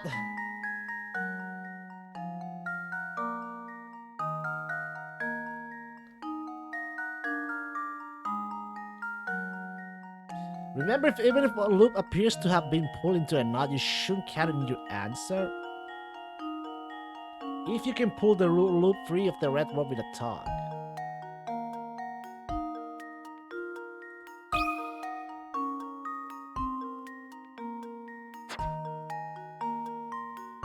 So this one is not even inside.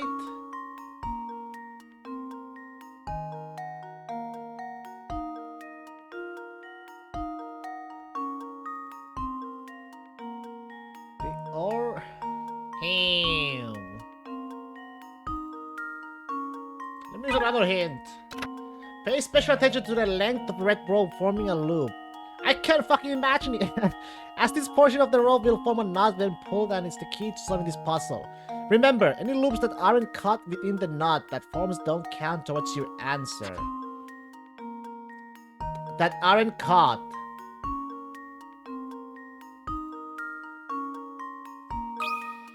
Zero? This should do the trick. Okay. A true gentleman leaves no puzzle unsolved. Good thinking, not a single loop will fully come truly entangled in the knot that forms. When you pull the red rope and form a knot, one loop will fall away and the other will hang from the red rope free of the knot. Z fucking says. Correct answers confirmed. Well done, Zersh. He must be some kind of math puzzle genius to be able to talk about them in his sleep. Yum yum yum.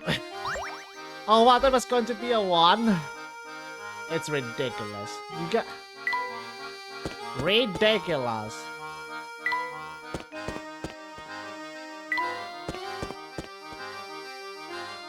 Hello? Boy, oh boy, I'm in a tight spot. I wanted to make a clean cut in this board, but I botched it kind of bad. It's pretty much useless as it is. Can you think of a way to turn the pieces into a solid square? Oh no. No. Can I move it somehow? Oh, wait. Here we have an oddly shaped board. Since this board is a rather unwieldy as it is, you decide to cut it into 2 pieces. And rejoin these pieces to form a square. Square, okay? Assuming you aren't allowed to flip either of the pieces over once their board is cut, where should you make the cut in order to achieve the above?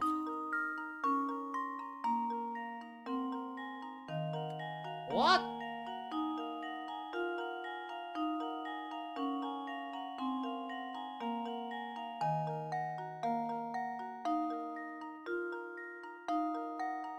I mean, that's square.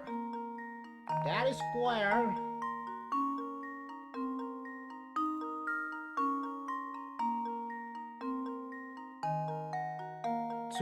Decide to cut in 2 pieces? And rejoin these pieces to form a square.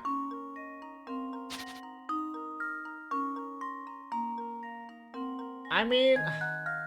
Oh, wait. This is the 3rd one. There? Actually, no. What the fuck? Assuming you are now allowed to flip either of the pieces over once the board is cut.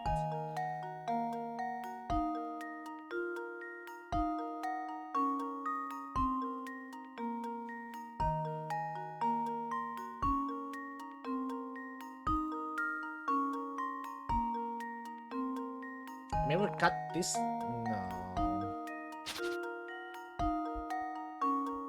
Not as bad as I thought. Wait, you know the answer? You already got the answer? What the?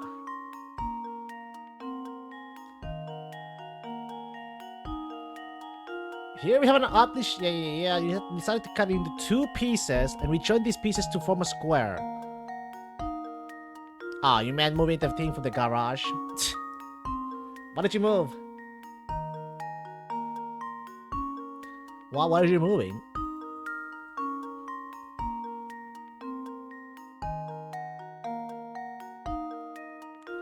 Oh, the treadmill? You guys have a treadmill at home? Damn. Yo, can I get that treadmill if it's not in use? I could do cardio at home. The final square will be 4 units tall by 4 units wide.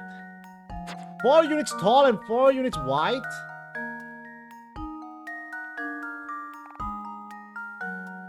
What? Oh, wait. 4...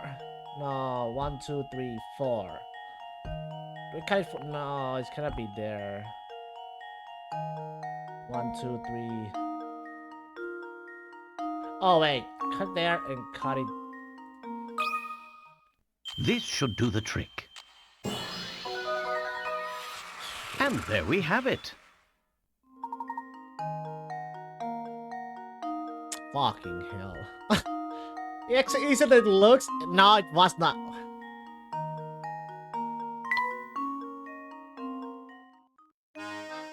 Woohoo, that did the trick. Thanks, now I can finally get back to doing that shit.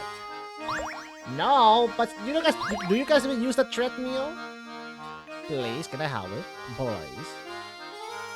Oh, here's another one? Come on. Oh, hi there, I've got another board problem on my hands here. Oh, no. No!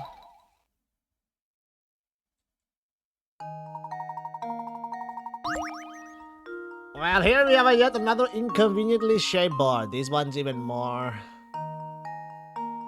unwieldy than the last, so need to cut it into 2 pieces that you can reassemble to form a rectangle. Assuming you aren't allowed.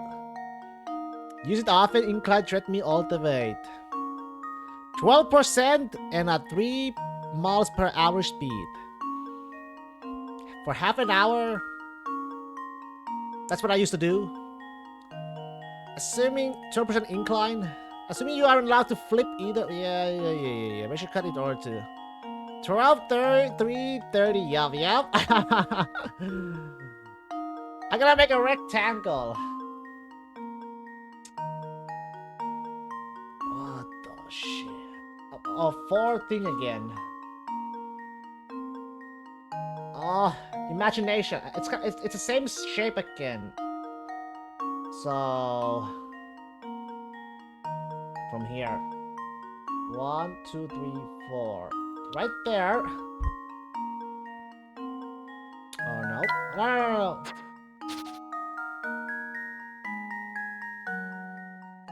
One there, and one there. And now to test my theory. No. Well, I suppose that's one possibility eliminated. It's those blocks for sure, I know. Unless it's 1, 2, 3. It's 1, 2, 3 actually. And then 1, 2, 3. Consider this puzzle solved. And there we have it. Get that shit out. You need something else? Something amazing? I thought I have to scrap this board, but now I can use it to build my shed.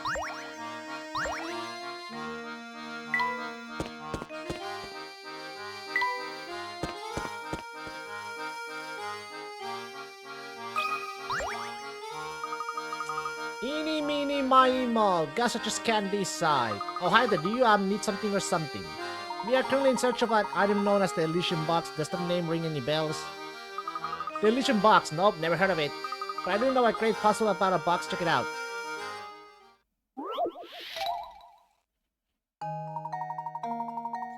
Oh, frick. You have a box as shown below. Using the white cubes as a standard unit. The box is 2 cubes wide by 3 cubes long.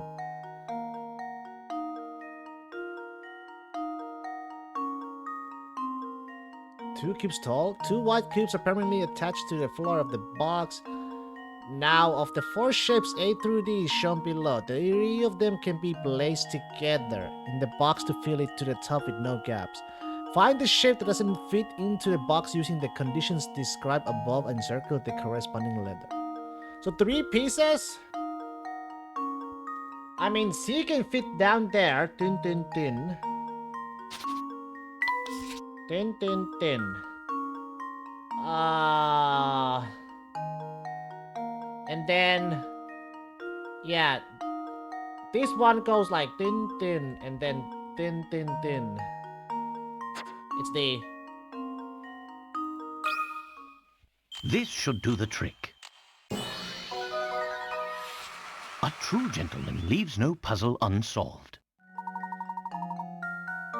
Sharp thinking, this is only a shape of the 4 that doesn't fit. Was it hard to visualizing the shapes fitting into the box? Holy moly, you must be some kind of puzzle genius. Alright, what did you want to know again? I was wondering if you might know everything about the illusion box. Let's see. Nope, I have got no clue at all. If I were you, I'd try asking someone else. I see.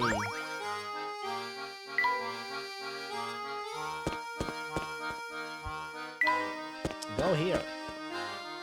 My goodness, look at this place.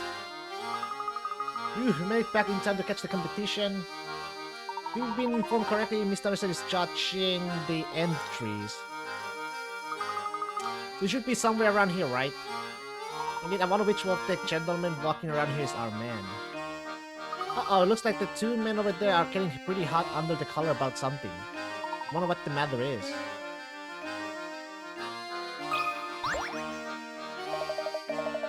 So look at the man can go. Anyone with 2 eyes can see. That's no ballroom of mine. I know what's going down here, and someone swapped out my cow for this lemon. But what do you want me to do about it? Can you at least point out which cow is yours? Now, how do you expect me to do that? Oh, brother, this is gonna get ugly. What seems to be the problem, sirs? This fella here seems convinced someone swapped out his prize cow for another. I'm telling you, that ain't no cow of mine. My girl was perfect from horns to tail. See what I mean? There's just no reason with him. We can't start the contest with him carrying on, but I don't know how much we can clear up the situation. I'll take care of this. I bet the cows would know if any monkey business went on. Of course, why didn't I think of that myself? I'll leave this one to you, Luke. Excuse me, miss, can you help us out here? Moo? I see. Moo, moo, moo. Did you find out anything of use? I sure did. I had to sum up our conversation. It goes something like this. Misinformation.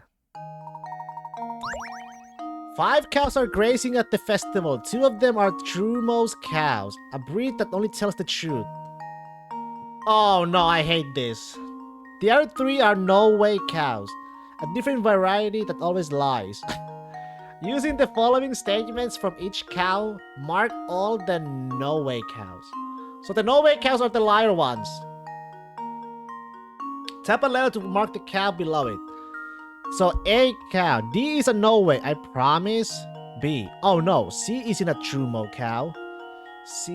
A. A ain't a no way cow. No way. D is a no way if I ever seen one. And E. B is definitely not a Trumo.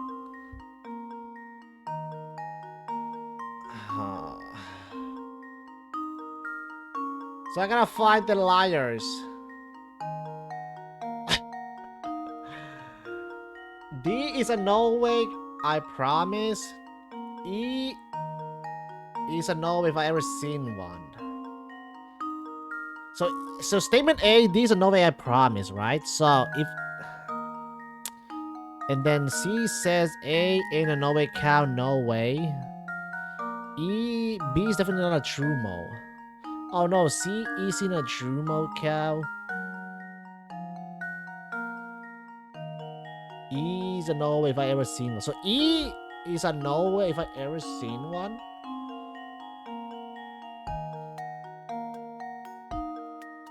Holy fuck!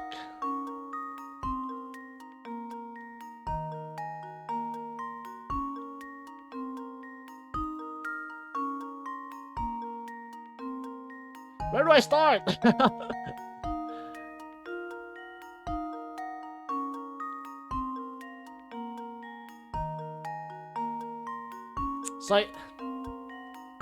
So looks like they're all blaming each other, but D statement is saying E's a no way if I ever seen one, right? Nobody's blaming. Oh wait, so A is saying D is a Broadway, and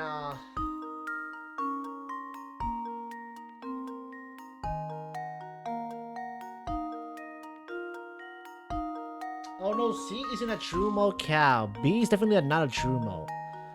But then D is no way ever seen one.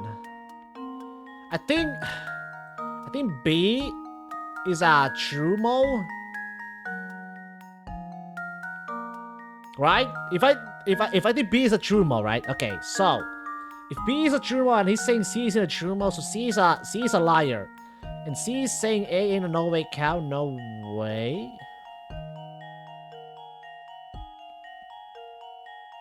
What the fuck?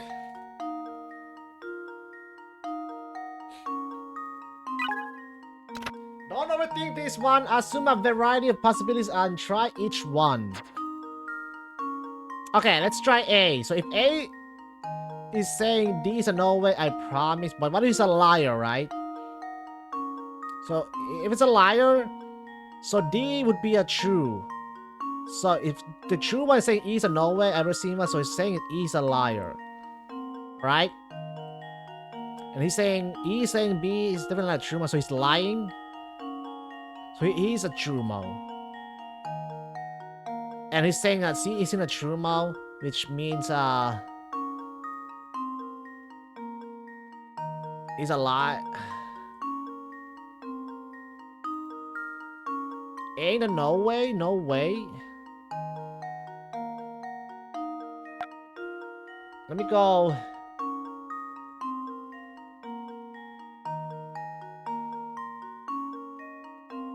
Yo, so this statement.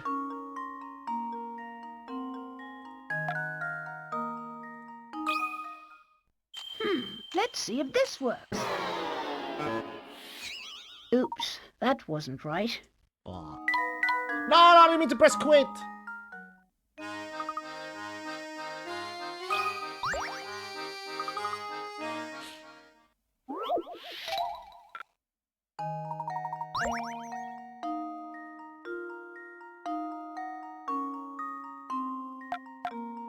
I think C2. Just leave it to me. Oof. Layton's apprentice strikes again. That's right, cows. A, C, and E are no ways. If you assume each cow to be a no way or a true one and run through each of the cow statements, you'll eventually realize that all statements are true when the cows A and C and E are assumed to be no ways. Looks like these 2 days swap places while waiting for the competition to start. Things should be all sorted out now, though. Oh, you betcha. Look at that build, that lustrous coat, that soulful gaze. That's my cow, no doubt. So everything's okay by you. Better than okay, kid. With my darling back, I am a shoe in for that blue ribbon dance. Wow, look, you sure have a way with animals. Oh, it's nothing really. Go here, you two. They're about to announce the winner. And the winner of this year's Dropstone Dairy Crown is...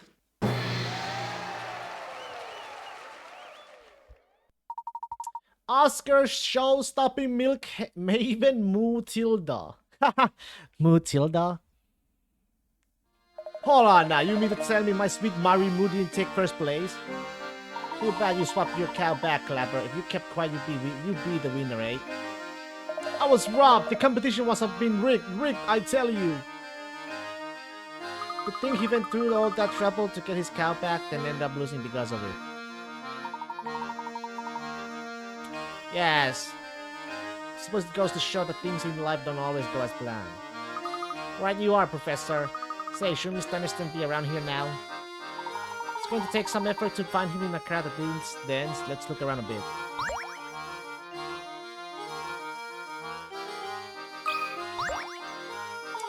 You ever heard the old saying, the clothes makes the man? Well, from the look of your guts, I'd say you got your act together. So try this puzzle on for size.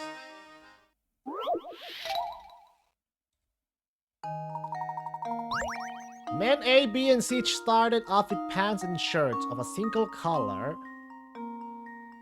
A wore red, B wore blue, and C wore white. Then they were blindfolded and swapped items of clothing. After they took off their blindfolds, here's what they said. A. No one's shirts and pants match. Oh, I can change. Okay. It looks like the C is the only one of us who didn't keep any of his original clothes. See, I don't know if I like these red pants. So it's a red pant, blue shirt, right?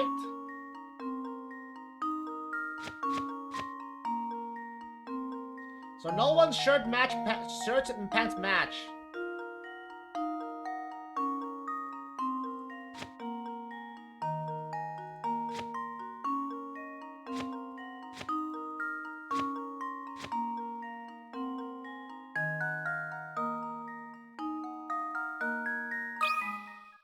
This should do the trick. Oh!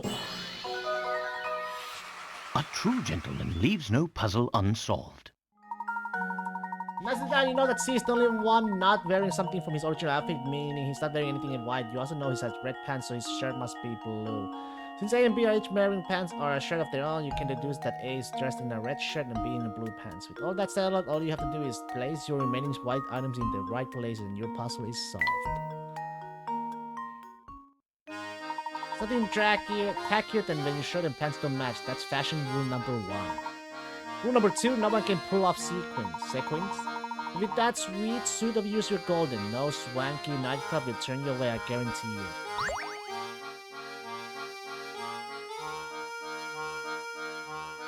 He's not here? Find Mr. Anderson. What the fuck is he? So we never did manage to meet Mr. Anderson, did we? Yes, what a pity. I had a feeling he'd provide us with a lead on the illusion box.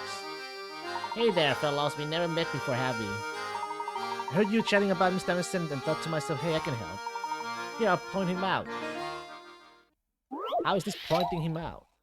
Who's Mr. Anderson? Oh, here. I just saw Mr. Anderson around here a minute ago. He shouldn't be too hard to spot, what, with that beard and hat. So he has a beard and a hat. Yep, he's a real gentleman and he's always looks spiffy with his cane. So he has a cane. It's this guy. Oh wait, kind of dapper little bow tie. In case you're wondering, look, there is it now using the clues. Yeah, it's gonna be this guy. And now to test my theory. A true gentleman leaves no puzzle unsolved. Good eye. It looks like the wind tried to carry off Mr. Anderson's hat.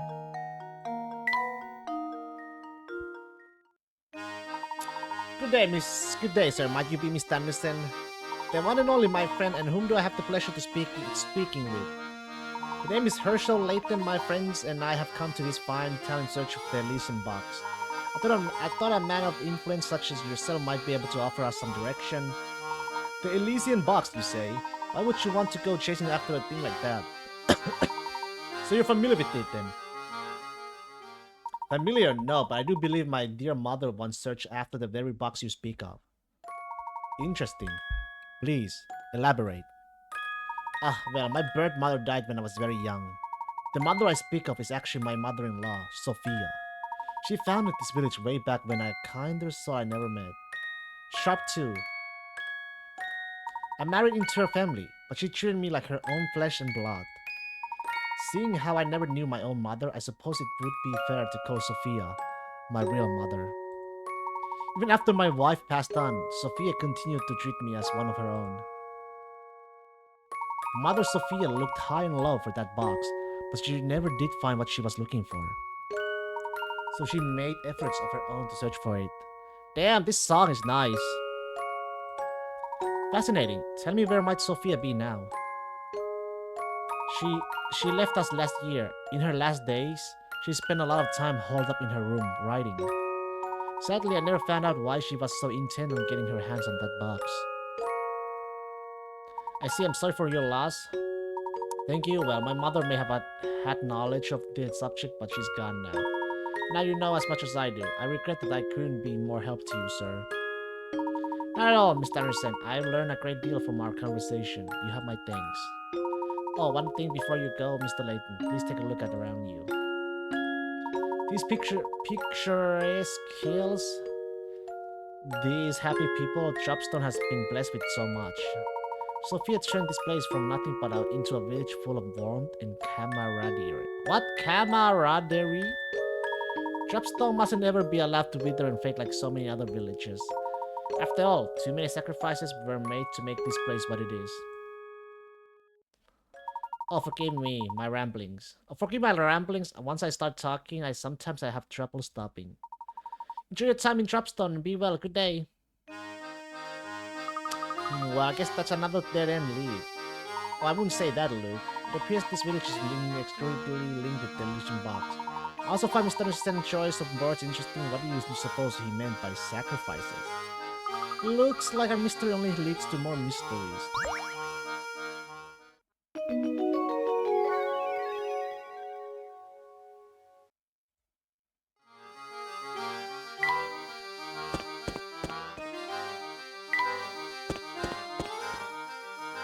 This is possibly crawling with people, isn't it? Careful, Wall, if you don't watch where you're going, you're likely to run right into someone. Oops, sorry, this is all so new to me that I forgot to pay attention to where I was walking.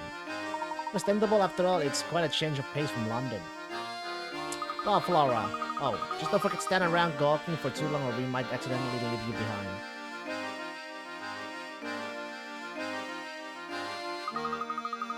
Wow, what's that? Oh, and look, there's another one over there. Huh? Professor? Luke? Where'd you two go? And she got lost. Oh my god, she's getting kidnapped! Eek! Oh my!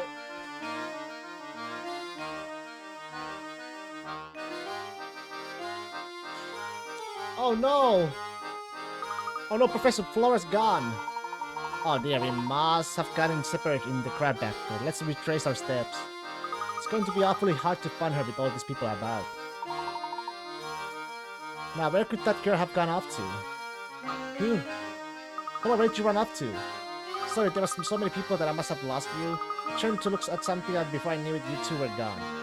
I'm relieved you found your way back to us. Is she? With so many people around, who knows when we might have found you again. I'll be more careful from now on, I promise. But you know, I caught wind of something very interesting when I was wandering around back there. Oh, what did you hear? A man named Romy was asking around after the deletion box. If you can track him down, maybe he can tell us something we don't know. I heard from one person that he's been wandering around New York station. It's interesting news. Let's head to the station and see if we can find Romy. There you go, Flora. That's some top-notch intelligence you gathered out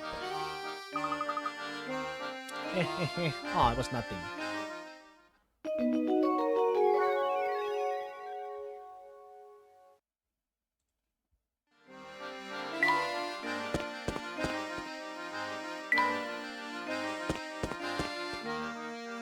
Oh, Mr. Layton, do you have a moment? Only how may I be of assistance? Seems you've done a great deal of investigating today. Tell me, during the course of your inquiries, you didn't hear anything about my daughter, did you? Your daughter, sir? Yeah, Katia. Katia? You see, she hardly ever comes home since her grandmother Sophia passed away. Sophia and my daughter were very close, and Sophia's death came as a great shock to Katia. You see, if you should see her, would you please tell her that her father wishes that she'd come home? If a fine gentleman such as yourself delivers the message, she just might listen.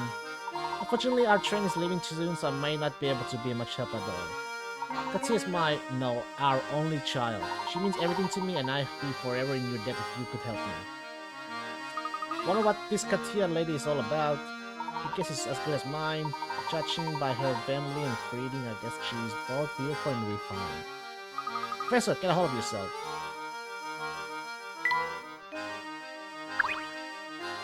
Professor, hold on a moment. Could that man over there be Romy?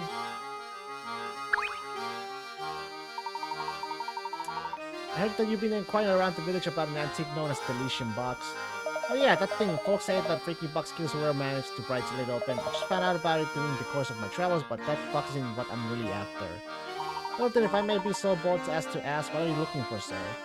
A phantom town that's nowhere to be found on any map. A place only the chosen may visit. The only way in I hear is on the Voluntary Express. That train and its many mysteries have been the subject of my research for years.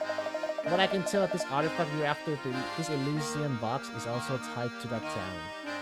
Wow, so when can we set out for it? How do we get there? Yeah, that's the detail I haven't pinned down yet. Maybe you whisper a word while inside the train, then whoosh, the track goes in a new direction. Anyhow, it's probably just something like that. I'll just have to keep searching until I find a way in.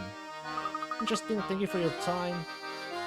Professor, did you hear that? I think we finally got a new lead on the Elysian box. It's a bit early to celebrate, but it looks like a journey on the Voluntary Express isn't over yet. Alright, so let's start making our way back to the station. Okay, Professor.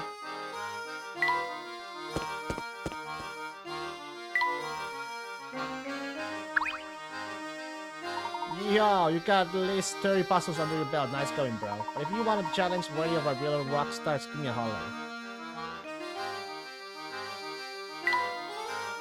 Is this not how I get back?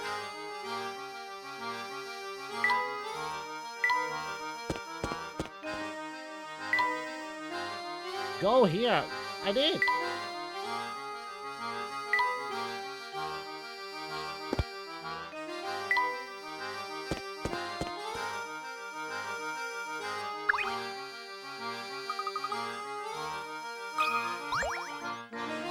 How's the festival treating you, dudes? Pretty righteous, huh? This train isn't ready to move quite yet, so while you're waiting, I'll play this sweet puzzle on you. Sammy's necklace. Sammy has 8 chains with 7 links each. He wants to connect all these chains to make a totally awesome necklace that's a single loop. The jeweler says he can open and close a single link for 2 bucks. As shown below, Sammy could open an end of each of the 8 chains to make one long necklace that's a single loop. However, that would cost 16 bucks, and the truth is there's a cheaper way to get the same result using the cheapest method possible. How much will it cost to make Sammy's necklace? It costs 2 bucks?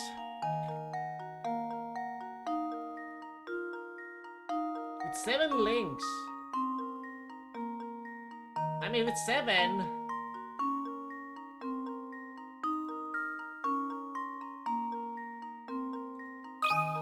If I don't count the 8 chains, but 7 links.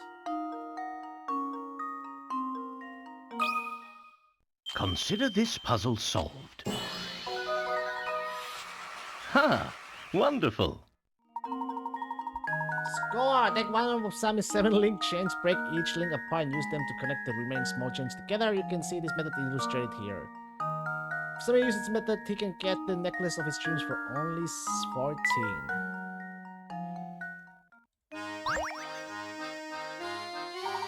The Monetary Express is back in business, baby. Get ready to arrive. Hey, you guys better hurry back to your seats, cause this train is ready to rock. Send me some puzzles.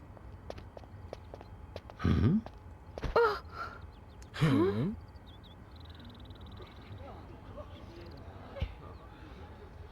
Thank you so Is much. that her, Katia? Oh, that is her. Hmm?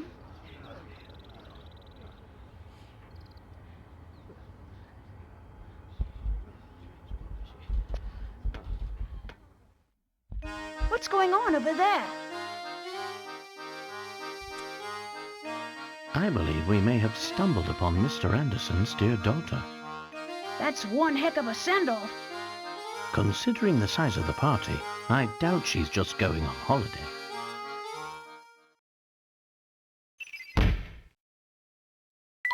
Katia is the daughter of the Chopstone's most influential man, Mr. Anderson, and has boarded the Monetary Express. Several villagers came to see her off, yet she travels alone. Where is Katia headed, and why is she making the journey there by herself?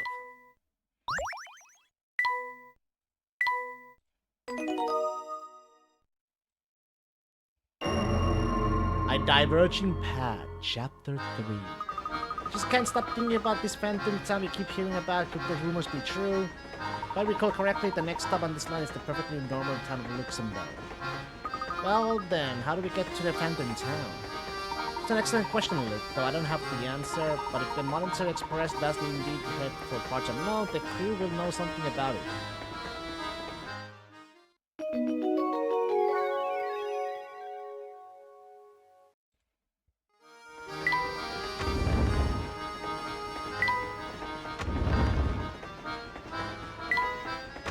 Okay.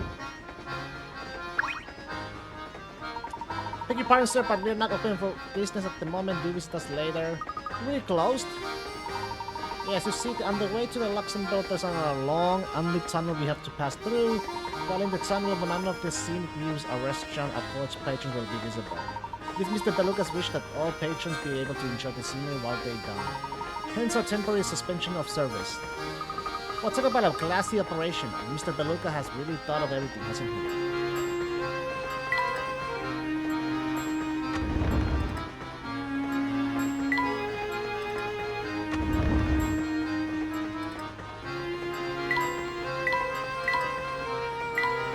Yeah, huh?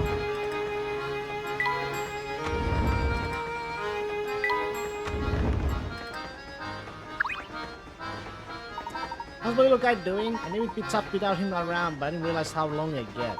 Is he happy? Don't you worry, he's doing great. He'll be fit as a fiddle before you know it. It's a real good to hear. Don't let me down now, okay? I'm actually about to close up the kitchen and take a break until we get to Luxembourg.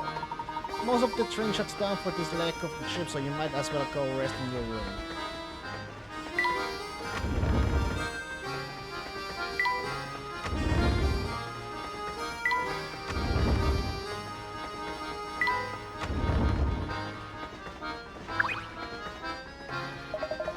Finally, it's time to get down to business. It's been forever since I got to do some real work. What do you mean? Didn't you just finish repairing the train?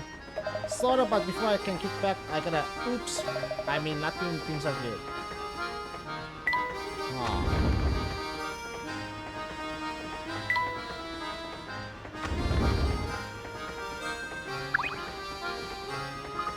Good day, sir. The name's Conrad. I'm a student from the village of Dropstone. I'm headed to Luxembourg, so for a while at least, it seems we will be traveling together. Say, have you heard about the long tunnel on the way to Luxembourg? When the train passes through it, every light on the board goes dark. Strangers still once the train nears the tunnel, all access to the Lux car is cut off. Just imagine the kind of monkey business some passengers get up to under the cover of dark. Something very strange must be going on if they're cutting off all access to the deluxe suites. Of course, it all makes perfect sense. Why didn't I see it before? Look, I think I figured out things out. Quick, you two, to the deluxe suites. Right behind you. Deluxe suites?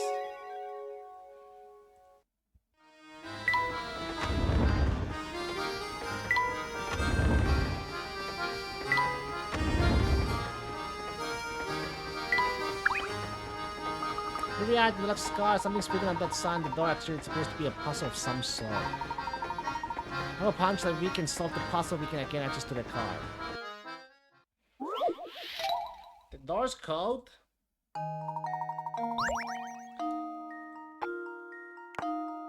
In order to pass through this door, Luke and Layton must arrange the symbols according to the following rules.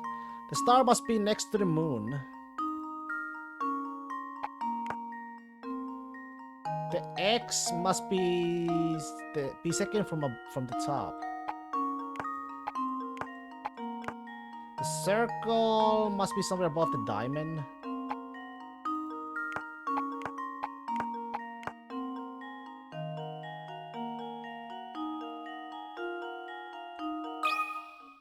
And now to test my theory. Oh, she's not. Well, I suppose that's one possibility eliminated. There, I had it.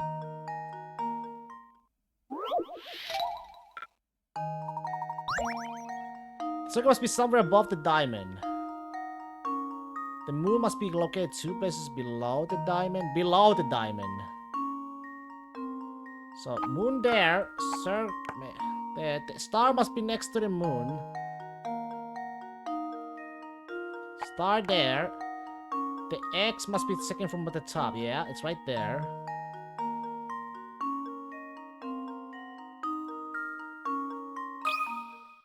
Consider this puzzle solved. Alright. And there we have it. You're in. Good job for cracking that code. There we are. The door's open now. Holy smoke, look at this place. It's out of control. Yes, it's far more luxurious than the standard cars. Tickets to stay here must cost a pretty penny.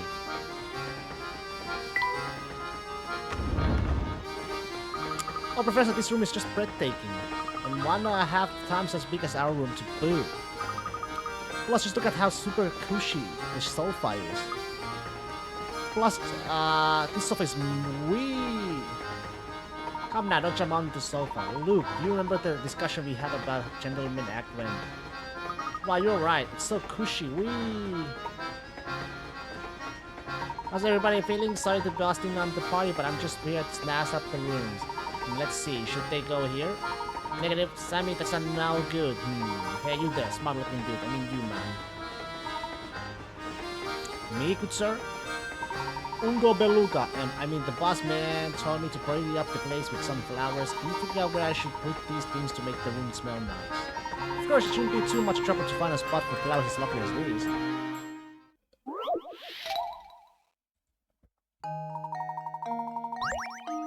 What the fuck is this shit? There's nothing like a fresh cut roses to boost your spirits. Can you help Sammy freshen up the whole car with their fragrance? Tap a square with your stylus to place a rose.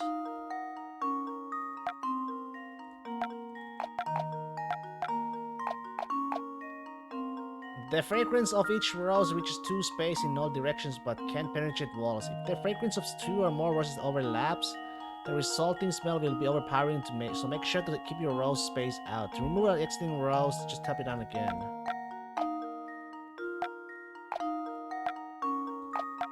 One there. One there.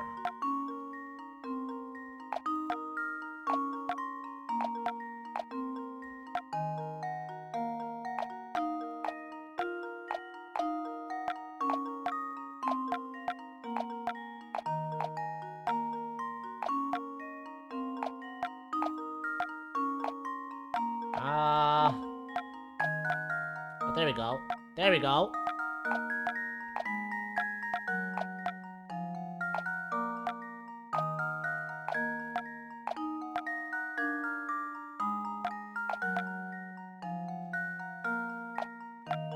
There we go. Consider this puzzle solved. A true gentleman leaves no puzzle unsolved. Well done, 5 roses were just enough to freshen up the car. There, how's that? Oh, real nice. Not crazy, but it makes a statement. I'm sure it'll G with the boss man. But anyhow, kick back, relax, and enjoy the rest of your ride on the Voluntary Express. Wow, the whole room smells nice. Yeah, it's quite nice, I'd say. But back to the task at hand, we've given this place a once over and come up empty-handed. Gentlemen can very well go barging into other people's rooms, so let's go out to our room for now. Oh, Professor, do we have to? It feels like it's gotten so late. Can we just stay here for now?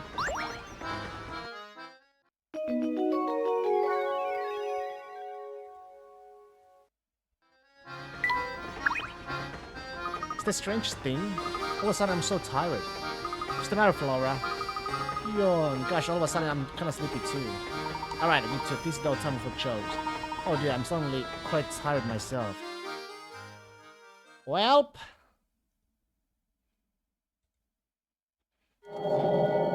Uh-oh.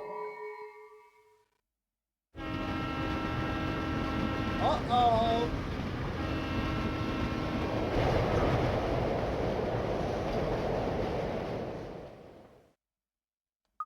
Huh? What's going on out there? Am I dreaming? In the tunnel? Oh, this again?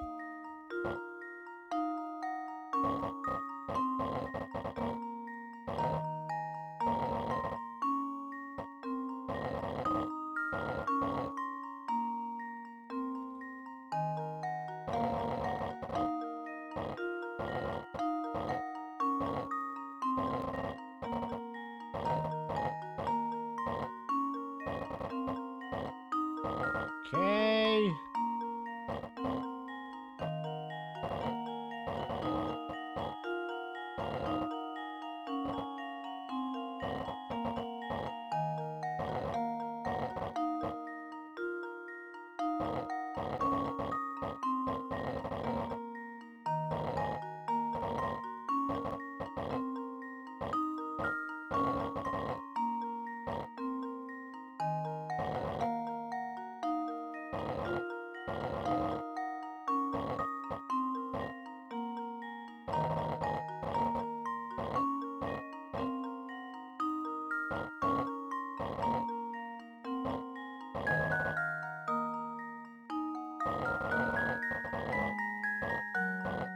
Yeah.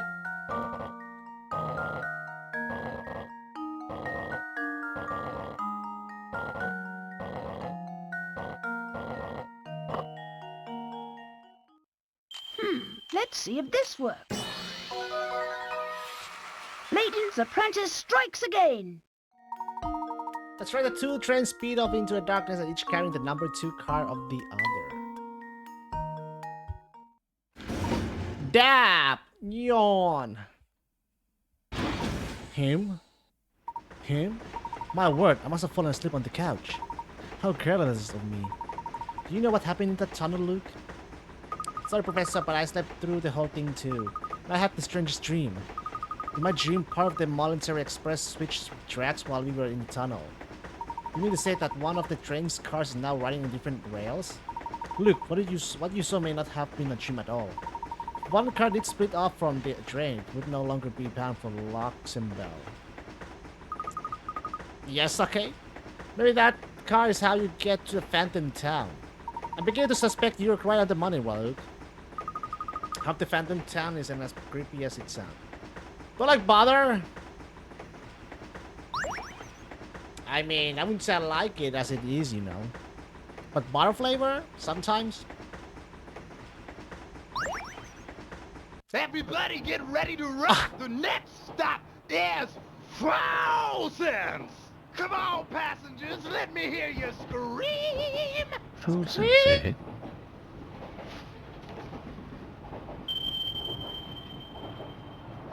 Of course. How could I have missed this? Do you recall how this ticket was missing a destination? Well, it seems that the destination was staring us in the face all along. What Really? the hell? But where, Professor? Where? A ticket to where? What the heck? In front of you sits the ticket that Layton and Luke found with Dr. Schrader. At first glance, the ticket appears to have no destination written on it, but when you look at it just the right way, the ticket discloses its destination, the town of Fall Sands. Fall Sands. The key to spotting the destination is the number that has been cut out of the ticket. What number used to be there?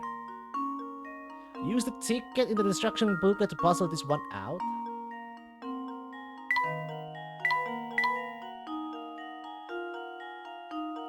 How the fuck am I supposed to know?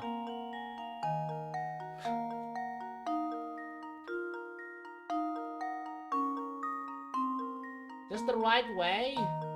Oh, wait.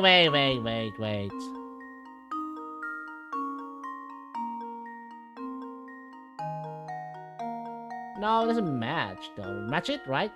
No.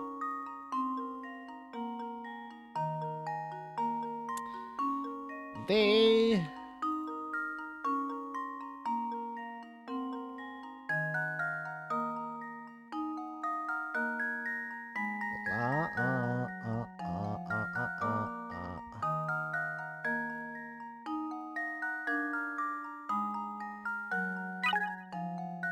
To find the answer, you have to fold the ticket in particular way. Fold it? Well, fold it for me. If I fold it in half, like from here, dun, right? Shin. It was like right there. It would be number 5, but is it like 5 or upside down, which would resemble some kind of different number?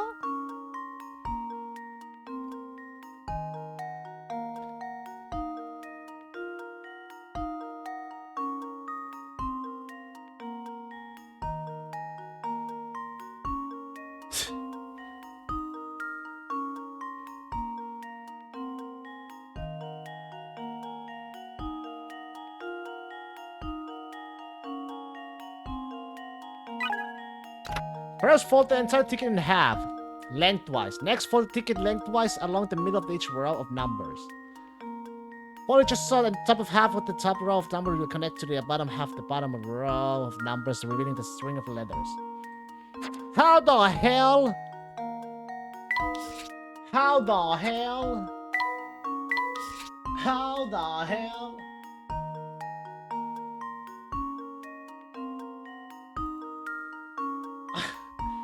I can't picture it. I cannot picture it. The words 4 Fall Sands are written on this ticket. What number must belong in the cut out portion in order to form an E when the ticket is folded? 4 cents. 4 cents. 4 cents.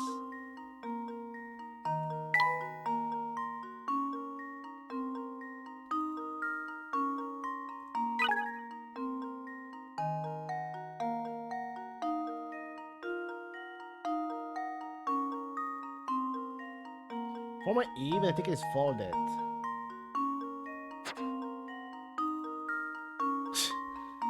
What the fuck?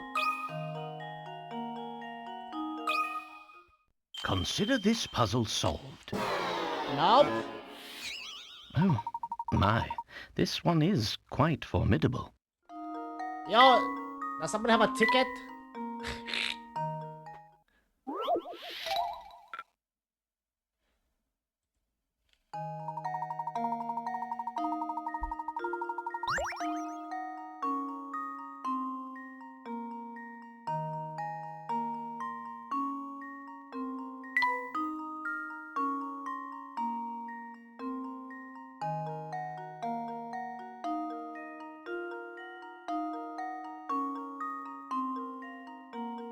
What the heck am I supposed to? You flip it.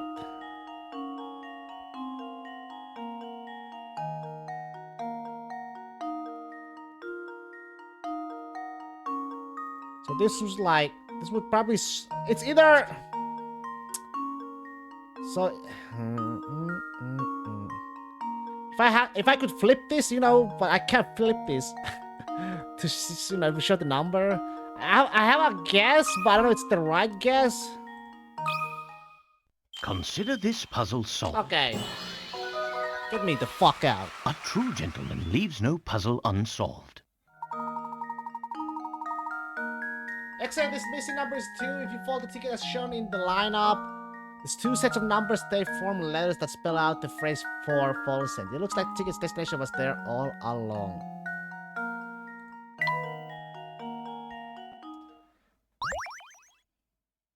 I get it. I get Well, it. I suppose it means we've almost reached our destination. Yes. Oh, well, this is strange. When did it get so dark? What do you mean? Doc.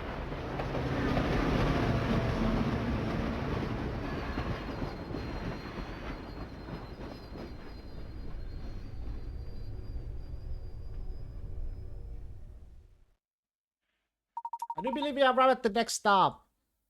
But I don't see Flora, Professor. Where could she be? Hi, you two. Glad to see you finally awake. Flora, where did you run off to? I'm sorry, but the train car was so stuffy that when we stopped, I went outside for some air. You went out alone? Are you crazy? It's dangerous out there. Who knows what kind of creeps could be out lurking around? Oh, well, I'll be more careful from now on.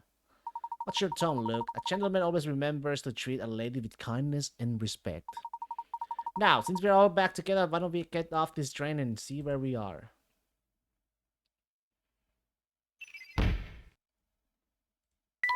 Ticket was for those headed to Folsens, a destination accessible only to those riding a particular car in the Motherland Cherry Express. It would seem that Dr. Schrader must have visited Folsens some time before his death.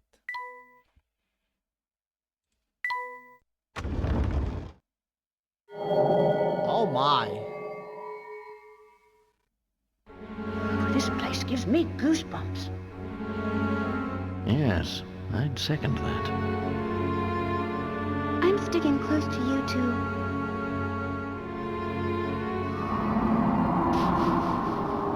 Oh, hell no! What is this horror game now, huh? Oh, these must be pictures of the town. Indeed, and old ones from the look of it. Judging by their condition, I'd say they're at least 30 years old. Wow, how do you know? Oh, that's right, you're an archaeologist. Of course you know. Be here! Now, Luke, don't tell me you actually forgot. Well, we'd best press on. Press on where?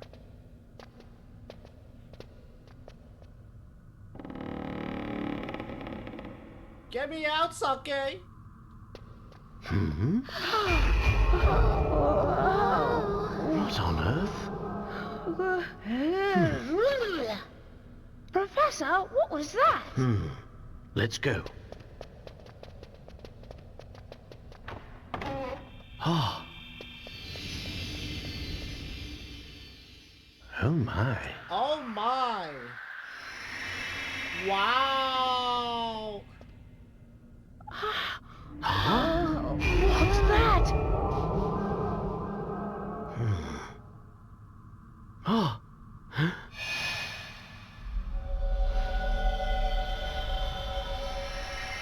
It's the big Just man! what is going on here? I don't know, but it's strange.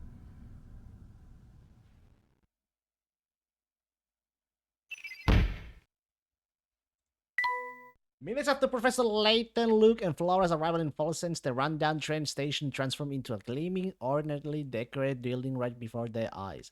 What caused the sudden change to the station's appearance? Following rumors of the Elysian box, the professor, Luke, and Flora set foot in a strange town. But cautious as they were, nothing could have prepared them for the events to follow. Oh, abort, abort, abort.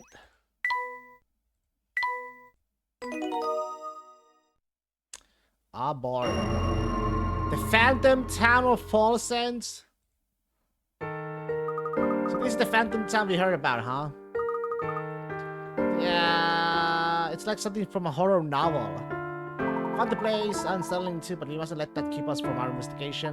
Who knows what kind of valuable information we might find here about the Elysian box. Ooh, the music though.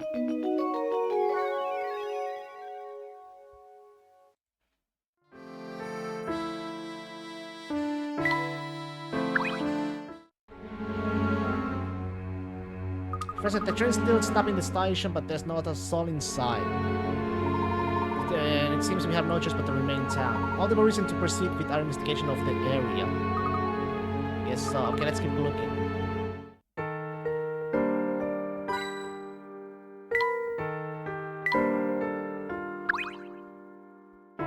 Oh, funny running to you here. Hello, Harry. Hi, and all that. Hey, you're the mailman. Yep, I've got mail to deliver here, but it's so dark that it always takes forever. No wonder the people always seem so on edge here. Well, that's all the more reason I need to bring a little sunshine into everyone's life with the mail. Wow, you deliver letters all the way out here? I sure do, and I've got a schedule to keep while doing it. So on that note, I'll be off. See you around! It seems our friend the postman works a very, very wide area for the mail delivery. Delivery? Really, but how does he do 2 routes every single day? Unless he has some kind of jetpack. That's just impossible. You may think so, Luke, but our world is full of inexplicable phenomena. This is but one of many. Yes, so, but it still seems pretty much impossible to me.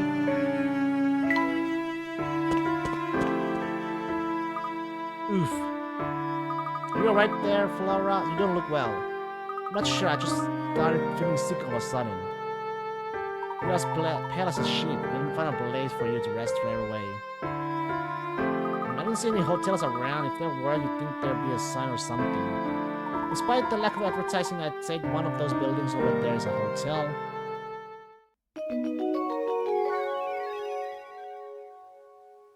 Hotel?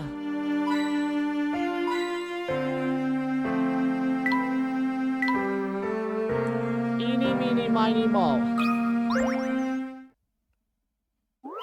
Oh, what the fuck?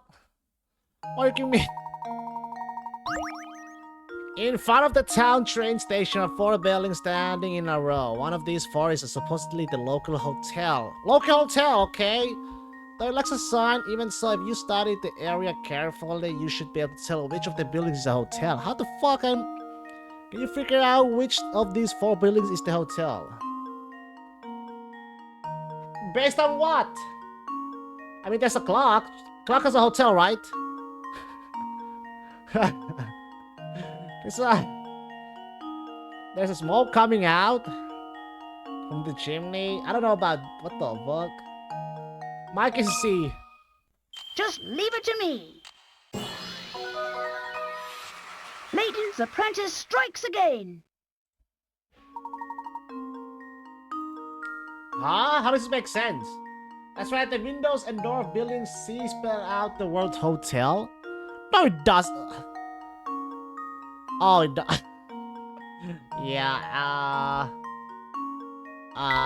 okay. Okay.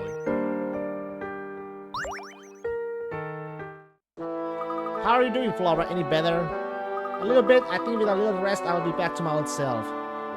Flora, Luke, and I are going back out to learn more about the town. Why don't you stay here for a while and rest up? Yes, take it easy for a while, Flora. We'll be back before long.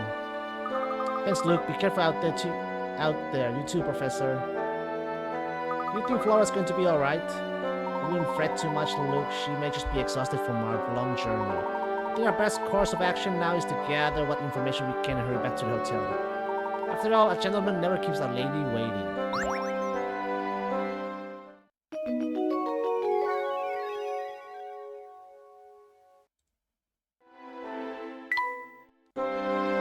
Save the game. Alright, I think I am done for today's puzzle. Jesus. I have solved 55 puzzles. Oh, that's enough for my brain for today. Jesus. Hey! With that, I wish you all a happy, wonderful Friday. Happy weekends. I'll see you all around. for more goddamn Professor Layton. See you around!